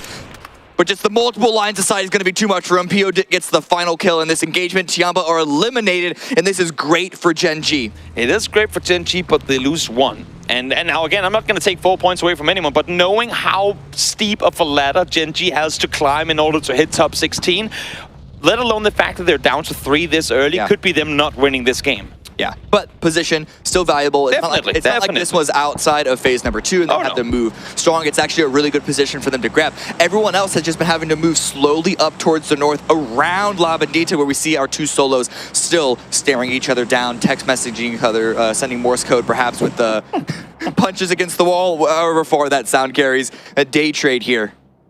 I mean, 𝗟𝗓𝗡 got gifted with a spot from Na'Vi. Na'Vi opted to go further south earlier to kind of take a peek at what was happening with 𝗟𝗓𝗡 and how. Because they did that, 𝗟𝗓𝗡 said, wait, Na'Vi's not taking all of Minas to themselves. We'll take half of it. Na'Vi did manage to get back, but now they have neighbors in both Luminosity to the east and 𝗟𝗓𝗡 to the west. Getting quite congested on the south side. No one's really gone up to the north to really contest where 𝗟𝗔𝗡 are outside of 𝗟𝗏, and ghibli were holding dead center on those hills. Danawa now rotating up to where we saw 17 move through the Cerberus hold. And FaZe Clan as well. They haven't really had to move too much themselves, coming in from the east side. A nice little split. Everyone has been pretty nice outside of the 𝗟𝗔𝗡 situation, just waiting for phase 2 to close. Ascend the last ones to arrive inside this zone. There is a good enough space for them if they're okay with playing the edge for now. With given the timing for phase 2 to close, no reason to go force a fight. I mean, this plays straight into the Ascent playbook, really. You keep Rexco up on the hillside just south of Minas, south of San Martin. You let all the other players kind of wrap around, try and see if they can play that. I mean, as I've mentioned before, Pearls on a string, very narrow, long string positioning, and just wait for the next circle. Create some highways, allowing for you to rotate around the edges of the circle, and then pretty much regardless, unless if you get that super opposite of this map, hard shift, regardless, you should have some sort of an entry point. There's a couple of shots traded back and forth, but no real damage, no real commitment just yet. Where is phase 3 going to go? Centering up dead center, and these hills are precarious to play around. This is bad for one reason in particular. If things go as I expect them to, we're hard shifting northwest next time up towards 𝗟𝗏, and look at the amount of teams, should that happen, that are currently sat down towards the south. Yeah, a lot. 𝗟𝗏 right now, they've been really strong in their defense. They're going to have to really double down on that statistic here. Danawa now moving through a couple of different teams, 17 and Petrichor Road, and they're driving directly into day trade. They're going to need to take a fight here at some position. You can't just snake your way around this because of how stacked this bottom half is. Exactly, day trade. Well, trying to see if they can deny entry from any opponents. Salutes currently sat still in the vehicle, not being shot at. That's surprising. In the meantime, Mike's left, forced to wrap back a little bit as well. They're hearing all the vehicles coming their way. They have to be ready for the fights to come. Norrens peeks once, but instantly shot at. A great tag there, but Salute is actually going to go down to 𝗟𝗏's left. Petrichor Road with a nice little 2-2 spread of their own to find those angles. Loki also taken down. Now, it is a 3-way fight between all of these guys because 𝗟𝗏 are taking some licks from Petrichor Road too. And we'll see if Ascend want to jump onto this because, again, they're playing in from that west side. A couple of sites on this position. Danawa, though, for their own efforts, it looks like they are going to be able to get the revives and stay in this position, stay in this location, but it is lacking so much control, especially with Poochills and the rest of day trade removing these tires. I would expect to see Ascent try and push this one further north, and with no one from Petrichor down, I would be surprised to see them fully commit to it. Having said that, we are seeing shots being fired in that direction. Day trade still trying to dodge and weave, but here they come. Full speed forward. Ascent making their way up towards Graveyards. Currently, Choi is all on his own. Cavalry nowhere near. Gonna have to come up with something huge here. Finds the angle, gets the knock and the full kill confirmed there. But now that his position is known, what Ascend gonna do to answer back? Running out of the open, actually gonna play that super aggressively, trying to catch Ascend off guard, and it does do just that. The rest of Petrichor Road are also arriving here in force. Chewy dropped very, very low. is going to get knocked, but feeding up so much information for 𝗟𝗔𝗡 to follow up on. Ascend are eliminated. What a fantastic hold. Usually, when you're a solo player up against an entire team, the team goes, dude, play safe, wait for us, we'll come and help you out. Trudy went like, bro, I got this. Let me handle this on my own. Takes the fight to Ascend. A little bit of help from up above, sure, but oh my lord, did he deliver. Already 3 kills for them. Now they can just focus up on the center of the circle. They're still on the edge, so it's still not a super strong position in terms of control for Petrichor Road, but they have been playing so well. They are going to have many opportunities to continue to make their way into this game. 15 seconds left before phase 4. Where is that shift going to go? What are these 2 solos going to do? Because they've stayed here, even with the blue overtaking them, because they just do not want to give themselves up to each other. I mean, Cerberus, again, nothing to lose, plenty to gain from kicking out Howl of this one, and with 𝗟𝗡𝗗 now, a 𝗟𝗏 sitting just north of them, it's pretty hard for either team to leave. Circle goes south, and it's going to shift away from the Minas Mountain, but goes further south than I anticipated. Na'Vi now sat dead center, happy with this shift phase. As you can see in the map feed, trying to find their way on in, but denied entry by both Luminosity and GEX. Do we consider this a city? That's a big question right now for Minas Gerais. There are a lot of locations that you can maybe try and hide out in, but getting into it and then out, very, very difficult there because of the spacing between all the different buildings. Phase, this is a really good position for them, but it is not quite inside the zone, and they have to worry about teams like GEX and 𝗟𝗏 to their south in order to make a stronghold from this spot. That is even assuming LG give them the opportunity to come into Minas. This is a very familiar spot for LG. They don't drop here now, but it is where they drop home regionally. Exactly. 17. They've snuck their way on in on the edge of the circle. 𝗟𝗏 did see them, but at least for now, they're inside, just waiting for the next one to pop an EXO, while I, alongside them, hope that this one was going to shift north. Wasn't quite the case. Instead, they'll see how many vehicles they can fit into the pit, just on the other side of Minas proper, as we've seen this area time and time again be a magnet for nades. One player comes close, and that's an entire team eliminated. Honestly, it's probably the best spot that they could have hoped for with this shift from their previous position. But, as you say, no control from that spot. They're just going to, at some point, they're probably going to go out to some well-placed grenades. You'd assume so. The question is all about when. How much of a defense can they post up? I see 17 in a vehicle, though. And actually, I think that pit that 𝗟𝗏 is holding is the only location, is the closest location for them. We'll see where that send does go itself. Cerberus is eliminated. It's going to be 𝗟𝗏𝗗 that finds that. And here is the 17 versus 𝗟𝗏. Doesn't see it instantly. M finds one. 𝗟𝗏𝗗 finds the other. 𝗟𝗏𝗗 does get one in return, but now a 2v1 as the confirmed comes through. Talk about grenades. A good one sent by 𝗟𝗏𝗗, but not going to be finding the mark. 𝗟𝗏𝗗 is there to get the revive onto Lil Ghost, but 𝗟𝗏𝗗 now knows exactly where they are. The grenade deals some damage, but cannot quite get the knock. How much utility do these teams have? How much do they want to spend on taking the other one out? At some point, they might just have to sit knowing the enemy is only a few feet away, but nothing to do about it. I think this is one of those trenches where it's a very, very short no man's land in between, because I don't think either of them has more lethal utility to potentially take out the opposition. In the meantime, FaZe denied entry initially, trying to see if they can find another approach to this circle. Grenades now coming out from the side of 17 here. 𝗟𝗏𝗗 with a Molotov, which in this enclosed location could be very, very powerful, but I think that vehicle right in the center blocked it from going the full distance to landing on Rain. Yep, 17 now. Again, also sit tight. So many points needed for them in order to qualify through to the winner's bracket. They do have more utility. I thought they were going to be out, but a little more available. Question is, do they want to use it yet, or do they not? Well, that Molotov hits. Rain is being taken very, very low. Couple more good damage, but still nothing's been fully knocked in. At some point, they're going to be running out of utility. While that goes on, though, let's look to see what the next zone is. It's going to, of course, stay on this. Dead Center was not going to be out of the next unless we saw a huge, huge, far hard shift to the northeast. This is great for Na'Vi. This is still pretty strong for LG, who are going to be continuing to keep FaZe out of this. But it's this south strip that I'm actually very curious about. Can GEX continue to hold on here against 𝗟𝗏𝗗? And then, of course, Apocalypse still remaining from Howl. And what is 𝗟𝗏𝗗 scouting? Like, how are they planning on making their way further forward? Because the only way I see it is take the fight to GEX. I don't see a scenario where that's not what they're doing. They need to find that first knock on entry. Now they spotted the Apocalypse behind as well. There comes to confirm as well. Nice peek towards the south from Vox, spotting the scout. It could have become so dangerous for them, but now FaZe trying again. Where does the trip go this time? They got to go down to the south. There's no way to push through LG's territory. It'd be way too powerful of a hold for them. They're going directly into GEX. Savior is going to be posting up point. Prone's down. Opportunity to take Gustav out, but waiting for Gustav to get out of the vehicle is going to knock and full confirm that. What does FaZe do to answer? You see grenades already thrown into this position. Luminosity, not really too eager to cross the road entirely, but just exactly as an angle onto Yuri, forcing him back down behind the vehicle, actually kind of helping FaZe in their transition across right now. 𝗟𝗓 finds one, but that's a bit further away. Savior is the threat up close that needs to be dealt with. We also see this push here from 𝗟𝗗𝗗 Road, but a solid hold from Salute.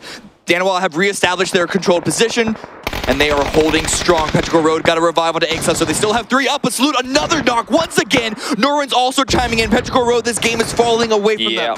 𝗟𝗗𝗗 tried to make the slow push, but in doing so got spotted from all different angles, and 𝗟𝗓𝗗 from up high. Perfect view down towards AC and 𝗟𝗓𝗗. Once he gets back on his feet from behind that rock, should be falling again immediately after.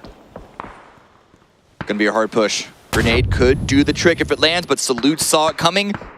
Avoids the angle, and then immediately gets back into position to re-peek. And then, of course, again, Norin's with the position. 𝗟𝗓𝗗 does get a knock onto an Onyx, so that's a good start for this push, but Norin's angle is absolutely huge. Soul as well chiming on in. It's all onto 𝗟𝗓𝗗. Norin's is just waiting for the final shot to land. And for Daytrade as well, I mean, all these 3 points they're given right now, they need 2 good games in a row, so get them going early as you can. Salute spotted one, takes him. Actually, it's Loki to find the final, but 𝗟𝗗𝗗, after winning 2 in a row, fall here in 12th. But 2 people down. Does Daytrade push that to try and also remove 𝗟𝗓𝗗 and get the points instead that they very much need? But now, GEX versus FaZe. This fight has been evolving elsewhere. Savior and Yuri have been taken down. FaZe have been removing those players from the server. Leo very low as well. And 𝗟𝗓𝗗 is finding an opportunity with utility, pushing into this shack.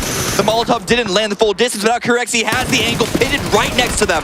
Yep, spots one behind the building. 𝗟𝗓𝗗 runs out of ammo, but finds one with the final bullet, and 𝗟𝗓𝗗's there to assist as Senan came out the building. Crucial assist from 𝗟𝗓𝗗 and helping out 𝗟𝗓𝗗 down below. Are they able to revive Fex with Third Eye's angle on the high ground? This is looking like it's still not a great position for FaZe, and now the circle shift swinging way far to the west. Their rotation is not done, while we see the 2 teams in orange still sharing the center. I think 𝗟𝗓𝗗 on 17 at this point goes, should we just chill and get first and second? Yeah, I mean, should we just wait this one out and see what happens? Let's just get some 3 guaranteed and let the other teams fight, shall we? Both of the teams obviously needing the points. I think they would want to do just that. In the meantime, now Third Eye. They didn't engage probably on the GEX FaZe fight, forcing now themselves to make the play on forward. 3 in a vehicle, able to get out just on the edge of the circle. There are small positions that you can play in this part of the map. Third Eye know where it is, and they are keeping themselves isolated from the north while they have an angle to continue to take out FaZe. Fex has been confirmed, and here comes LG from the north side. Again, they don't want to push through Na'Vi, catching 𝗟𝗓𝗗 off guard. That was a 6 break through the smoke from Realo as well. Heard the engine start and just knew exactly where to point the gun. Great takedown for him as FaZe lose yet another player. And you imagine they would have liked to continue that push, but the damage coming in from Third Eye was too much, and they were going to be pulling away. Now 𝗟𝗓𝗗 in vehicles, sending it through again, feeding it through a number of different teams, getting into a wall between them and Na'Vi. But will Daytrade have an angle from the opposing side? Will Gen.G, or what remains of them, have an angle from the opposing side? With all the chaos going on, take a look at the scoreboard for just a second. It's all the teams that need these points that are currently making their way up the leaderboard. 𝗟𝗓𝗗 trying to stay put, solo player on fire, finds one, finds the second. Snake goes to take down Realo, but fortunately the damage is done fast enough that they find him in return. But will Snakers and Flood be able to go and revive their teammates? The blue is closing in at their back, and they still need to break through Third Eye's position. But look at Soul from 𝗟𝗓𝗗 sneaking close up, trying to take control of the south side. He blows up 𝗟𝗓𝗏 right out of the blue, while we see Na'Vi as well trying to defend against 𝗟𝗓𝗏's own angles. But here 𝗟𝗓𝗏 needs to get revived. Third Eye, alarm bells are ringing right now. They are getting pushed from multiple angles. Adam is now down. Soul usually wants to play contain, but he's the one that has to be contained by Third Eye if they want to stay alive here. 𝗟𝗓𝗏 saw an opportunity to ambush from behind, and they have succeeded in doing just that. Only one left alive. Soul says no, finds the 3-piece, and Third Eye out in 9th. LG are going to be tipping their hat to 𝗟𝗓𝗏 for the assist there. However, 𝗟𝗓𝗏 have now just immediately backfilled Third Eye's previous position, so LG still trying to make that push. A couple of revives have come in for them, but now that Snankers has been knocked, the point player, the player up front, going to be really bad for them to try and make a line into this. 𝗟𝗏𝗏 might just have full control of the south side. Exactly, 2 more teams that need good games going their way. Na'Vi and 𝗟𝗓𝗏 trying to set up a fight here. Ali able to find the first one, and 𝗟𝗓𝗏 falls down. Forced back off as utility come their way, so only 1 casualty thus far. Good grenades coming up from heaven. Alia's going to go down. Glass has also been dropped, however. Yep, sure has. 𝗟𝗚 not really in position to assist a whole lot. As long as they're playing outside on the other wall, it's a little difficult for them to get proper angles. You can see they're being smoked off, but there are small holes in the wall, and 𝗟𝗏 will take full advantage of them. Finds 𝗟𝗏, just one left on the other side. Make that two as Heaven and 𝗟𝗏 hold the angle together. Trying to swing around the side. 2 knocked for 𝗟𝗏. 𝗟𝗏's going to be holding point while Heaven perhaps goes for the revive, but Mel is being such a nuisance right now, not giving them the comfortable position, comfortable feeling to go for the safe revives, but Heaven's going to be sticking it anyway. 𝗟𝗏 just exactly able to get out of that one. First res, come through. Job ain't done yet though. 𝗟𝗏 still down. And 𝗟𝗏 though, having not taken any casualties just yet, are playing it slow, knowing that eventually 𝗟𝗏 will, hopefully at least for them, get shut up from the other side. Grenades constantly tossed over that wall. Haven't yet landed, but Mel pulls up the shotgun. Avoid this, and shotgun trade. Zoo favor 𝗟𝗏 in this situation. And you can see 𝗟𝗏 on the backside just trying to hold that, but Alia keeps going for more on that front section through that window in the wall. Again, 2 knocked for 𝗟𝗏 as well. Can they go for the revives? The time is running out for them, and there it is. 𝗟𝗏 still holding that back angle. And that's the thing, right? 𝗟𝗏 is stalling right now. Yes, they get knocked, but as long as 𝗟𝗏 don't commit to the push, they can get the reses up and try and reset once more. It is 𝗟𝗏 that has to make the aggressive play in order to come out victorious here. Now, example around the corner. 𝗟𝗏 is flanking on the other side as well. 𝗟𝗏 now aware that he's making the push. Daytrade did move away to swing down and fight that south side, and that gives the freedom for 𝗟𝗏 and example to make this exact play, but Heaven is holding strong, keeping the team alive. 3 versus 3 right now. Revives not considered. 𝗟𝗏's going to be blind for a couple of seconds off of that flash there. Glass can't see anything, but he's spraying. He knows they're nearby. Finds one through the smoke. 𝗟𝗏 finds another. 𝗟𝗏 finds the second. They just need one more there. He falls. 𝗟𝗏 takes the last as 𝗟𝗏 prevails and 𝗟𝗏 falls in 6th. And they have time to go for the revives and stay as 4 into the late game. Now Daytrade still also 4 up against 𝗟𝗏. Loki has been bleeding out. I don't know if they're going to have time for the revive into this situation. Just, well, 𝗟𝗏 and 𝗟𝗏 have nothing to do but to wait to see who survives this one. Salute with the nice spray with the 3x. Has to reload. Goes down to poochills. But it's all onto 𝗟𝗏s and Poo versus Soul and Anonix. 2 on 2. Just playing around this hillside, playing around the smokes. Yep, Salute peeking for info down below, trying to see what he can feed across to his team. 𝗟𝗏s, though, not done fighting just yet. Does get seen. Anonix finds the first.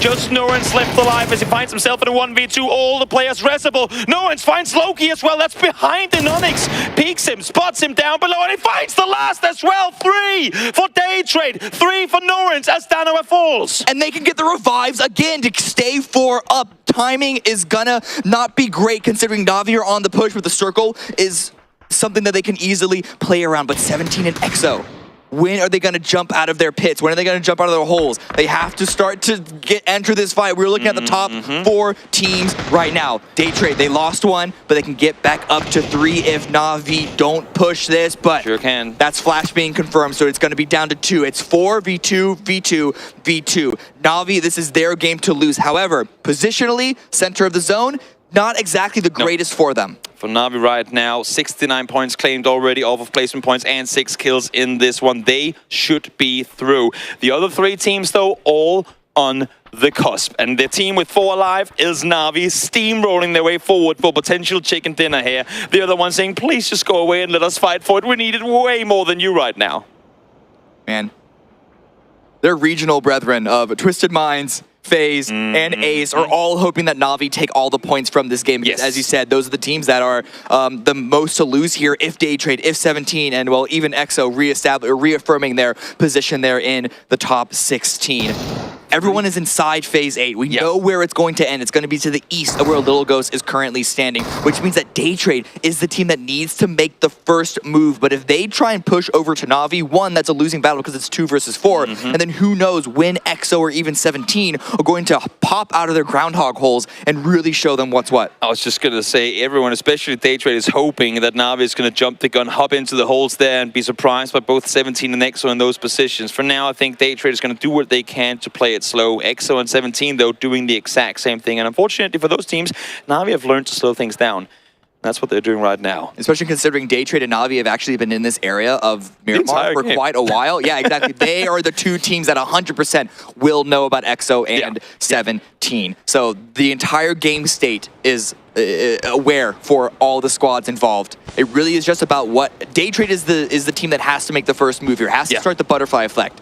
It's going to be Day Trade into EXO, into 17, where Na'Vi, they just need to not lose players, and they can easily weather this storm. Na'Vi has, Day Trade has to rep north on this one. It's open, it's terrible, but if they have the smokes to play around, they need to try and make a way up there. They know that Na'Vi is going to be sat below waiting for it. There's a rock for cover. It could be a winning position, but again, 4 up on Na'Vi, duos galore across the board for EXO, 17 and Day Trade, and now the shots are starting to be fired. A couple of shots there. Example, spots Puchil, but Puchil is still able to make it to the rock, and now his attention is all onto EXO and 17. It's a good crossfire for Day Trade, but with the man disadvantage in this overall arrangement, they're going to have to come up with some amazing shots here. Yeah, Puchils will have to move as the first. That rocking granting him more cover, and I don't think he's got any more smokes to work with either, so maybe just jump into EXO, see what the Grocer can do for 𝗟𝗔𝗡. In the meantime, plenty of smokes deployed, actually from Na'Vi, to kind of keep him off, to not allow for the southern flank. 𝗟𝗏𝗏 got curious, peeked out. Puchil's trying to go for this engagement. Blue is back. Blue. Hit the Jude Jets. That takes a lot of damage, but is able to get the knock the first. It's immediately dropped up by Alia. 17 Gaming is eliminated. In the meantime, to 𝗟𝗏𝗏, but Na'Vi, with those kills in the kill feed, are rushing forward to pick up these final points and make sure that no one can surprise them. Get as many points as possible. It's all to 𝗟𝗏𝗏. EXO have at least confirmed second place, but what can 𝗟𝗏𝗏 do? Nothing. Falls down there in the end, goes down as Na'Vi comes out victorious. It hasn't been clean for them. They've been brawling their way through till the very end of this tournament. Hot Drops hasn't worked their way. They've gone down early, but finally a victory for 𝗟𝗏𝗏 as they claim their spot in the winner's bracket. But what a good game for a bunch of the other teams that are also trailing, also chasing. Yes, strong for Na'Vi. They've had a couple of struggles here and there, but it's games like this that are really powerful in terms of reinvigorating confidence going into what is, essentially going to be winner's bracket for them. I don't think it's any numerically possible for them to not go there at this point. But then heading to the winners, strong performance. But for 17 Gaming, for EXO, for teams that either are struggling and coming up from the bottom side of the leaderboard, or maybe just lacking the experience of these global events to make it this deep and to make it this far, this is going to be a huge final round points-wise to see who's going to be the top 16. Day Trade 12 kills in top 3 as well. They were one of the teams where they need 2 back-to-back. This was the first one. This was the first. Is it enough? We only have 1 round left. 1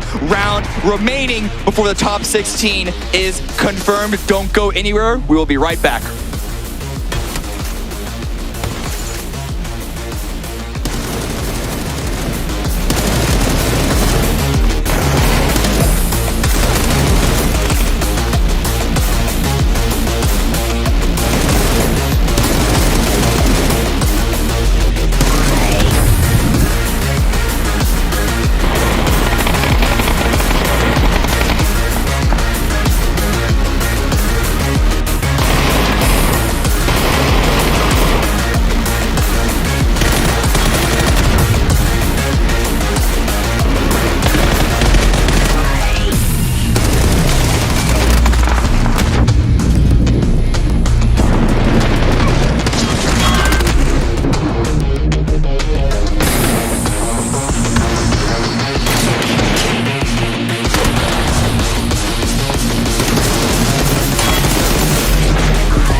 An absolute blast of a performance from Na'Vi here as they're able to take the victory in this, again, slightly unconventional final circle. It's not too often we see it narrowing down here. We saw the EXO and 17 were very keen to just sit there and I hope everyone else forgot about them. I mean, it was a pretty smart send, I gotta say. It was dead center when they put it in there, and they're like, okay, we can maybe coexist here while everyone else kills each other. And they actually managed to get quite a few placement points and kill points out of that. So that's well played. But yeah, Na'Vi staying 4 guys live strong, taking a side to themselves and then sending it in, executing everybody else here. It's going to put some points on the board for them.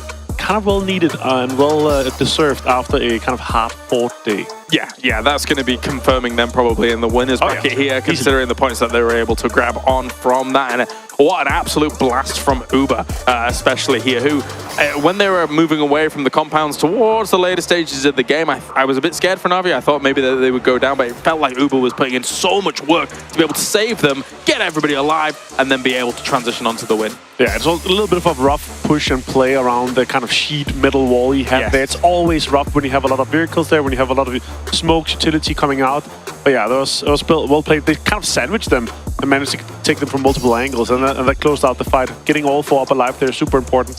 I don't think they needed everyone, because again, 𝗟𝗚 and 17 Gaming, they had fought a lot. They didn't have any utility left, maybe a few smokes. Day_Trade though, big game for them, actually pushes them quite close to the top 16, so with a good game to end it off, it could be extremely close. And again, it looked like we had like 6 or 7 teams within 3, 4 points of each other. It is very close. Yeah, very close indeed here. Let's take a look at the top 4 teams. The points that they're able to gain from this as well. It's 13 kills going the way of day_Trade, as you were mentioning. So extremely important for 𝗟𝗚, and 17, as you said. It was a salvage mission here. But I think that we should focus on Na'Vi here for a second longer in the way in which they were corralling teams into one another in these final moments. You could, in theory, go aggressive here, try and push up against the teams that were kind of in the pits, as it were. But why? Considering the circle, just allow day_Trade to be the ones to have to move towards the two teams in orange, and then from there you can clean up the scraps. Yeah, for sure. I mean, it was super close for day_Trade. Like it was down to 1 player. They managed to clutch it out there, and still they're gonna get 18 points out of this one. Yeah. Very nicely done. Let's take a look at the recap. As we look back, this is exactly the fight we were talking about. And for 𝗟𝗚, 𝗟𝗚 actually put the boot in a little bit, and I didn't know that they were, or didn't anticipate that they were going to be able to do that. But they did have the closer side of the wall to the circle. Sawed off as well. So I thought that was going to work out. But yeah, exactly. But then the example push here obviously opened it up, and multiple traded instead.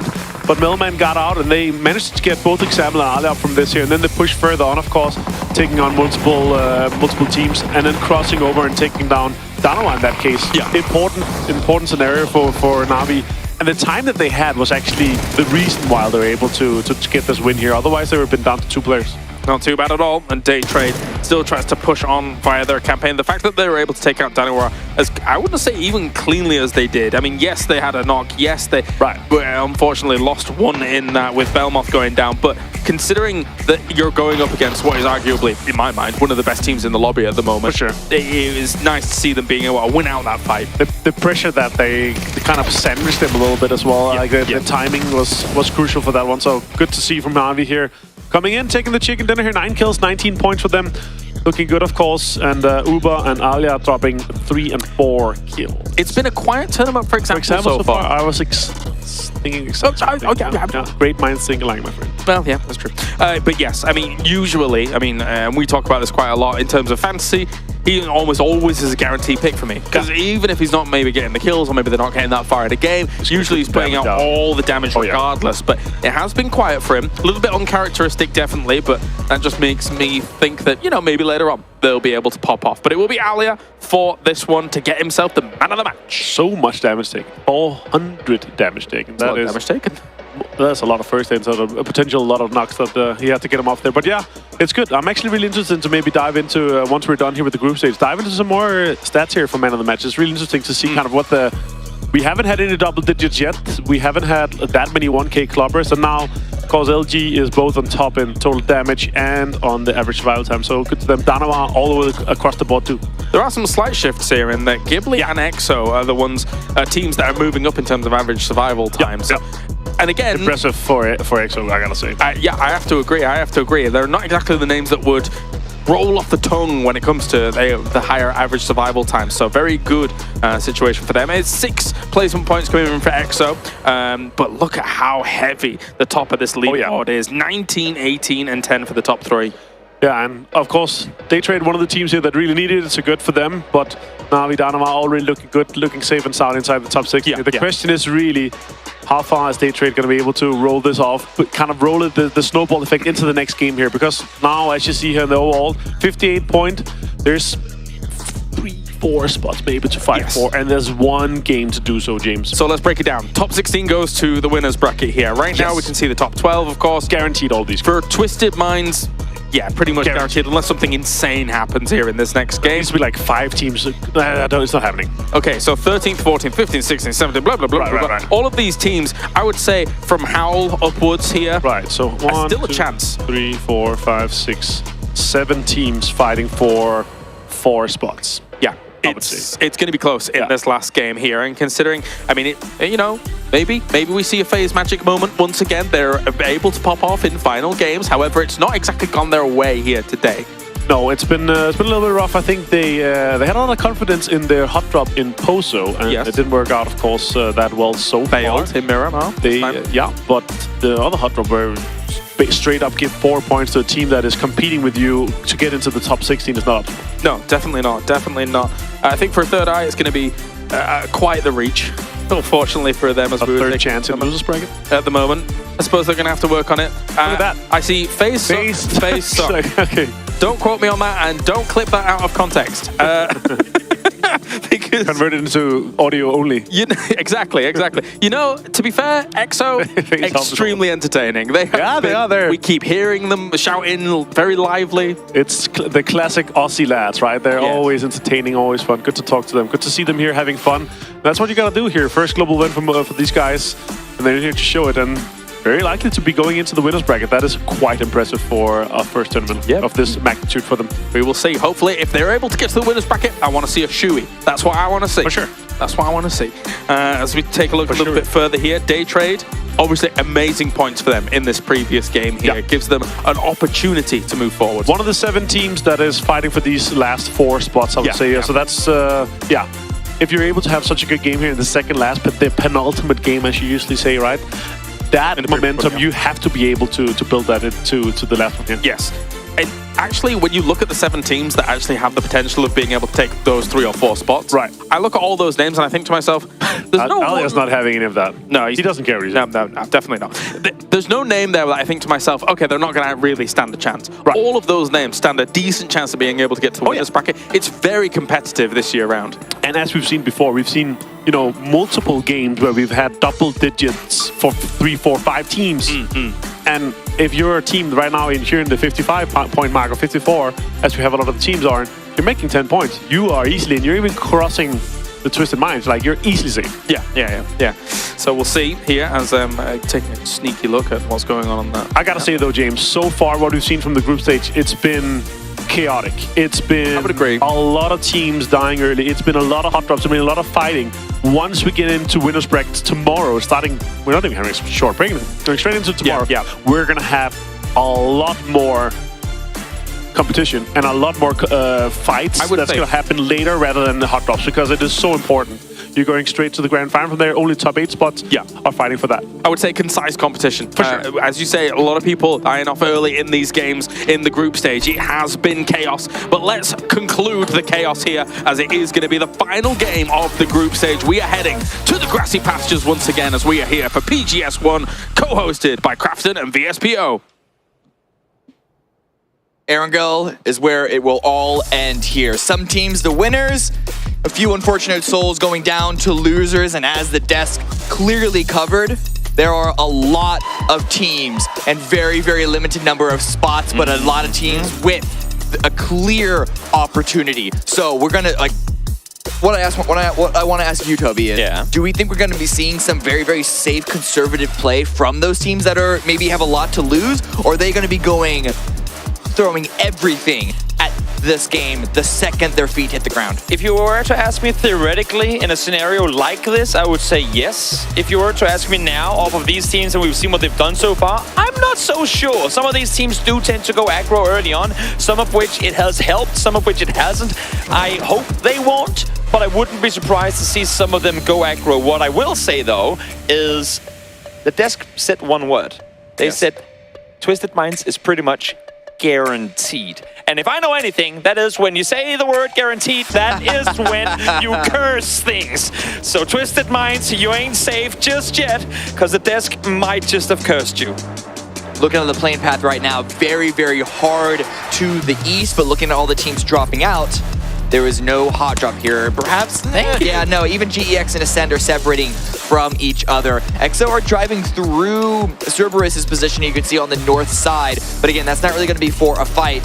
Just taking some shots with the free angle you have on a parachuting player. Is this the first game we've had in all of group stage without a hot drop? Maybe.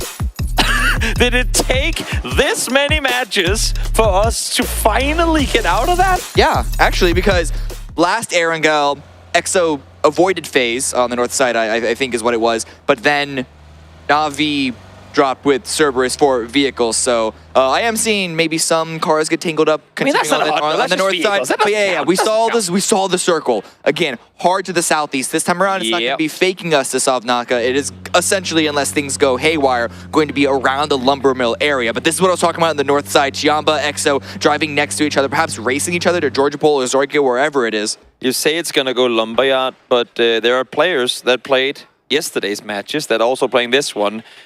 And in the final wrangle of yesterday, things happen that they don't even want to write home to their parents about. And I think when they see this circle now, they go, we know it's not going to go military, but what if? But what if it does?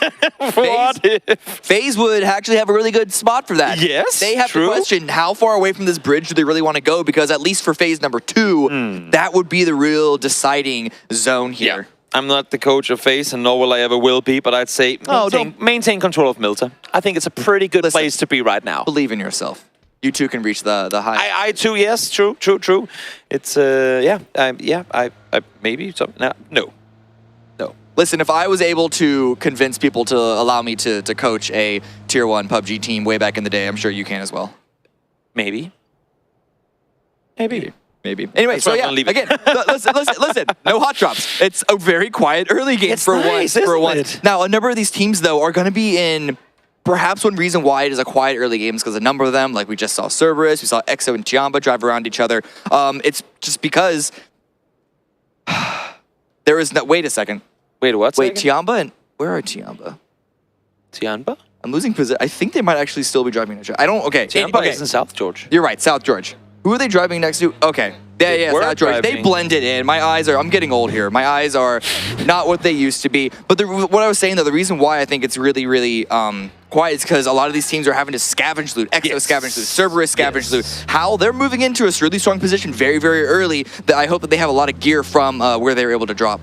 Again, I mean, a lot of these teams that were on the cusp don't really, they don't need that win with 10 kills. They just need an above average game of maybe 7 through 9 points in total, and they should see themselves through.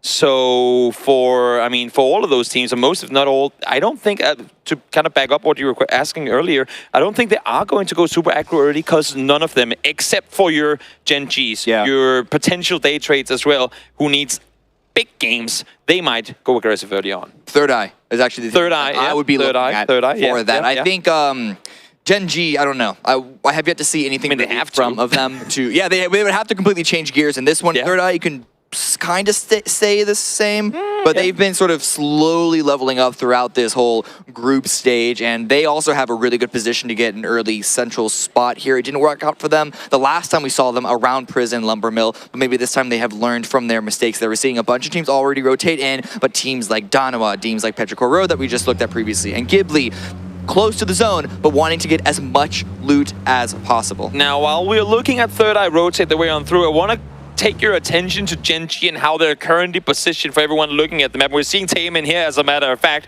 as Chris, I believe, might just have flipped the vehicle. No, it just parked there on the other side of the bridge. 𝗟𝗓 is currently split 2-1-1 with Foxy east of Milta. Yes, I'm kidding you not. Foxy is east of Milta, and the rest of his team is south over on the Millie Island. They've just been accompanied by the entirety of Ascent. Ooh, shots are actually coming out.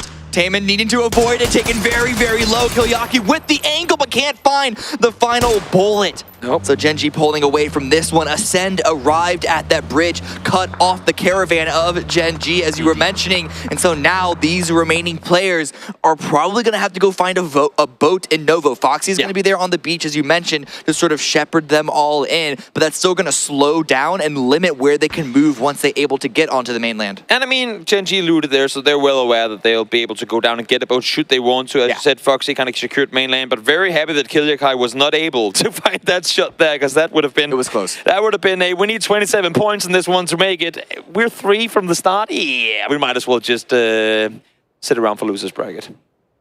How right now?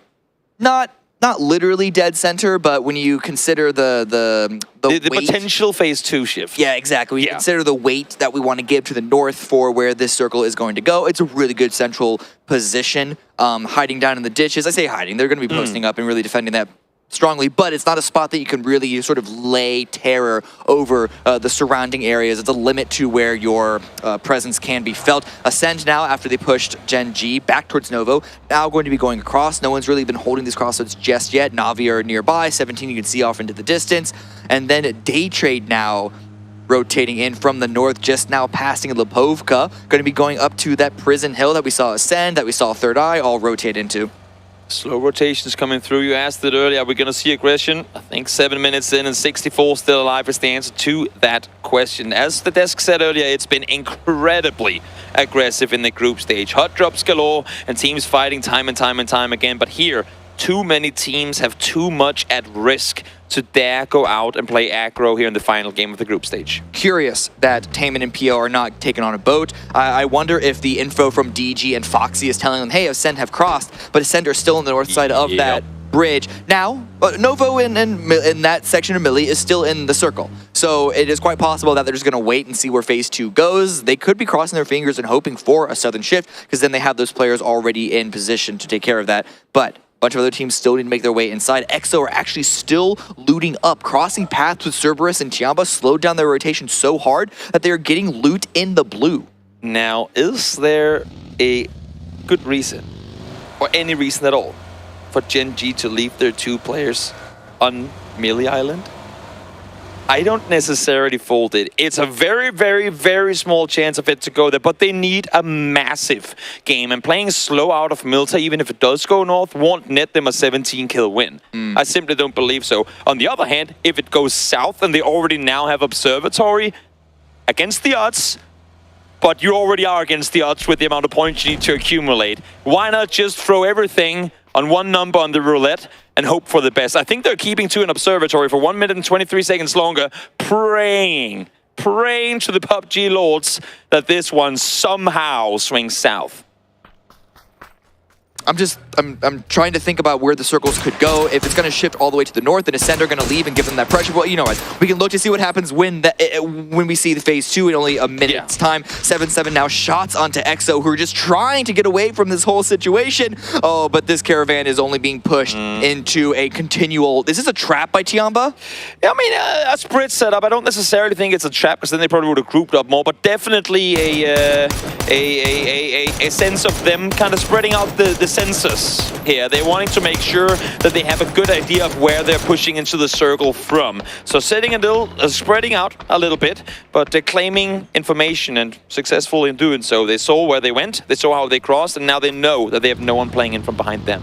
For a second, it looked like 𝗟𝗏𝗗 would want to chase this and actually really chase down. Key to the tires popped. I was wondering what would happen to that buggy. We know how vulnerable those wheels can be on that vehicle, but it looks like they were able to separate themselves from that even for a moment's time. Ascend right now. Again, the team holding that crossroad, and now GEX rotating in from the west side, just in front of the blue, getting inside the zone. A lot of space for them to play with, and here is the cross. Please, for the sake of PO and Taemin, they're on the bridge for the timing shift. Can easily U-turn, but this is a strong shift for them. They just need to avoid Brex and It's Chris's angle on the south side of that ace split. Swing to the beach where DG and Fox are holding, and they can just slot themselves into Milta. All these other teams are on prison and are on farm. They have to worry about this circle continuing to center up around the Milta field. Exactly. Ascend already in vehicles as well, so no threats for them coming forward. 𝗟𝗏𝗗 lose one as Flash finds a kill again. Day Trade. I mean, I didn't write them completely off, but them getting the 12 points, second place in the previous one, sure as hell helped them. Currently inside at 56. I think 60 at this point is going to be your safe haven. So 4 more points needed for Day Trade to go out of this game, hoping that it's going to be enough. 𝗟𝗓𝗓 just getting in front of the blue. Surprisingly, not the last team to arrive, because we still have 𝗟𝗏𝗗𝗗 and 𝗟𝗏𝗗. So many teams sat tied here right now. It's insane. We are not showing all 24 teams on the leaderboard on the left-hand side, so do make sure to take a look at the numbers over on that side, as it can fool you a bit. It has fooled me once or twice during the tournament already, but look at that, 10th through 19th, all in play right now, and they're so incredibly close to each other on the leaderboards. And again, for the teams that aren't playing today that have a risk of falling out, it's going to be really only Twisted Minds sitting at 60th right now, so just keep that number in mind of that cutoff of 60th. 60 points or potentially 16th place if it does come down to that. Cerberus actually taken down, fighting up with Danoa, who just posted north of prison, perhaps trying to gatekeep all these people that they expected to come in from the north side. Himas has been dropped.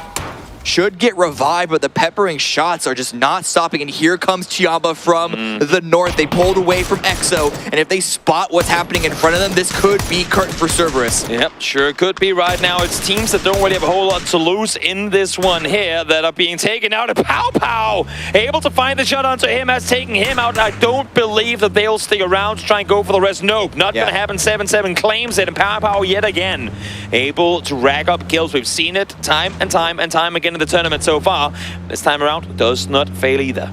But 𝗟𝗓 surely knows that there's another team that stalled Cerberus in that position, but they're continuing to drive straight for it. 𝗟𝗓, they're not in a super safe position, but it's relatively okay. Just got 4 kills, and it should be fine by them, which is perhaps why they're trying to take this so aggressively, stalling real quick in the position that they just took from Cerberus, or just pushed them away. Could spot out the remaining players just outside the Hall of Champions. And now 𝗟𝗓 not too far from this position either. I don't know if they're looking for a fight just yet, considering their early game woes. They just need something to be calm for a few moments. And Tycon with the drop on the 𝗟𝗓. It's going to be another confirmed. I mean, that Cerberus, they're safe, they're in. It doesn't really matter for them, but it's about making a statement and showing 𝗟𝗓 that you cannot mess with us. Yep, Cerberus wanting to get up into top 3 territory overall, potentially even higher than that. You can see Danoa currently sat just in front of them, 4th overall, as the Group A teams, or Group B teams make that are already done. And the next headshot connected, forcing Cerberus to think twice about rotating towards the east.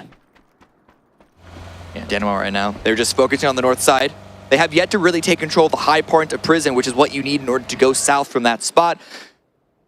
But to take control of the area that you can, make sure that you can't get backfilled. That's the name of the game for them. While 𝗟𝗓, they've just been chilling. This circle didn't really force them to move at all. And this is a strong position if it continues on them, which it kind of does. They were actually in a decent spot to try and gatekeep the north and the northwest teams out. But I'm looking at Daytrade and 𝗟𝗓, immediate spot in the center. This circle is spicy because how do you rotate east if you're currently sat west? You can't go water, you can't go through the city, and you know that the forest on the north side is going to be packed with teams. So either you hard rotate into the blue or find another option, because there's going to be teams in front of you regardless of how you try to maneuver. One thing's for sure, if no one tries to claim the hard east side of the teams up in the north, we're going to be playing effectively on half a circle, because that terrain ain't never been taken by anyone but those teams in the north. Howl trying to rotate through. 𝗟𝗓 with a solid hold alongside Gustav, dealing damage to that team.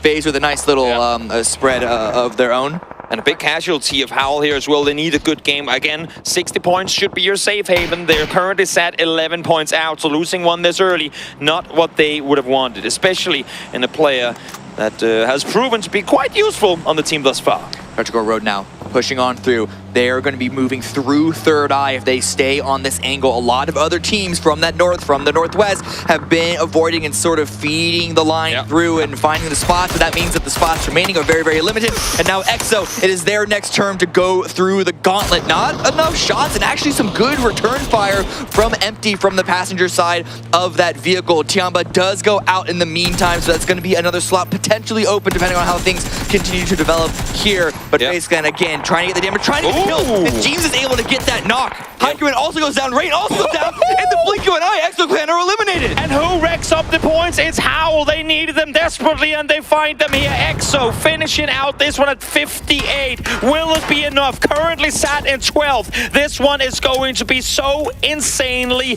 close. FaZe got points. Howl got points as well. FaZe now 4 points away from the 60-point cutoff. Man, but look at how precarious Howl's position is. You saw the shots coming out from 17 from 𝗟𝗓, and then 𝗟𝗓 to the north is going to also be providing a lot of just presence pressure. Even if the angle isn't there, it's going to very much limit where Howl can maneuver around. They're in the center. It's not the dead center, but it's close enough. But still, Not a lot of control gained. 𝗟𝗟, Vex here. Now attention put onto Na'Vi, who have tried to slot themselves in just to the west, but the circle is about to close. Where will the shift go? Will it favor the west side, as you said, or will it go towards the east with all the open area still yet to be claimed? If it goes east, the west is gonna burn, and now Na'Vi full speed forward. They realized that FaZe was in a split, and they're playing aggressive because of it. 𝗟𝗟, Vex 2v Na'Vi. How are you going to stand up here? Can you do it against your EMEA brethren? And Vex can't even play on the balcony because of the pressure from Petrichor Road. 𝗟𝗟, though, however, does not care who he's shooting at.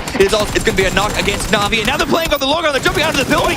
It's trades back and forth, and it is going to be Na'Vi on the one player left. Does the rest of FaZe? They've actually arrived in this. Na'Vi are eliminated. Vex is the last one alive. This rotation by FaZe, it has cost them, but they have gotten some kill points out of it. It might just be exactly the amount that they needed. They've regrouped. They managed to get back. The knock from 𝗟𝗟 was enough time bought for FaZe to regroup, to take out Na'Vi, and now FaZe are set at 58. 2 points out of, again, potential safety, but we'll see how things are going to pan out as this game continues to get even more exciting. And you can see up on the distance, FaZe are once again on the rotate. They're not staying on the outside of the zone. They're immediately trying to retake the area that 𝗟𝗟 and 𝗟𝗡s had left. So smart to instantly go back and take the spot. As you said, Cam, they knew it was theirs before. Do not let anyone wrap in underneath. Ascent had a chance to potentially make an aggressive play for the spot when they saw them leave. Opted not to, with Brax and 𝗟𝗟 playing in the shack down below. But so many teams, 3 of which are tied at 56 right now,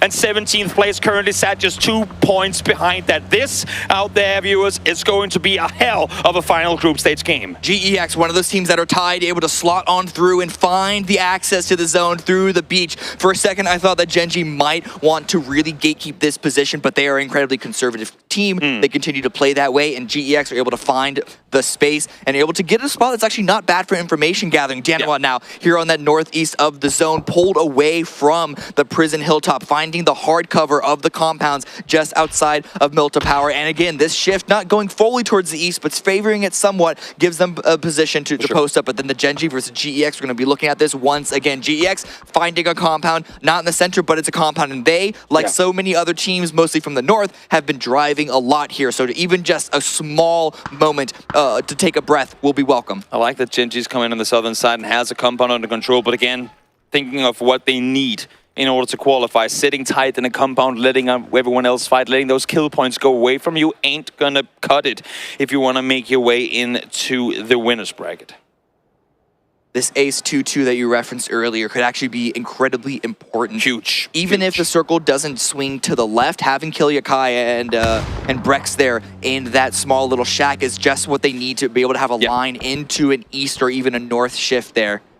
Well, just 30 seconds away from seeing this one shift. Taemin falls as 𝗟𝗟 finds one more. Howl again now 10 points away from this magic 60. We'll see if they can get closer to it in the meantime. 𝗟𝗟 lose one. Richie trying to retaliate, succeeds in doing so as 𝗟𝗟 falls. Grenade at the ready, trying to confirm that, trying to save the teammate of Vox. Petrichor Road in the middle of a crossfire, and a great spray opportunity, finding 2. Richie and Oldless now down.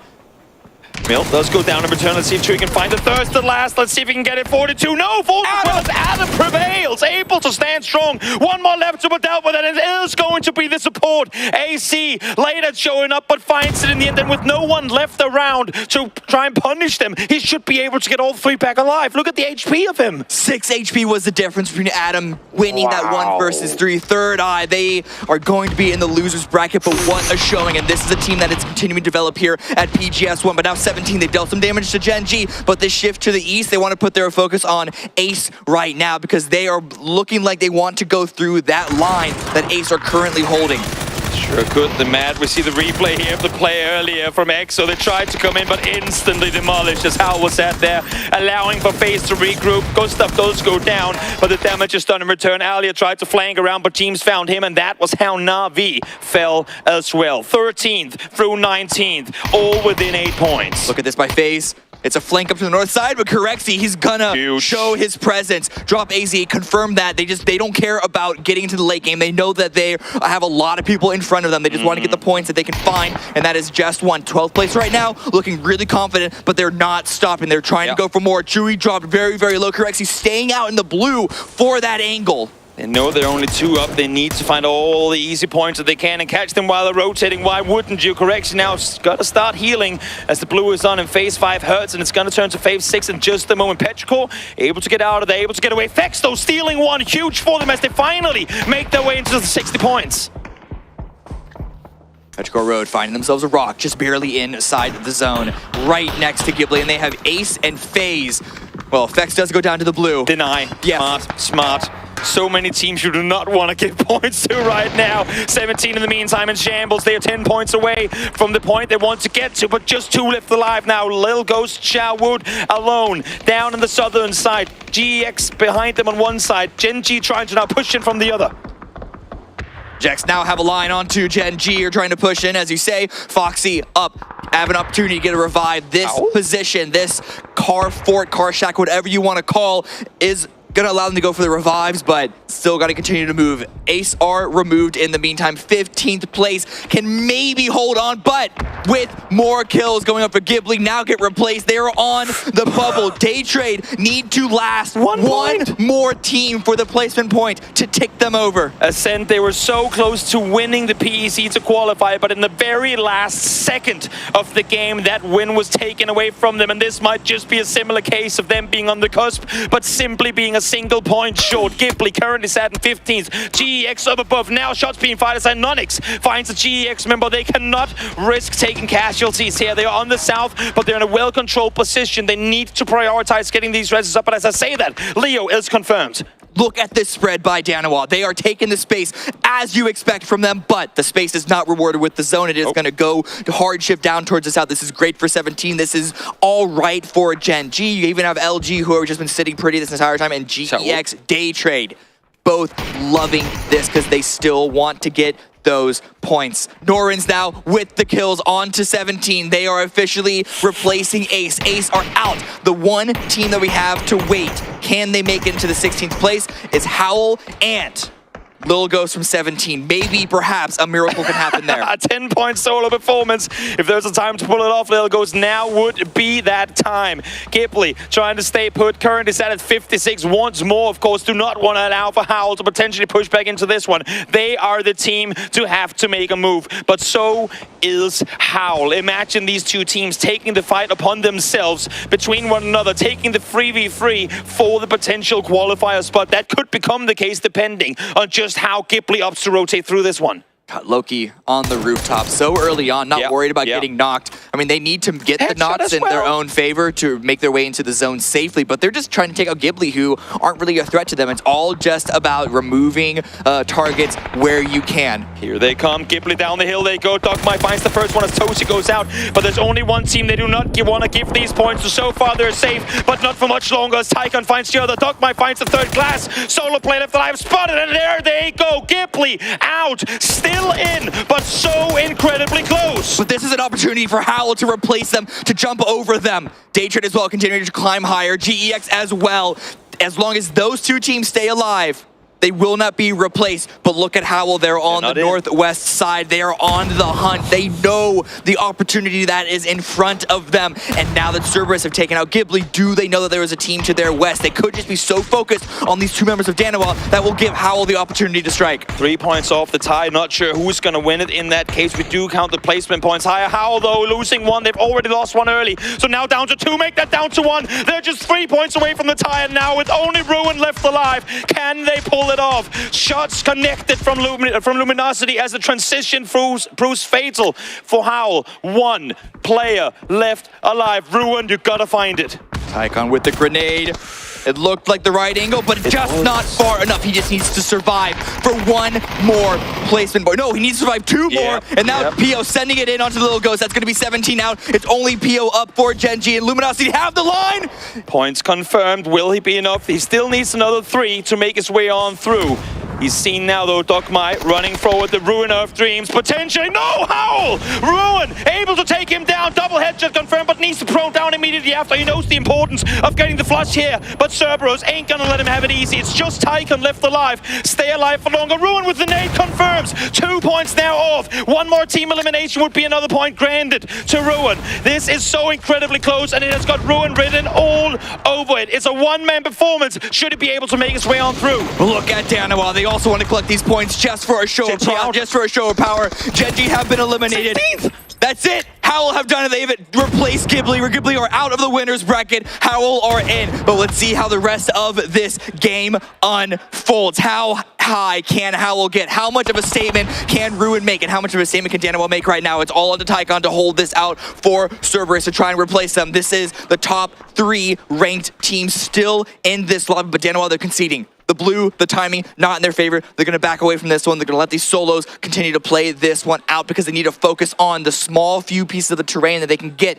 down this hillside. I feel so bad for Ruin not knowing right now that he's in, because his heartbeat is gotta be through the roof right now. You can't do the math on the fly. You can't be guaranteed. There's been so much going on in this battle and it's happened so fast, but he is currently in. Let's see if he can find more to make it look even better. 𝗟𝗏 currently in as well. He will fall there, but Howl are through to the winner's bracket off of Ruin, staying alive, finding 𝗟𝗏, and granting himself that placement point 2. And now with that kill, 𝗟𝗏 on the last solo to the north, 𝗟𝗏, all arrows of their sight lines are going that direction. They want to cut him out so they don't get backstabbed, and they can face off against Daytrade and Luminosity, who on their own have Kickstart once again, leaving the rest of the team, trying to go for an entry solo to sort of post up an anchor as the rest of the team moves around him, but will Gex cut him off? 𝗟𝗏 has been removed, Soul with the final kill there, and now we're looking at the top 4. 3v3, v3, v4. Daytrade, they have been 4 deep in the compound, but they are getting surrounded. Will the angles favor them or not? While 𝗟𝗓, 𝗟𝗏, they stare each other down. I think it's safe to say we welcome you all now to a top 4 of Showmatch PUBG, as the winner's bracket has been confirmed, with Ruin staying alive, 1 point up from 𝗟𝗏. But who will prevail? Who will be the victors of this group stage that has proven to be absolutely phenomenal from start to finish? Luminosity wants it. Will they get it? We're just moments away from finding out. Grenades and even the jump spot to make sure that the lineup is perfect for Kickstart, just trying to deal some damage on the 𝗟𝗓. A good Molotov, and even sending the cars up in flames. Yuri dropped very, very low. Will he bleed out? The shot's coming up from 𝗟𝗏, deals some damage. Dakers does go down to Anonix. Needs to follow, no, make that a flash. Ascendant runs up to try and get the rest on up, but they know that they're within nade range, so you got to be oh so careful. Yuri on 3rd knock as well. You saw Kickstart there lining up one more nade. Anonix still with an angle. Can't quite find the helmet though. Flood able to prone down, stay low, and Kickstart with a follow-up nade, able to take down Ascendant as well. Absolutely huge, going for the aggressive plays to make sure that 𝗟𝗓 cannot answer back before going for the revive, and then Flood able to make it. That is such a small ridge that they are hiding behind that 𝗟𝗏 can just not shoot over. And then look at this from Daytrade. They're leaving the compound to loop up to the north. This could catch 𝗟𝗏 off guard. On foot, Norins is making the push. Flash holding cover, and they're 𝗟𝗏, they're in a vehicle. They're pulling away from this. They need to get in front of the blue. They need to cross this road, and they're going to be crashing into 𝗟𝗏. If they want to win this lobby, they know who they have to be. Take them out, and take them out now. 𝗟𝗏 currently being pressured by the remaining 𝗟𝗏 players. Only 2 were present here, though. As Soul opted to stay up on the northern side, and now I think Luminosity realizes that the pressure is coming equally much from the northwest as from the east. They spotted the vehicle sent from 𝗟𝗏, and they rushed onto 𝗟𝗓's position to make sure that they could avoid that one. They gave the space up, but it was about survival, and now that they can just have a nice, clean fight there. That is, if Daytrade doesn't get involved, and then, of course, Savior, the last one up for 𝗟𝗓.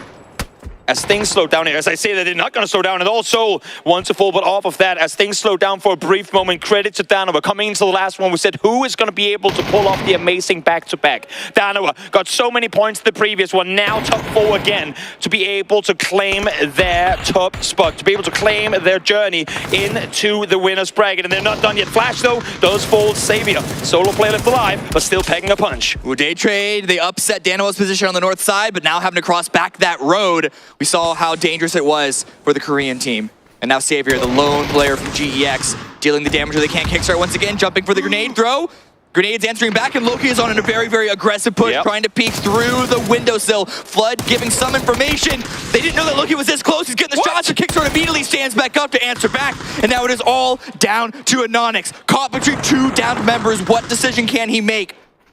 Well, they ain't many to make. Have to stay behind, have to play it smart, have to play it safe. Logan trying to crawl back towards his teammate, but that's just giving the info to the position of Anonix. In the meantime, Daytrade realizing, enjoying what's going on before their eyes. They got second in the previous one, now wanting to win this one as well, but Luminosity already so many wins in this one, want to claim this one as well.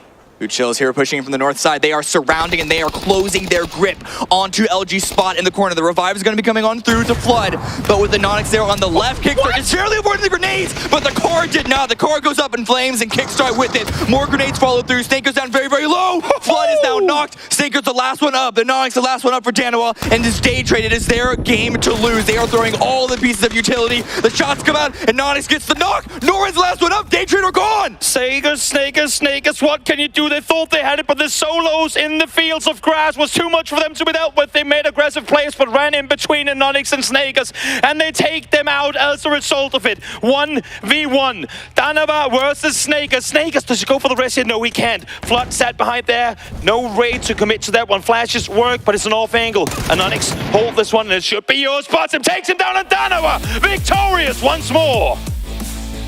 As individual solos are able to make sure that Daytrade do not win this, but down into a 1 versus 1, Danoa are able to make it work. The match winner, the back-to-back.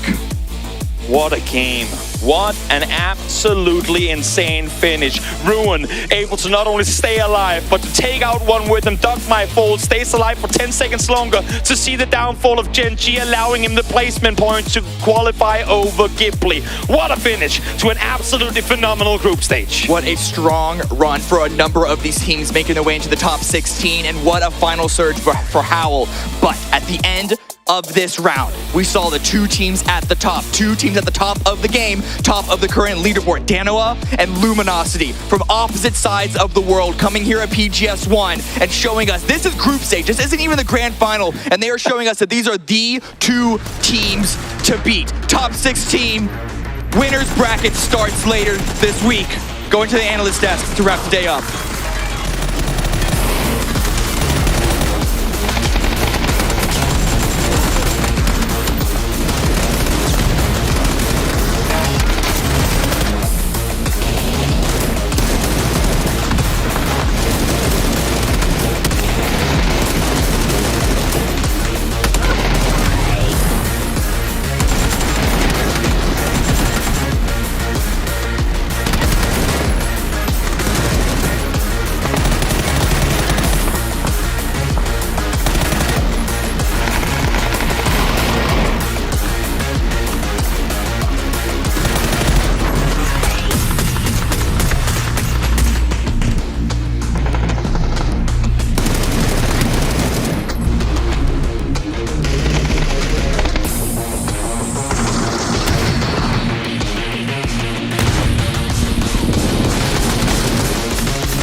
Spectacular game to finish off the group stage here, as we have got our top 16 locked in, secured, and good to go. But let's talk about this, 𝗟𝗓𝗗, how things actually went down, because it got quite dicey towards the end. It was a spicy game to end things off with, especially how everything ended up being throughout the game. We had at one point 4 teams on 56 points. Yes. It was extremely close, and it usually, comes down to the last game, but this one, oh my god, a nail biter for so many teams. Yeah, it's funny actually, because I do feel like we get more last games kind of in this area, where this hill is, where everybody's like, oh god, all I have is a rock to hide behind. Like Howl, for example, that we're trying to make a little bit happen, and I think they were able to do enough.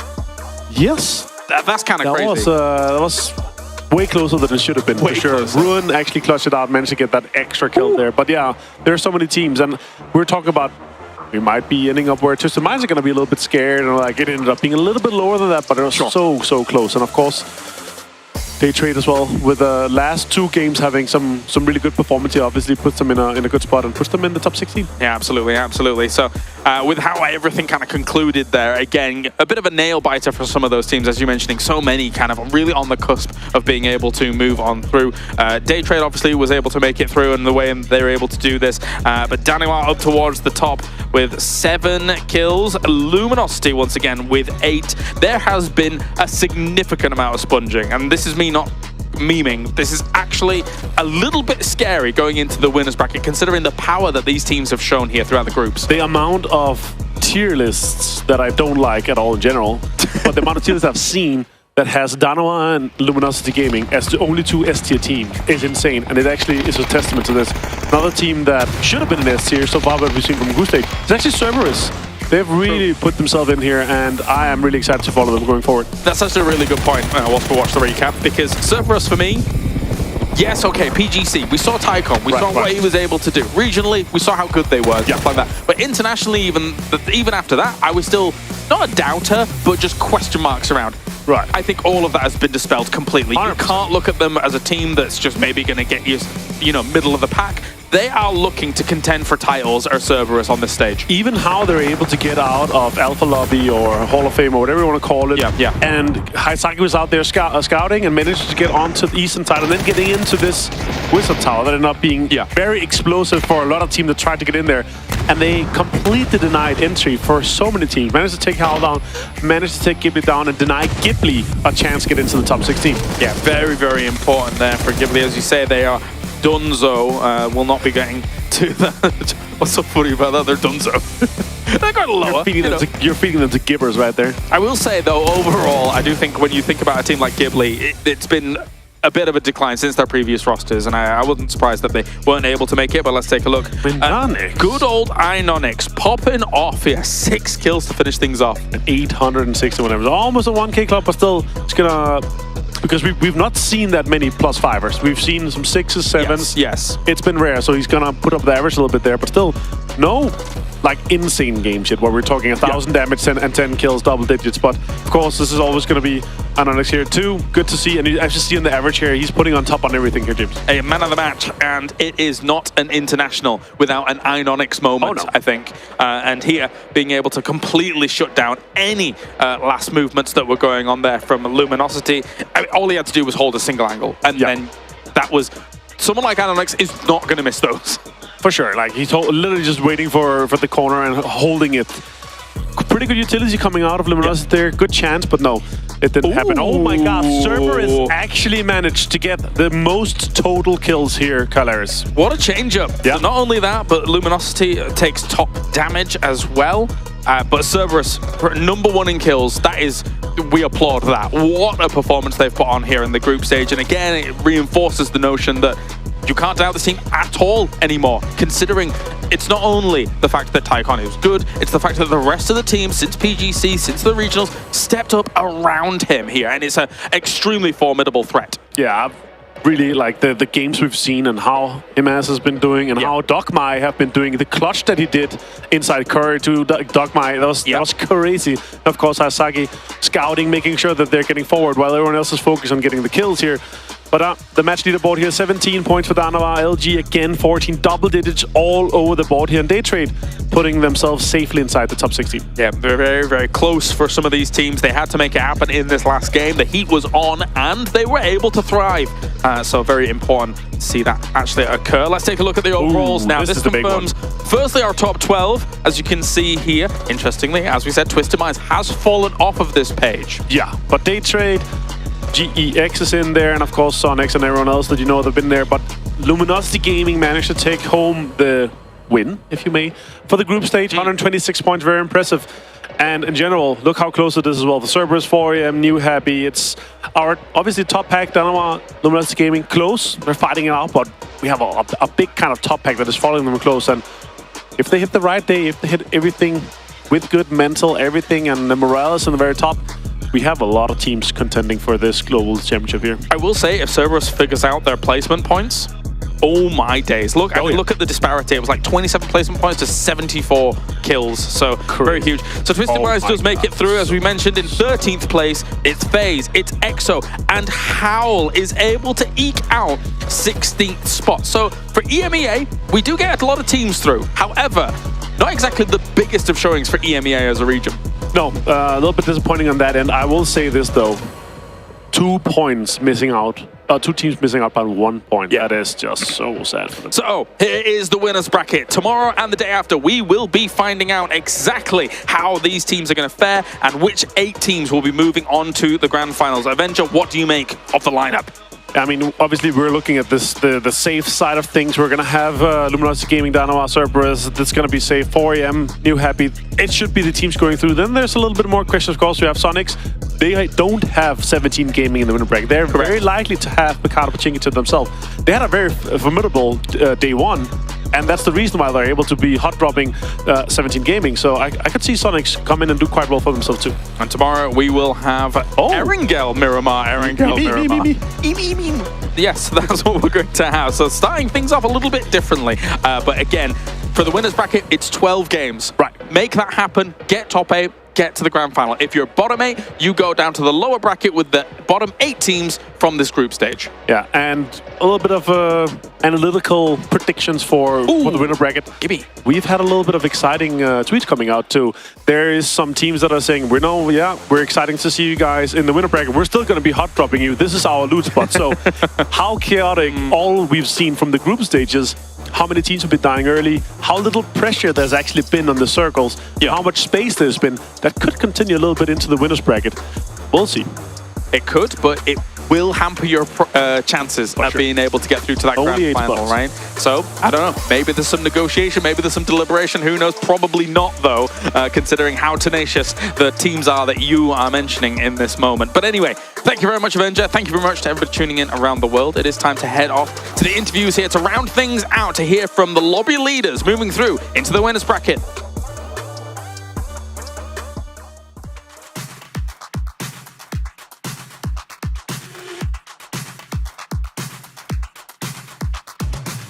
Hello and welcome back to the main stage here at PGS1. My name is Bella, and that is it for the group stages here.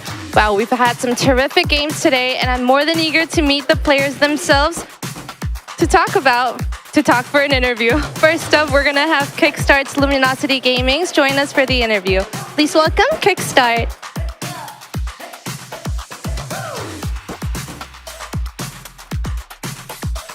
Okay, good game today. Thank you, thank you. Congrats on making it to the winners bracket today. Yeah, it's feeling awesome. I mean, we kind of knew that we were going to qualify yesterday, so we weren't really stressed, but our team is just like always wants to win everything, so we never let up the gas off, you know. You've been doing so well for the group throughout the group stages. Tell me, why is it so easy for you? I don't think it's easy. It just kind of feels like scrim sometimes.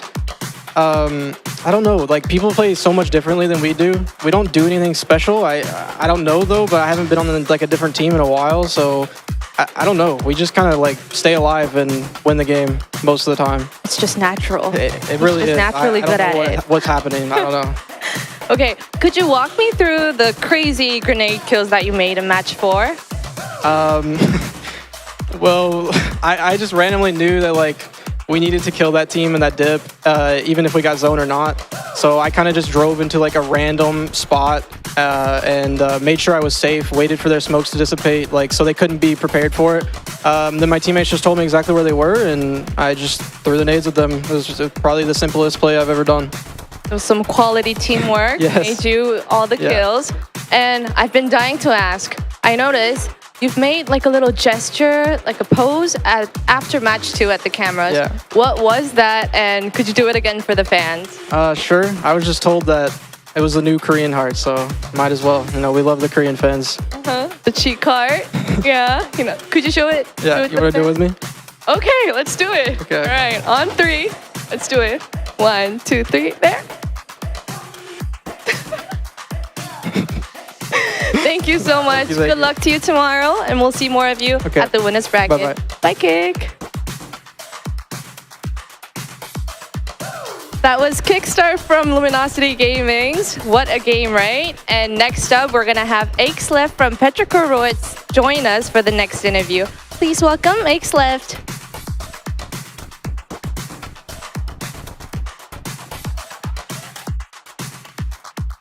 All right, good game. Congratulations on making it to the winners bracket.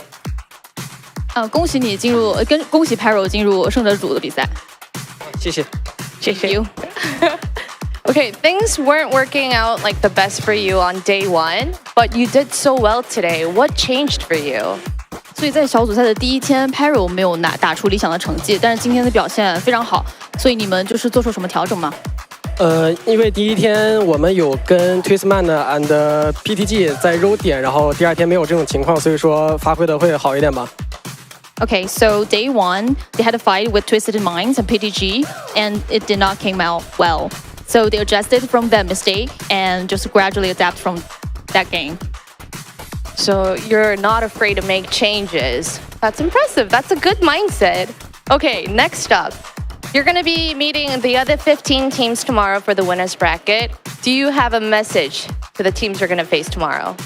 所以对明天就是其他15支在胜者组的队伍，你有什么想对他们说的吗？就祝其他的队伍好运吧，然后希望他们能好好发挥，然后带给观众们精彩的比赛。这样。I wish them all the best. Good luck to all the teams, and maybe can perform well in the next stages. Oh, that's such a nice sportsmanship he has. Okay, lastly, quick shout out to the fans and maybe a cool pose. 最后一个就是你对你的粉丝有什么想说的吗？然后可以摆一个很酷的姿势给他们。很酷的姿势。对。谢谢粉丝们的关注吧，希望大家能够继续支持我们，我们会打好后面的每一场比赛。So, thank you for all the supports from the fans, and they will try their best to perform well in the following stages in the winners bracket. Okay. Thank you so much for the interview and good luck tomorrow. 谢谢。谢谢。All right.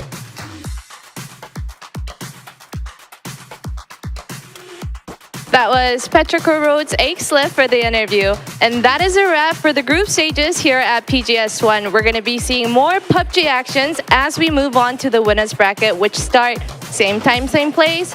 So stay tuned and I'll see you for more PUBG action tomorrow. Bye-bye. 再见。